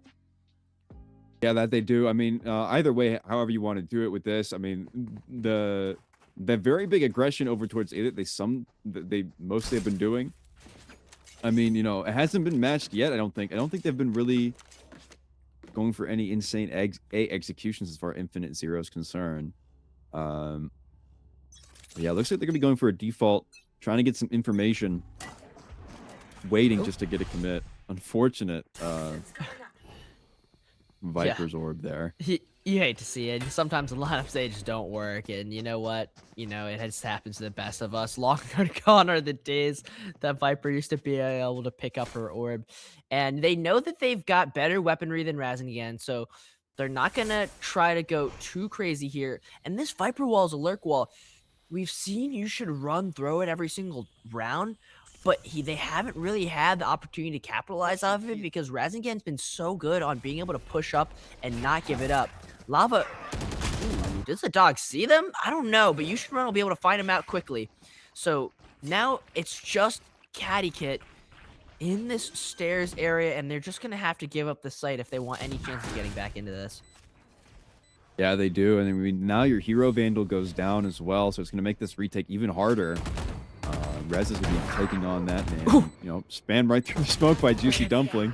Yeah, they probably knew where that gun was, and now Razyngan is going to feel a lot of pressure. They've been able to be very comfortable through this series, always being up some number of rounds, but not now. Yeah, now, you know, the pressure's on them a little bit. You know, we're seeing 8-8. You know, they got to start getting the momentum here, but this is where they're, you know, where that timeouts I think is going to come into fruition here. They're going to finally get some guns in their hands. You know, they're not going to have to, you know, do a light buy. We're going to see the Odin coming in from Lava. We're one away from the Jersey ult. I think that there's going to be a lot of it's going to be an interesting round, but again, Spike not being committed anywhere. They're going to be trying to get some information, either A or C. But it seems C is going to be the favor of Infinite Zero. In the last round, they weren't able to get any ults up either, so they're still just one shy off of jerseys, 2 away from Caddy Kits, and there's none of that pressure towards A once again. Infinite Zero's already revealed their hand that they can lurk off this wall, and flashing through the smoke, Chosoff will find Caddy Kit. I've got your trail. But where are they going to go off of that? Lava with the Odin. The Odin will catch out Chosoff, so now you should run. Just not feeling comfortable with that A area. And look what's going on C. Juicy Dumpling, ready to dash and updraft on with the shorty. Oh! The shorty always sits like a napkin at the worst possible timing, but Sadweb's going to be able to clean it up. So, a 3v3... But the 3v3 for Infinite Zero, once again, they're not feeling comfortable with that C site, and they'll have the From the Shadows to be able to get towards A. But look, it looks like Razyngan's a little bit faster. Okay, but quick as the hands of Sad Vibes, he's be able to pull his paranoia out to make sure that Lava is not able to capitalize off of being on A quite early. And with 14 seconds left, they have to get this bomb down. A 3 versus 2. Rez TP's on the site, but here comes the Viper's pit, and because of that, Rez is not having the vision to be able to get You Should Run. Jersey all alone in his ult, and it's just too much. Sad Vibes faces him, brings him down. Infinite Zero gets their first lead of the series. I mean, that was a very impressive round. I love these calls here from Infinite Zero. I mean, being able to, you know, you lose someone on A, but with that loss, you know, you find out the Omen is playing there closer and that B to A connector, and then you have that Silva over there as well. I believe you also have a pick in your guys' favor, so you know that C side is a little bit weak. I think, unfortunately, when you miss the shorties, you know, you're gonna have to rotate around, but that was a very good adjustment from them, and it really worked out in their favor. Very nice job from Infinite Zero. At the pace too. I mean, he's on 21 kills, man. And definitely. Look at this. Just on the outside of this smoke here, Duga. I'm not sure All what's going to 5. happen. And it's shotguns with lava. Juicy Dumpling Shorty gonna be able to get his revenge there and get it onto lava. So on what's a light buy for Razyngan, the kills do go their way. Oh, Juicy Dumpling, maybe just a little too aggressive, a little too comfortable with that one. And because of that, Rez will find him out. So now 4v3 for Infinite Zero, and they're just gonna get this bomb down. Razyngan Planted. not totally ready to be able to fight into this though. And it's Jersey who's behind the op on Visona, and he's gonna be able to find him. So that'll make the numbers even, and what was once a very powerful option for Infinite Zero is gonna get taken down, and Chosov down as well. He'll be able to pick up that op if he has to. No, he's not. He'll be able to find that Vandal. And these players are really cramped towards this tree area. No. Wow. They should not have had that. Thrifty. You know, I really love that play. They were able to, what they did in the back, they were able to smoke off that the chamber trip. So then that let Jersey that allowed Jersey just to be able to sneak through and get this lurk going in, and they were absolutely unsuspecting of this at all. And I mean, yeah, you put the pressure on them from, I mean, all different angles instead of just one. That was a very good response from Razyngan, and finally that response was, you know, long overdue. Yeah, I mean, Infinite Zero had been on a tear of what does that say, like 8 rounds right there? So it's good that they were able to at least, you know, pick something up. I mean, yeah, just the 5 rounds, but you know, 5 rounds too many. Yeah, 5 that's rounds a too many indeed. Ooh, Yeah. a little bit of fighting going on towards that C area, and because of that, it's gonna bring these numbers down to 4v4. And Infinite Zero, they know the Vise Wall is here, but do they want to commit to it off of that? They've got players that are close, but look where Jersey is. He's got all this information in C, and they've decided they're gonna go on. They've gone on all at the same time, and fighting is Juicy doubling on a res. He'll get him, and so they're gonna be able to at least get this bomb down. You should run. Finally finds Jersey, who's trying to do something weird with Door there, and Lava has to face 2. He'll get the headshot on 1, but Chosov not gonna let it get too much crazier than it needs to be. It's Caddy Kid all alone in a 1v3. He's got his Neon ult if he wants to pop it in this round. We've seen him be very good in these situations where he has to do it all. And do it all he has to do. He's gonna have to slide out, but he's sliding into a crossfire. Gets 1, but you should run. He'll finish it off. Infinite Zero gets himself back into the lead of where they want to be. Yeah, I think, you know, I mean, look, I noticed Razyngan in the start of last round, they had 5 ults, and now they're still sitting on these 5 ults. It seems like they're a little bit scared to try and be a little bit aggressive with these plays. I don't think they've tried to do anything too aggressive except for trying to take some space long, which, I mean, really didn't do a whole lot. A lot of favors for them here. So I'd like to see the massive aggression, but right now it's going to be Infinite Zero trying to play this a little bit slow, not committing the spike anywhere just yet. Look at how fast the Sky and the Jet here have pushed all the way near B. Yeah, and look at Jersey, man. This fight has been happening on C round after round, and Jersey's come out on top, at least for the last 2. They'll be able to bait out the Vise Wall, so they'll have more options later on in the round. But Caddy Kid's just sitting in this ratty rubble type of area near tree, and he has his ult, so he can pop it if he sees anything, but it looks like he probably won't. A lot of these players have decided that C is a little bit of a safer bet. Yeah, it looks like the C set's gonna be the rotation, and that's gonna be where Razyngan, you know, having their core sitting on that B site makes it so they're not able to take that C site just as fast, and that Vise being there just to slow them down. I think Lava's looking to try and get something going with this Hunter's Fury pretty soon. Yeah, and there it is. There's that Hunter's Fury. Maybe he's trying to get chosen off of the dog. And he'll actually scan him once, but it's not going to be enough to kill him or anything. And you should run. Finally finding Caddy Kid towards that A site. And that's completely opened up towards the A site. But Rez is still here, and they've only got 20 seconds left. They have to be completely decisive on this. And look, we see Chosov has decided to stay through the C. And this is going to be a thorn in the side here. Juicy Dumpling finds Jersey. And now, do they know Rez is in this area? They know they have to hold at least stairs, so they have to come from something in that direction. And the Steel Garden coming through, gonna be able to take out some of those guns, but not quickly enough. Chosov and Sad Vibes will be able to get theirs, and now it's Rez all alone. He'll find Sad Vibes in a 1v2 now. Has to get Chosov. Chosov is low, and he also has to get the other. But Chosov's gonna be able to get him through the smoke despite having it there, and they'll bring this scoreline up to 11 on Razyngan's map pick too. I can't help but think of what happened yesterday.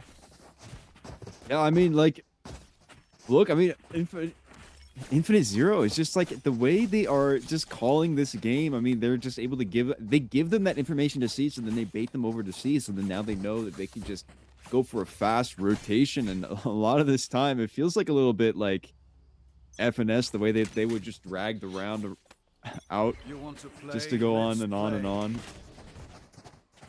That's Very a reference. Yeah, thank you. It looks like they're maybe switching up on this round. No, not the shorty again! Zombie's gonna find Juicy Dumpling when he tries to use that shorty. A little bit too long range there. So they'll have the C site fully. It's not gonna be like the last rounds where they faked it. And it's just gonna be them having to hold down this site, but Zin's got all of their guys here. They've popped the Sky ult and the flash. Okay, so Chosap will be able to finally take out Zombie, though he was low before. You should run. Trying to hide in that cubby, but Lava's Guardian too good, and now the Neon ult coming out. They're finding the picks. It's Visona who finds Lava, and Catty Kid speeding around. Razyngan with the 5v4 retake. That was a very good retake from Razyngan. I mean, then now that they're finally using these ultimates, you know, the utility they're able to bring, and also just being able to punish these the aggression that Infinite Zero has been. They've been a little bit. I think they felt a little bit comfortable trying to push into there, and you know, being able to punish that, I think that feels really good for Razyngan. It's gonna. I think this is the kind of round where it's like, you know, now you're building your mentals back up. Now you're building momentum a little bit. And so I think this is gonna. Things are going to start looking a bit more competitive here for Razyngan and Infinite Zero. I think this scoreline could get a little bit closer. Oh, yeah, absolutely. Both of these teams have just been playing amazing. Infinite Zero have been just shattering expectations on this map. But if Infinite Zero wants to be able to get to that third map, they have to be able to close it out. Either in the next 2 rounds or in OT, but they're going to be able to find that orb there. Looks like they want to get really close to that Viper's pit, and they won't quite commit just yet. They're gonna want to get the Skydog through to see if they can get any good information.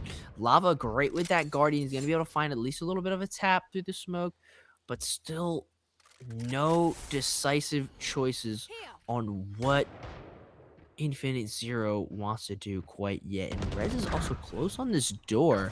He wants to be able to get them out. Lava finally gets killed by Chosap here, and he's not going to want to break that door. Caddy can find Sad Vibes on site, but he's in that tree area. It's going to be very hard to take out. Jersey finds Chosap, but you should run.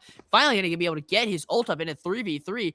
And look at where everyone is. I mean, it's going to be very confusing on what Zin's going to be able to do here. Rez is still here.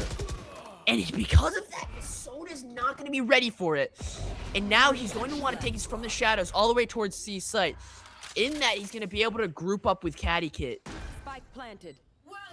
So they're able to flip come through from the flank. Yeah. Yeah, no, they just completely flipped the map, and now the Viper's pick goes down. You had the bomb going down. It's going to be a very, you know, very hard to actually try and get this retake for Razyngan. And look, we got the shorties coming in as well. All you gotta do is take a little time, but not do that. If You Should Run can do anything, it's going to be in this Viper's pit, and he's going to find one! Oh! And it's the perfect clutch from You Should Run. He's getting his third, and he's going to bring Infinite Zero up to match point. I was nervous when I saw the blood shoot out from You Should Run's player model, but he will not be taken down on 30 HP. Yeah, I thought that was gonna be like a one shot. I thought that was a very good play from Catty Kit, but no, You Should Run. Just, I mean, they've just been phenomenal this game, being just so independent. You know, being able to get all these plays and all these clutches as well. Just very impressive stuff from You Should Run, and they've been proven to be definitely something that they need to worry about, even on these attack rounds for Viper. Yeah, he's been very good. It looks like they've decided that B is a little bit of a better play for this round. Look where Jersey is. He's kind of hiding in that one way, and then they're going to be able to get this B site for completely free if this wall goes down, and it will. And they're going to be able to get this bomb down. And it looks like Razyngan's opted for this 5-man retake. They know that they have one flank, but that 5-man's going to become 4 as Sad Vibes gets res. And Sad Vibes is going to be able to paranoia up into the heaven area, not going to look to capitalize off of it just yet. They know that they still have their trump card of having Jersey on that flank, but they know that no one's playing main. Everyone's either on site or in this link area, and Catty Kid sliding on a site, but not going to be able to see Chozov just quite in time. Chozov with a second on the zombie. Sad Vibes will find his second on the lava, and it's just Jersey alone on this flank. Jersey's going to get this one. We've seen him get an ace on Pearl. Can he do it on Lotus? Even if he does, I just don't think there's quite enough time. And because of that, Infinite Zero is going to take Razyngan's map pick, and they're going to be able to get themselves to a 1-1 in this series. Man, it's been a good one. Yeah, this map has been incredible. I mean, Infinite Zero just out of nowhere, just coming back. What was that like? What was that? Wasn't that 9-3? Yeah. 8-4. No, 8-4. It was Yeah, 8-4 yeah. that map. Yeah, they being able to come back from that. Infinite Zero just they just been phenomenal. I mean, like, shout out to You Should Run, and I mean, all these players really just being able to independently make these plays. But I mean, they've been fragging out. But yeah, looking at the stats here, yeah, major shout out to You Should Run, and like yeah, everybody's been fragging on this team pretty much on Infinite Zero, and yeah, I just love the way they've been able to play this game, and all the calls they've been able to do on this map is just so. It's so amazing to see, especially when, especially on another team's map pick is just. It's very good. It's very good. Sad Vibes. I mean, can we give a special thank you to the manager who stepped up to play today and stepped up to play? He did. I mean, look at him. He's got himself on that 24 and 15. Only shy of You Should Run because of the ACS. And I think sometimes we can really forget. We get used to seeing players like Jersey, get used to playing players like Catty Kid, these duelists dominate the leaderboard.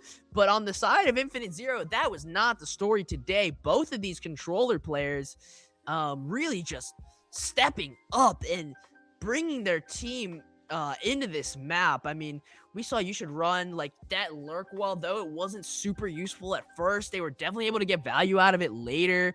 And I mean, Sad Vibes was a shooter today, man. Yeah, I mean, like everybody on this game was shooters. I mean, yeah, you were just unfortunately both the duelists on Razyngan this map just felt like kind of silenced a little bit. They were able to not really do a whole lot or control the game the way they were able to do that on Pro with Jersey's Phoenix, and looking at the stats over here, I mean, now Infinite Zero getting that buff of the first blood here, a little bit more retake success from Razyngan, but it's gonna be a bit all for naught. But yeah, this has just been. No, yeah, like it was a very good map from Infinite Zero, and looks like I was talking about those first bloods on the last game, how Infinite Zero's getting themselves into numbers and then having to accidentally sell themselves, but not this time, man. They had 14 first bloods, and 13 of those rounds did they win. Yeah, I mean, that's been. Yeah, I mean, a really big and great adjustment as well from Infinite Zero. Making these first bloods count and keeping the momentum here. I mean, I think it helps also having multiple points of attack. Having those 3 sites, being able to go from A to C to A. I think we saw a lot of that from Infinite Zero.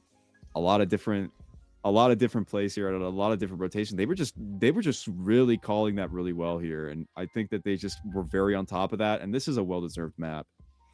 And I think the game honestly starts in the map pick itself, because Infinite Zero, obviously, they decided to choose to put themselves, or at least put Razyngan on attack first. And because of that, because Razyngan is on attack first, I mean, they're able to get the momentum in the beginning, but Infinite Zero, they know that they're able to pull it back on an attacker-sided map, but then just an even better plan from Infinite Zero on Lotus. I mean, they were well prepared for this map. I mean, it just comes down to that. Really, really great stuff from. Really great stuff from all these players here. I mean, hopefully, Razyngan is able to come back from this and bounce back, get a little bit of come back with a bit of a readjustment. With a stronger game plan as well a little bit. I feel like they just kind of like let Infinite Zero control the map a little bit. Not used to Razyngan being able to play that kind of Valorant, but hopefully this confidence shakeup isn't going to carry over in this next map here. Yeah, and Infinite Zero have the opportunity to do something really special, which I think is to make Razyngan lose their first match. But can they pull it off? I'm not totally sure. I mean, Split is this decider. I'm hype. I haven't casted a third yet, so I'm glad we're going to be able to get to that third game, that third map. And for Razyngan, I mean, what do we want to see out of them to be able to take this one? I mean, look, I just want to see them be a little bit more confident. Let their maybe like if that means enabling your duelists a little bit more, or letting people just get a little bit of success on these lurks. Getting a little bit more dangerous and unorthodox. That's the kind of thing I want to see. And we're gonna be seeing actually sad vibes. Unfortunately, the stellar manager that was playing so amazing on this Lotus map is gonna be coming out. Liv and Maddie's gonna be stepping in for sad vibes on this last map for Split. Yeah, and honestly, that just goes to show you what makes a great manager. A manager, after dropping 24 on the last map and being really great, has decided to put his player in, and he knows who his best players are, and he knows that Liv and Maddie fan putting him in, he will perform. So I'm definitely going to be very excited to see how he plays Split and how it's going to affect how they play it. I believe it was Sad Vibes. I can't remember what he played on the first map, but his Omen was definitely very, very good. So oh no, Sad Vibes played Fade on the first map. That's right. So being able to play that, flexible fill kind of role, I'm interested to see if that's going to be what Liv and Maddie fan himself fills into. I mean, yeah, I think if Liv and Maddie fan is any bit as good as or performs as any bit as good as Sad Vibes has, I think they're going to have a lot of success with this. And I think when I feel like these teams also feel a little bit more comfortable when they have one of their players come back in. But again, shout out, big props to the manager, just being able to step up when their team needs to, when their team needs them to, just for them to compete and show up today. Very big stuff. And now we're gonna be heading into the agent picks for the last map of Split. Seeing some an interest. So finally seeing the Rays come back here for Razyngan. Yeah, I think we're seeing the story of what happened on that first map. Maybe, it was just not ready to play that duelist role because Liv and Maddie fan wasn't there. And Liv and Maddie fan, you could say, has been the best player for Infinite Zero here. He's found himself at an average ACS of 254, and that Neon is definitely going to make that shine. And for the side of Razyngan as well, I mean, Jersey on that raise, and we haven't seen a lot of Cypher lately.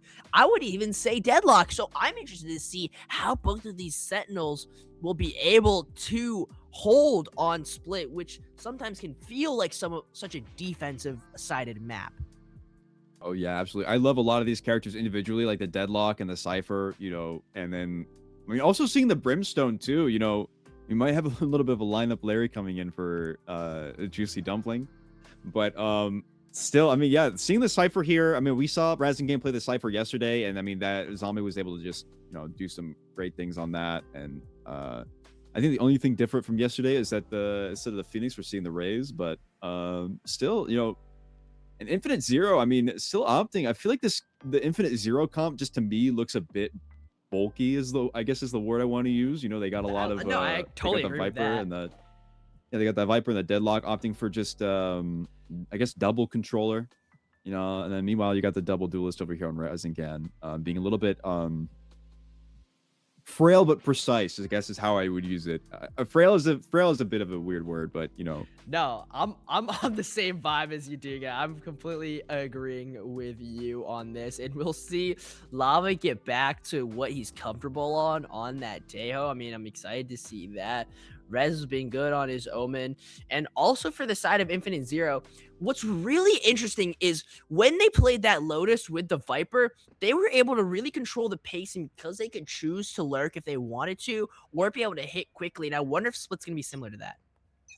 Yeah, I definitely would love to see how You Should Run's going to be playing this map, and if they're able to control the map that they were able to do, it might be a bit of a lurking showdown coming up from mid as we see Razyngan coming up from B. Yeah, they're going to be starting on attack for the third time this series. And look, there's that deadlock wall. It's going to hold them back for such a long time. And because of that, 4 players are going to be able to get over to B nice and quick here. They'll break that Tejo drone. Shows off. It's Zombie with the lurk. It's Zombie who has the classic. Visona will finally take him out, holding on that deadlock in that heaven area. But because of that, they've decided that it's going to be way better if they don't decide to push completely through B main and instead try to find some towards mid. But if Izona picks out here, it's a little bit dangerous, and they've moved towards vents, just slipping by each other because of the smoke. And they know the 2 players on the side of Infinite Zero. Ooh! Juicy Dumpling gets Jersey, and Catty Kid finds Juicy Dumpling instead. So now a 3v3. They know exactly where these players are, but are they going to be able to get themselves in the right position here? They've spread themselves out. Spike planted. Yeah, definitely. Now the bomb's going to go down. They have that A site. Oh. Very good way to shut down the lurk from behind. Ooh, it's living Maddie Fan. He's not going to be ready for the guy in the cubby. And Catty Kit gets 1, gets 2, and he's going to get all of them. Pulling through with 3 on this pistol round. Razyngan will get this one. Yeah, you know, I thought Juicy Dumpling really opened up that round for them with the first 2 picks there. I mean, while they were trying to rotate, making that a 3v3. A big question. I don't know about maybe sending your Sky to lurk. I mean, maybe you didn't have your Sky Flash there. But nonetheless, you know, Razyngan being able to take the site and be able to play these corners effectively and, you know, punish the people trying to make some plays and be a hero. And now we're going to see the kind of same setup that we saw from last round. The Sky Flash going to gather a lot of info, by the way. Going to force Chosov to back up a lot. Yeah, they're definitely going to force a lot out of them. The pressure is on. Catty Kit's got this judge, but getting stunned up. He's going to slow this exec down just a little bit. I see 2 shotguns actually in this exec. And if they decide to push through, it's a little bit of a trap. But is it too much for the 2 judge shots that he's had? No, it's not. He's going to find Juicy Dumpling and Live and Maddie Fan. So they've got themselves in the better position. No, You Should Run is a little bit of a wild card with this Bucky, and because of it, he's going to find 2. But all they're going to be able to get are just random shotguns, and Rez is behind them. How much more can they get? Zombie finds You Should Run, and now it's just Chosov all alone, 32 HP. With this judge, yeah, he's done for. Rez will clean it up. Razyngan gets themselves up to their second round, and they clean up that bye. Shotguns are just incredibly dangerous on this map. You're able to just, like, especially on these tight corners, you know, just everybody sitting there being able to find these picks, and the Neon being able to back up just so fast, you know, being able to get your 1. I mean, they probably were just expecting 1, but getting 2, I mean, you'll take those, especially being able to just grab those and back up. I mean, very good stuff from Razyngan. I think that it could be a little bit. It's going to change how they're going to be playing this round, as we see that they're going to be sending some people over to A. Meanwhile, they got I think Spike's will be heading over towards B. Yeah, and Infinite Zero's definitely got a way better loadout on this round. They did get a decent amount off of Razyngan. Maybe they just didn't buy too many of those, like, Bulldog or better rifle type weapons. They're not gonna have a single rifle going into this, just SMGs, just shotguns. Look at Chosov. And 1. Oh, Chosov. Oh no, the style. No. Catty Kid completely styles on Chosov, and Rez is also going to find Visona as well. And now putting themselves in this down numbers kind of position, not where they want to be at all. Lava finds You Should Run, and now it's complete chaos. Juicy Dumpling at least getting 1 to make it not a flawless, but oh my goodness. A beautiful bonus from Razyngan, and Infinite Zero just maybe a little bit befuddled during that round, not completely prepared for what Razyngan had cooking.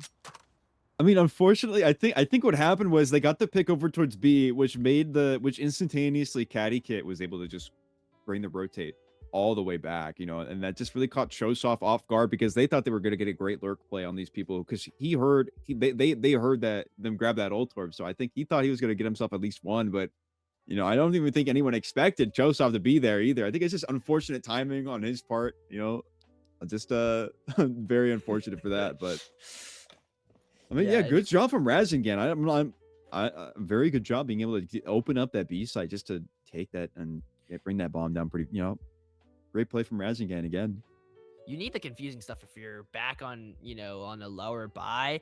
And, it kind of just goes to show if you're playing an agent like Neon, getting surprised isn't the worst thing that can happen to you. Infinite Zero, though, definitely, off of losing that round, they know that Razyngan can get a lot of momentum really early if they let them, and Infinite Zero definitely does not want to let that happen. So calling the timeout there off of the lost gun round, I think that's a good play.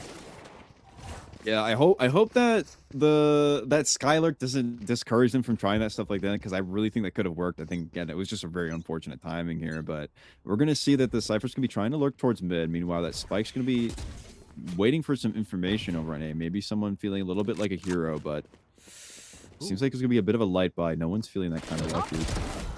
Okay, shows off with the stinger. As per usual, he'll find Zombie. So that'll be a little bit of a wild card in there for them. If they have that Phantom, maybe they have a little bit more options. Lemon Matty fan! Oh. This is why you were subbed out, buddy. Nice headshot onto Caddy Kit. And now 5v3, they put themselves into the situation that they were in last round. But do they have enough to be able to get it through? You should run with the Judge finds Rez. And now it's a 5v2. It's going to be really hard for Razyngan to be able to get into this. All they can do is rely on their aim and their weapons. That's what they have going for him. Chosoff's going to find Jersey. And now Lava getting one, getting a second. But you should run. Wow. Off that timeout, I think that was well worth it. Infinite Zero gets themselves on the board off of a thrifty round. Yeah, I mean, like, I think the decision to explode on the site was it was a very good decision. I feel like the unfortunate part is that when you hit that A site, when you don't have control of that heaven, or at least have anyone trying to fight there, you kind of feel like a sitting duck over there on the A site, where it's like, there are many different places where they can come from, and everybody knows where you are. Right, and it makes it a little bit easier for that. So it's very hard to defend that A site when you're just sitting there. But yeah, I mean, very good lurking play from Chosoff, being able to shut that down and forcing them basically just hit that. Okay, we lost our lurk. Now we just got to fully commit. And good job just being able to hold these angles as well. Yeah, and they'll actually have this Viper's Pit to be able to hold this A main area, so it'll actually eliminate a lot of the options that Razyngan has into this round. They want to start it by playing slow. If they can maybe loosen up some of the different areas of the map that Infinite Zero has a tight control on, it might be a little bit easier for them to attack. And Jersey gonna find Chosoff in mid, maybe a little bit too far out there, and now it's Visona that has to take out Jersey, and he does. Visona's still got a good control over this A heaven area, and Razyngan has to make a decision on what's going to be easier. Exactly. Looks like they're gonna be trying to hit that B site, and then Zombie's gonna be trying to find a lurk over through vents. Yeah, that B site's gonna be definitely the hit. They're gonna be popping that Omen ult too, trying to aggressively take this B. Ooh. Living Matty fan gets a nice shot on a lava. Caddy Kid will get the trade though, and once again, just going back and forth are these numbers, but the bomb's gonna go down, and now Infinite Zero has to decide if they're going to be able to fight this through. Juicy Dumpling gets Zombie, but Rez is still up here in heaven. He's got a good paranoia, but You Should Run is quick. He's gonna be able to fire that out onto them, and Caddy Kid just not good enough on that aim. Visona, perfect on it. And Infinite Zero, there you go. Infinite Zero on 2.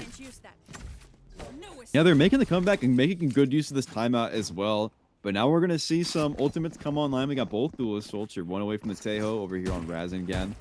I think we're gonna see something a bit maybe something a bit explosive here from Razyngan, or maybe not. You know, you have the deadlock ult as well. They're very aware of that. I mean, Juicy Dumpling also has just been able to find these picks in places I feel like that they just, you know, really have no business getting these picks. I mean, they're very good. They're off these rotations as well. Very good stuff from Juicy Dumpling, really opening this round back in favor for Infinite Zero. Called in here. I think they're probably going to Death Ball. Oh, just a little bit early on that ult, I'm wondering. But yeah, they're going to have all 5 of these players in this B main area, or are they going to pop both of these ults?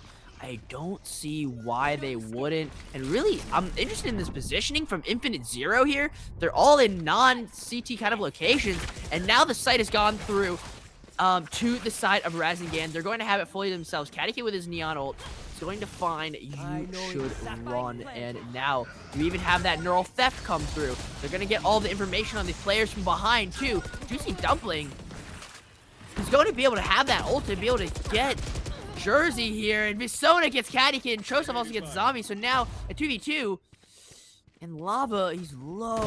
He does still have that tail ultimate, but not anymore if he's dead. Rez in a 1v1, Juicy Dumpling. But they're gonna play this game on split that always tends to happen, of ring around the ropes. He's gonna tap the bullets. He's going to get half, but Rez, no! He's gonna get close, a run and gun! Rez finally able to catch him out, and Juicy Dumpling's wondering if he should have stuck that bomb in hindsight. I think honestly, when you're, I think you could have probably gone for the mistake. But I mean, of course, you know, hindsight's 2020. You know, there's no way you could possibly known that. But I mean, like, very good effort from Juicy Dumpling there, being able to try and clutch this up. And I mean, like, I loved the idea of trying to pinch them from behind. You kind of give them the site, because I mean, they're kind of really like just waiting out your util just to explode onto that site with a lot of ultimates. I love that idea. A bit unfortunate that it didn't work out, but Razyngan really did a good job playing this very well. And they've also saved themselves the showstopper here.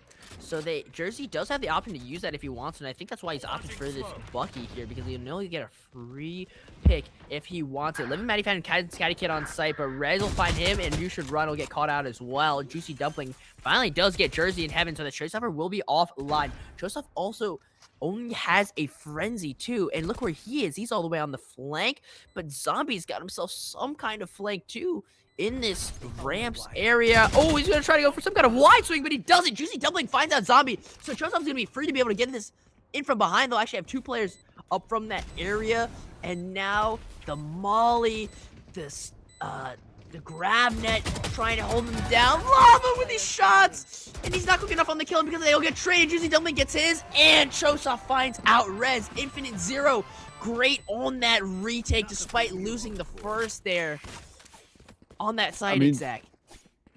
Yeah, that was really great play from Infinite Zero. I mean, like Zombie going down there. I mean, Juicy Dumpling again. I feel like this is a different Juicy Dumpling than we saw from Lotus, because I mean, they weren't as crucial they were to their success on that map. You know, they weren't exactly on the top of the boards. You know, but this round, I mean, they've definitely been feeling very confident going for these wide swings and, you know, the stim beacons very aggressively through these smokes. And you know, that pick on the Zombie really opened up that lurk from Shosov to try and get back with the team, and you know, make them feel again like that sitting ducks over there on A.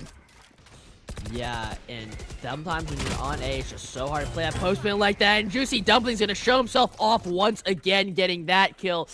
But Jersey, he's got 2 really great options here to be able to kill if he's able to get close with the showstopper. But he's just gonna have to be backed off by this Brim Molly here, and we have Rez. Rez has always been quite good on this classic, but seeing the Skydog, just gonna have to get himself out of there. Jersey with a Bucky finds Juicy Dumpling out. So now it's gonna bring it back to that 44. Lava's actually gonna have a Phantom, but that Phantom's not gonna be held for very long as Living Mighty Fan finally finds him. You Should Run also finds Jersey as well. Zombie, great with the Sheriff, but he's still got one more in fighting Visona. Him with the Guardian, he's gonna find him out, but Visona, good for it, not gonna give up what could have been a thrifty. And yeah, Infinite Zero ties it up again. Infinite Zero making good work of that timeout as well. And I mean, like, I thought it was a very good aggression coming in from Razyngan. That pick on a Juicy Dumpling, opening up vents, making an explosive push. But unfortunately, I think, you just don't really have the firepower. You don't really have the utility here. But now, again, we're going to be coming up on some utility here. We got the Tejo hole. We still have that Showstopper. And you also have that Omen ult if things go awry here. And it looks like it's just going to be fully 100% onto A. Living Maddie fan, completely overwhelmed by whatever the heck that was on A. And look where... Ooh, Juicy Dumpling is actually going to get found out by Rez. Look where Caddy Kit is. He's very close to being able to fight You Should Run here. And that neural theft is going to completely reveal You Should Run's location. If I'm Infinite Zero, I don't know if I even want to fight this at all. I mean, like, I think... Happen. Yeah, I think you're going to be forced to fight this anyways with the way Caddy Kit's playing. Everyone's being so aggressive and just hunting kills right now. Ooh, yeah, and it's going to be a flawless round. Caddy Kit with 4. An absolute monstrous effort from him to be sure to shut down any momentum that Infinite Zero was building there. I mean, I love that Tejo ult opened. You're just forcing, the A site to be clear, and you're forcing them into the sights of Caddy Kit, I mean, they're good for it. They're able to get these picks and use this stuff to their advantage. It's a very good. I love this play. I'd love to see them start using. I wonder how they're going to be trying to use this showstopper here. If they're going to try and be a little bit more explosive. But as we see now that fight didn't go in their way, they have Infinite Zero has ultimates of their own. Ooh, and they're gonna have that sky flash for information that they are B, but I don't think they would probably needed that information. They definitely know that it's here, and Caddy gets gonna find Juicy Dumpling and Chosoft with his Phantom, and now You Should Run, hoping to find something on a jersey. Never push into You Should Run when he's got a Bucky, man. He's so good for it. Living Maddie fan had the chance to do something crazy, but Caddy Kit's good for it. He's gonna be able to find him out, and now Desona, You Should Run. Just in a terrible situation. Oh my goodness. You Should Run with a Bucky once again. He's actually going to opt for the judge, but does it even really matter? I think Razyngan has learned their lesson on fight and You Should Run. Yeah, I mean, you already have what you need. I mean, like, the fight didn't really go in your way. And I mean, look, now you got I think what you got to do is just go into the next round. You have the Viper's Pit. You can shut down a site entirely. I would take your losses here, and I would just, yeah, just go into next round with a better idea. I mean, really good job from Razyngan there, being able to these fast executions. Yeah, he's gonna actually let himself just die to bomb there. I thought maybe there was a Phantom there, but maybe I was mistaken. So Razyngan's gonna get themselves up to 6. Yeah, Razyngan up to 6 here. 2 more rounds left in the half, and look at that, lot of ultimates, a lot of utility to work with here. Over on the side of Infinite Zero. But Razyngan, I feel like they still have a couple tricks up their sleeve here, as they're going to be opting for the 5 rush over to B. Yeah, and Razyngan, I mean, they've got a couple ults themselves as well. I think that Showstopper still hasn't been popped, and Caddy Kit's found a way to get himself back onto that Neon ult as well, and fast onto B they will go.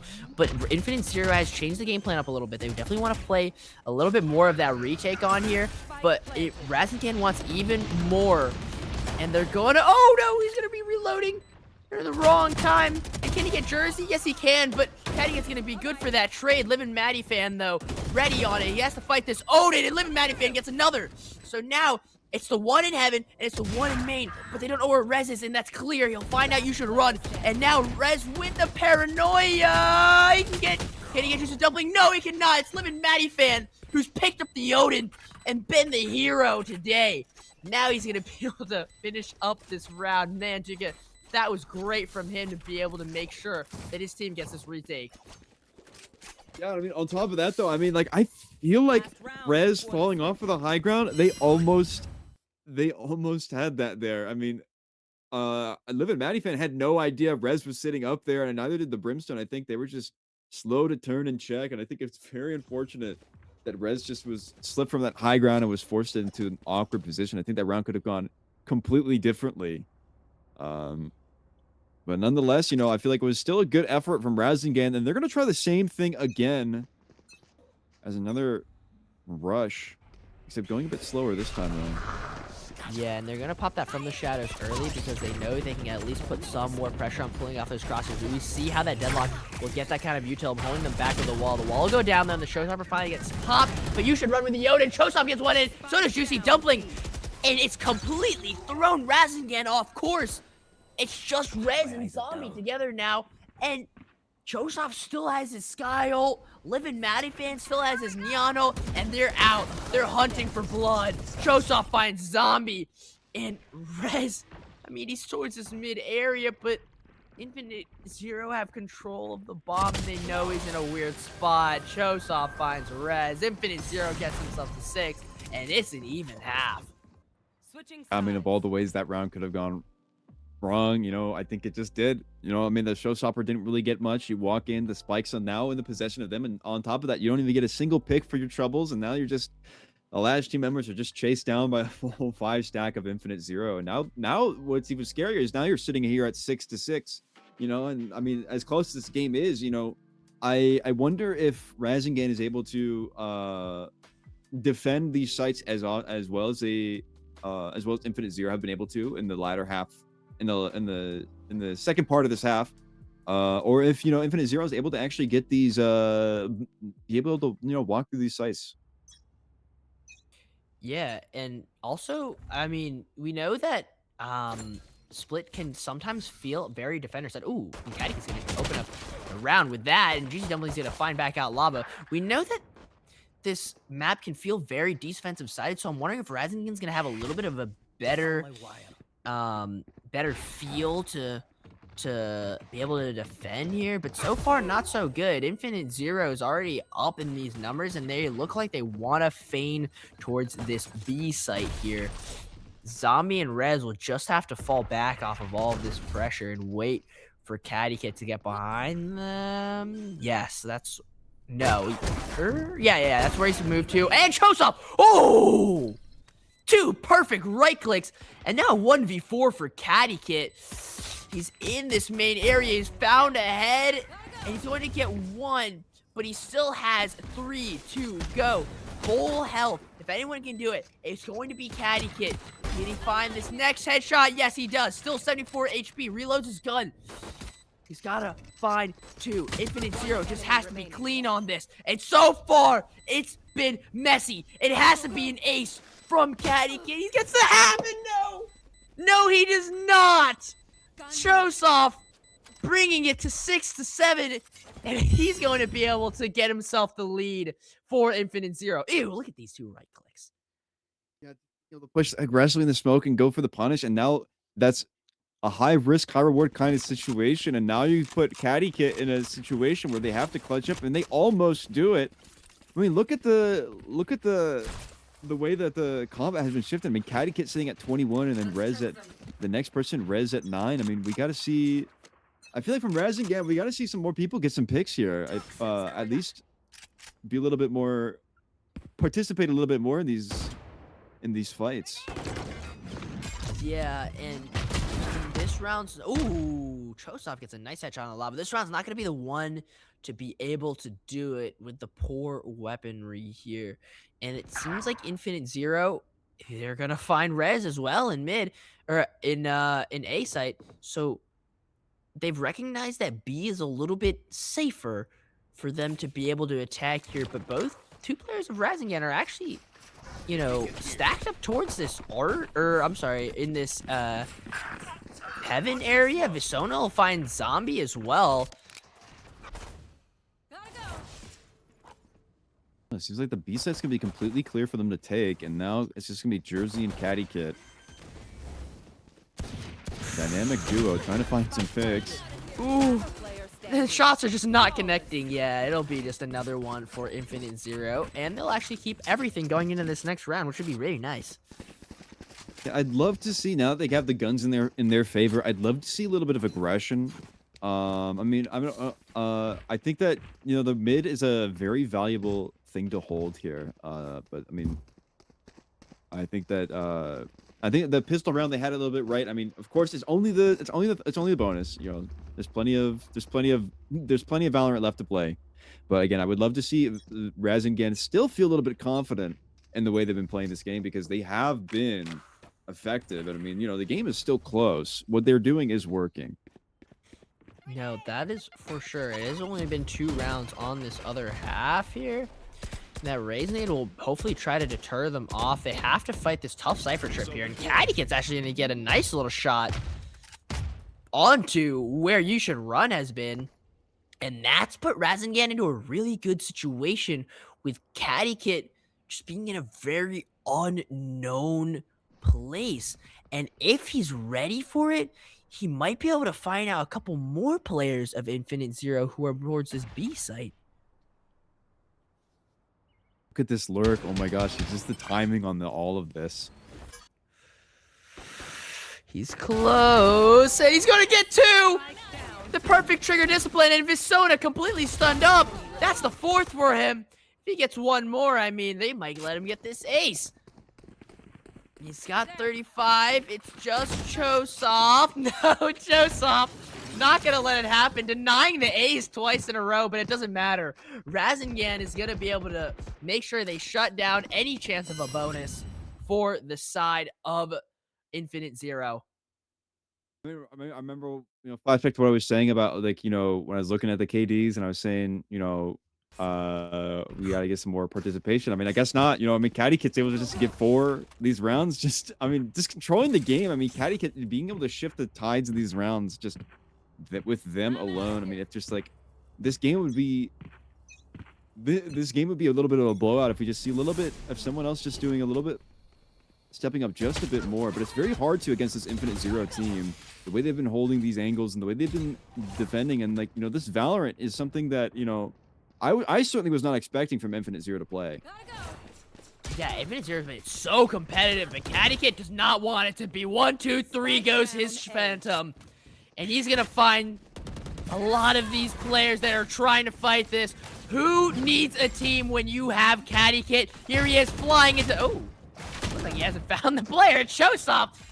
Chosoff might be Cadikit's kryptonite, but it doesn't matter. Visona, with everything to do...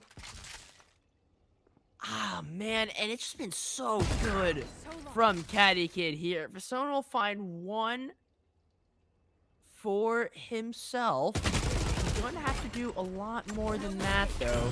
Gets the grab net. He's not going to be able to satchel out of there. And he's made this a lot more feasible. But the biggest issue is that Infinite Zero does not have control of this bomb. Visona's going to have to do that all himself. And both of these players for Razyngan are looking very, very healthy. He's going to know they're not close. And also, it's going to be Rez. Yeah, it's going to be Rez going to be able to find out Visona there.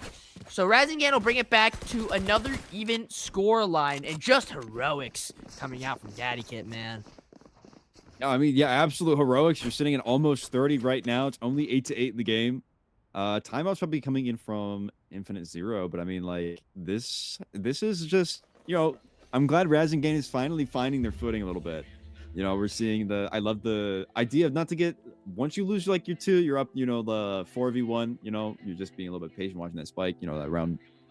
Of course, impossible to slip through your fingers. And yeah, Razyngan, I mean, for Razyngan's sake, I hope they don't shut down Cadikit anytime soon.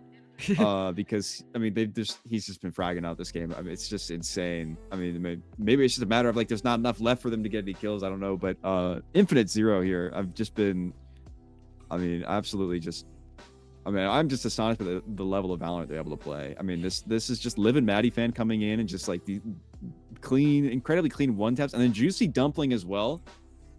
These picks that they're able to get, and then Chosoff, like you said, is proving to be Cadikit's kryptonite a little bit. The past couple rounds, falling at the sword of Chosoff. But yeah, I mean, just the way these games have just been playing, I don't think we've actually seen. It's been a bit since I've seen anyone actually get the bomb down. I guess the past 2 rounds have just been, Cadikit just been frying. I think 3 of these 4 rounds, he's just got like 4+ kills. So oh yeah, it's been a long time since I've seen some like, I don't know, Valorant, I guess.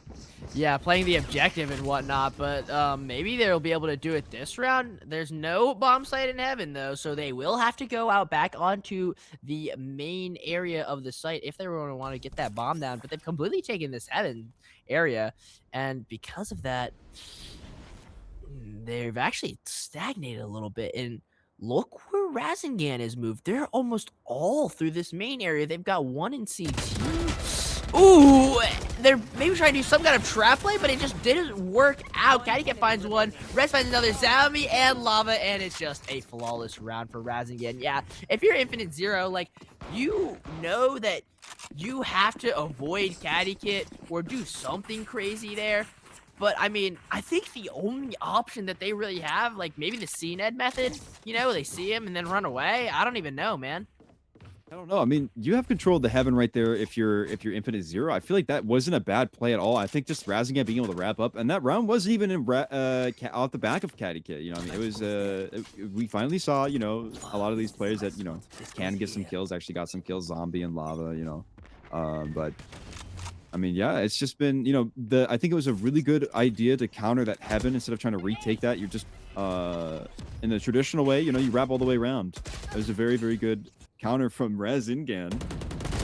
Yeah, and Rez is going to find one for himself, too. Vizona will finally find out Jersey, though. Maybe a little too aggressive here, but too aggressive is not a word in Cattykit's vocabulary. Cattykit, he's going to try to find Vizona, and no, he cannot. So now it's a 2 versus 3. Vizona and You Should Run versus the likes of Rez, Lava, and Zombie.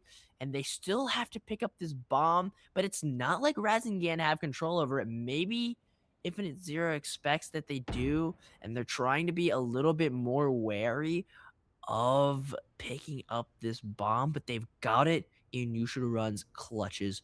And now it looks like they're going to try to fight B. It's Rez with his Phantom. He's trained, and he's going to get that headshot, and another one, too. You Should Run falls to Rez, and now it's just another round win for Razyngan, and they've put together 4 in a row here. I mean, that's very good stuff from Razyngan. I love that. I love that patience from Rez, and then it doesn't even matter that they were trying to, you know, spread out the whole map. You know, the Cypher trying to catch the rotation over to A, because I mean they really could have gone every which way, but I mean Rez, I mean massive props to Rez trying to stay, you know, vigilant and aware of that, not getting and not getting overwhelmed with just randomly seeing some enemy player there. Yeah, and it looks like it's going to be just a quick fight, maybe in this A area, and it's actually going to be Cattykit who has to dip off of that instead. Live Maddie fan finds Rez with a nice judge kill, too. And now they're going to have this site for completely free, but they still have a lot to do with fighting this heaven. They've walled off this screens area as well. The Viper Pit also comes through, but it's not like it's great weaponry for Infinite Zero. I mean, You Should Run. He's so good with the judge. Vizona not looking quite in the right direction, and Zombie will be able to find that out. And the Neural Theft will prove very useful in this. Cattykit finds one, and then Live and Maddie Fan finds Jersey. Lava gets Live and Maddie Fan as well. And now it's going to have to be all on Chosov, and Chosov cannot do it. Zombie finds him. And Razyngan's now back up to 11 in what looked to be a very good retake, too. I mean, I love that opening pit onto Vizona and the Viper's pit. It's really gonna let that Zombie actually counter that with the X-ray. They're able to get the vision of where everybody's sitting there inside the pit. I mean, that round really opening up to Razyngan. I mean, it really felt like Infinite Zero actually had something there, a little bit of a foothold. Finally getting that Viper's pit down. That has always been proven to be very difficult to push into, but I mean, very, very good stuff from Zombie, the true MVP of that round. Yeah, he opened that round wide open himself, and now Razyngan looking 2 rounds away from being able to have a perfect season. But Infinite Zero is not ready to give up just quite yet. They still have a couple rounds to go, and it's still quite close in terms of Valorant. Oh no, but it's not gonna be close if Zombie's gonna be able to get 2 for 1 there. Juicy Dumpling finally shutting that one down. But look where Infinite Zero has found themselves on A, and Razyngan thinks it's probably towards B. Look at how Cattykit's gonna be rotating. I think that everyone, I'm not really sure what everyone's thinking right now. Jersey grabbing that ult over. I think they're now realizing this will be A as you see Rez trying to take that Heaven position, but does get caught out. And now Heaven's Yeah. going to fall over to Infinite Zero. Oh, but Caddy Kid, he's going to be able to get that bomb. But Chosov, he's still here, and Chosov's been great against Caddy Kid. But how much can he do when he's stunned up? The answer is nothing. Zin gets himself onto match point. I mean, this has been amazing. I mean, this is kind of like, you know, this is kind of what I asked for a little bit. You know, a little bit of these other players stepping up and helping Caddy Kid out, sitting at 33 kills now. And I mean, like, yeah, these have been just amazing plays. I mean, Zombie, incredible just to open the round up with not one but 2 kills over their B, completely shutting down that push, forcing them over to the A site, and that's just an amazing play. Look at how Infinite Zero's gonna be pushing this. They're going for another. They're gonna try the same thing again, but this time it's gonna be 5, sending all 5 over to B, trying to go as fast as possible. Yeah, and Zombie's gonna have to do it all, but little Maddie fans will be the first ball to his hands, and Juicy Dumpling will actually find 2 to make sure it's back and even, and they'll be able to pick up those Phantoms to make it at least somewhat equal. But look at where Razyngan has positioned themselves. They've got 2 on flank and 1 fighting towards this alley area, and now it's Lava who's gonna have to get him, but facing 2, not gonna be able to do it. You Should Run takes him out, and it's both Caddy Kit and Rez. If they want anyone to be able to finish this map out, it's both of them. But look where Infinite Zero has positioned themselves, in a spot where it's going to be very hard to fight all of them at once. The smoke goes out, though. They know that they have the Brim ult. And wait, Chosov's actually snuck through the ult. Well, snuck's not quite the correct term, because it's going to be Caddy Kid who finds him, and that Molly's just going to waste so much time. Infinite Zero not relenting. They'll get themselves up to the 9th. It was a very good attempt from Razyngan, but yeah, that breach. Oh, unfortunate spray from Rez at the end there.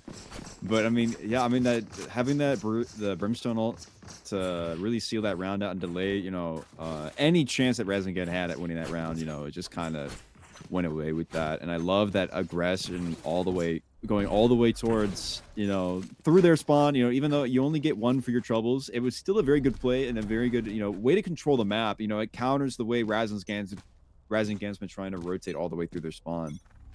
I noticed that we're going to be sending 3 here this time over towards A with the spike, and Neon making some noise over on B. Yeah, they still have 2 towards that B side, so I'm wondering if that's going to be what they're trying to fake here.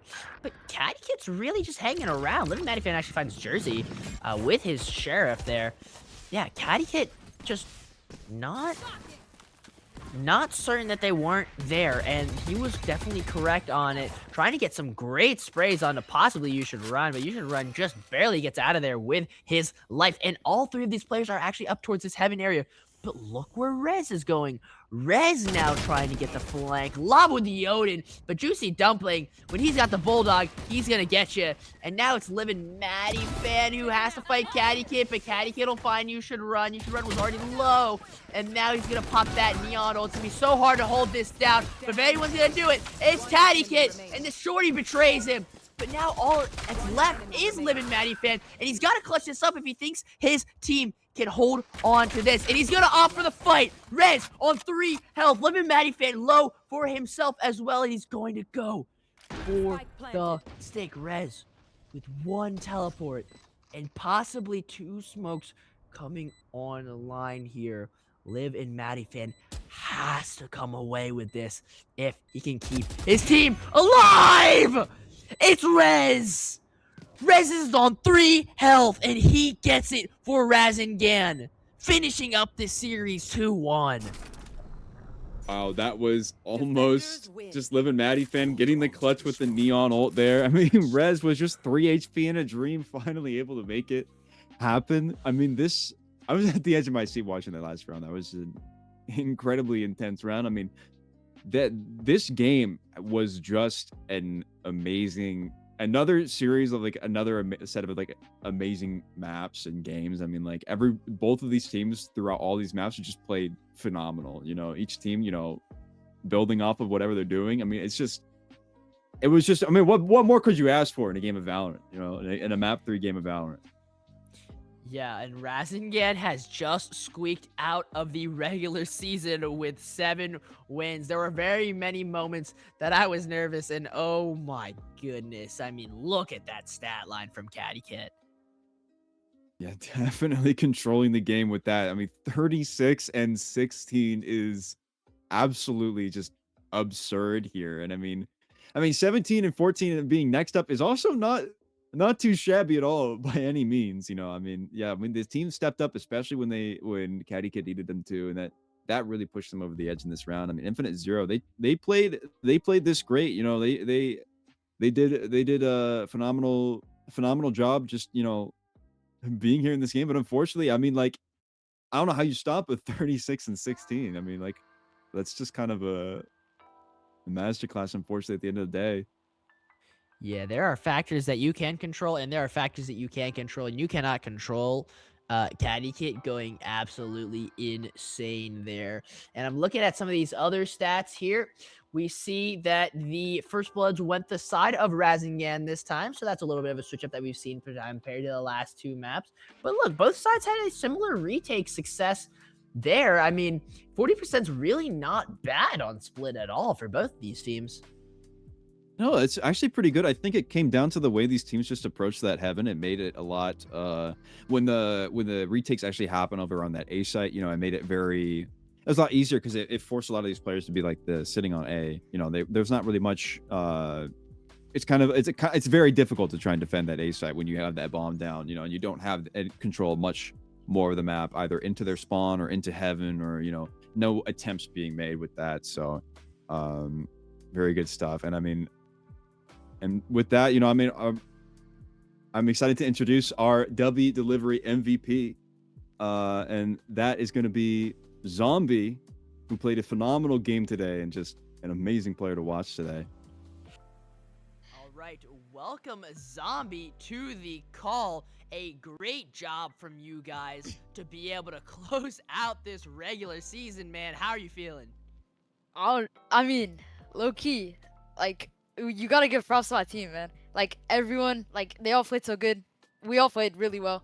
I'm really proud of, like, our entire, like, gameplay throughout the season. And, like, overall, I'm actually pretty excited going into playoffs. Yeah, man. You guys played phenomenal. I mean, like, you guys are, like, you guys can all independently frag. It's, like, so amazing to watch and everything like that. I mean, after this win, you beat the number 3 seed. How do you feel? Like, you said you were feeling very confident. Do you feel like, a little bit of prep time, you take away the whole thing, or like, how are you feeling about this? I'm not really sure. I mean, like, obviously I feel very excited, like, going into playoffs, like I said earlier. But, like, overall, I'm not really too sure, like, on how I'm feeling just yet. Like, I feel like I'm really confident, but, like, I don't really know if we're going to be able to dominate, like, with teams like Five Guys in the playoffs. Like, I think that's going to be our biggest competition. Yeah, and I guess my next question for that would be, what are you telling yourself as a team to be able to get into this? I mean, obviously, we all want to have confidence. Just like, if we're losing, we don't want to get tilted and, like, start playing bad, obviously. So, like, we all just have really good morale, and just overall, like, are playing, just trying to do our best. I mean, this is like kind of like a little bit of a morale question. I mean, this is the second day, your map pick Lotus didn't go your way, but I mean, like, Pearl, not your map pick, you've had success on that, how is it trying to not let that, affect your guys' mental, and how are you trying to approach this kind of situation going forward? I mean, whenever these 2 last, like, games, those are basically the games that, like, we actually lost maps on. But, like, going into, like, the next match, we always, like, say to ourselves, like, we have to do better. And, like, we always, like, push ourselves to do better than the last game. And we go over, like, what went wrong in the game before that, and then we just try to fix that, just, like, going into the next game so that we can win. Yeah, and you guys are definitely focused on winning, because winning is all you have done throughout this entire series. And I guess our last question before we send it all off would be, what team are you most excited to play against in playoffs? Definitely Five Guys. They seem like a big challenge, and I'm all up for challenges. Yeah. I love to hear that. Yeah. No, I'd love to see that game too. That'd be the one amazing game. I mean, you guys have just been Yes, sir, playing yes, sir. amazing. I mean, congratulations on the win. I mean, back-to-back wins 2 days in a row against the 2 and 3 seeds. It's just that's very tough. But you guys did it. Very, very big congrats to you guys. I mean, both these Thank games you, being thank you. streamed too. Yeah. Do you have anything you want to shout out before we let you go? Shout out to Coop Dude, Jersey, Lava, and Ricky. Everyone played insanely well. For Ricky being our IGL, he like led us into victory. Coop Dude, he can just frag out. Same with Jersey, and Lava's like the best initiator in the world. Like that's all I have to say. Oh, that is so awesome.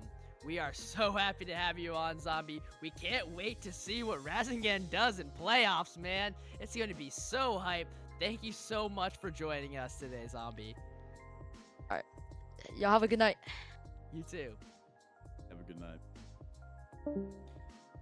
And with that, I mean, that's about it from us. We are so happy to have had you on the stream. Isn't that right, Duga?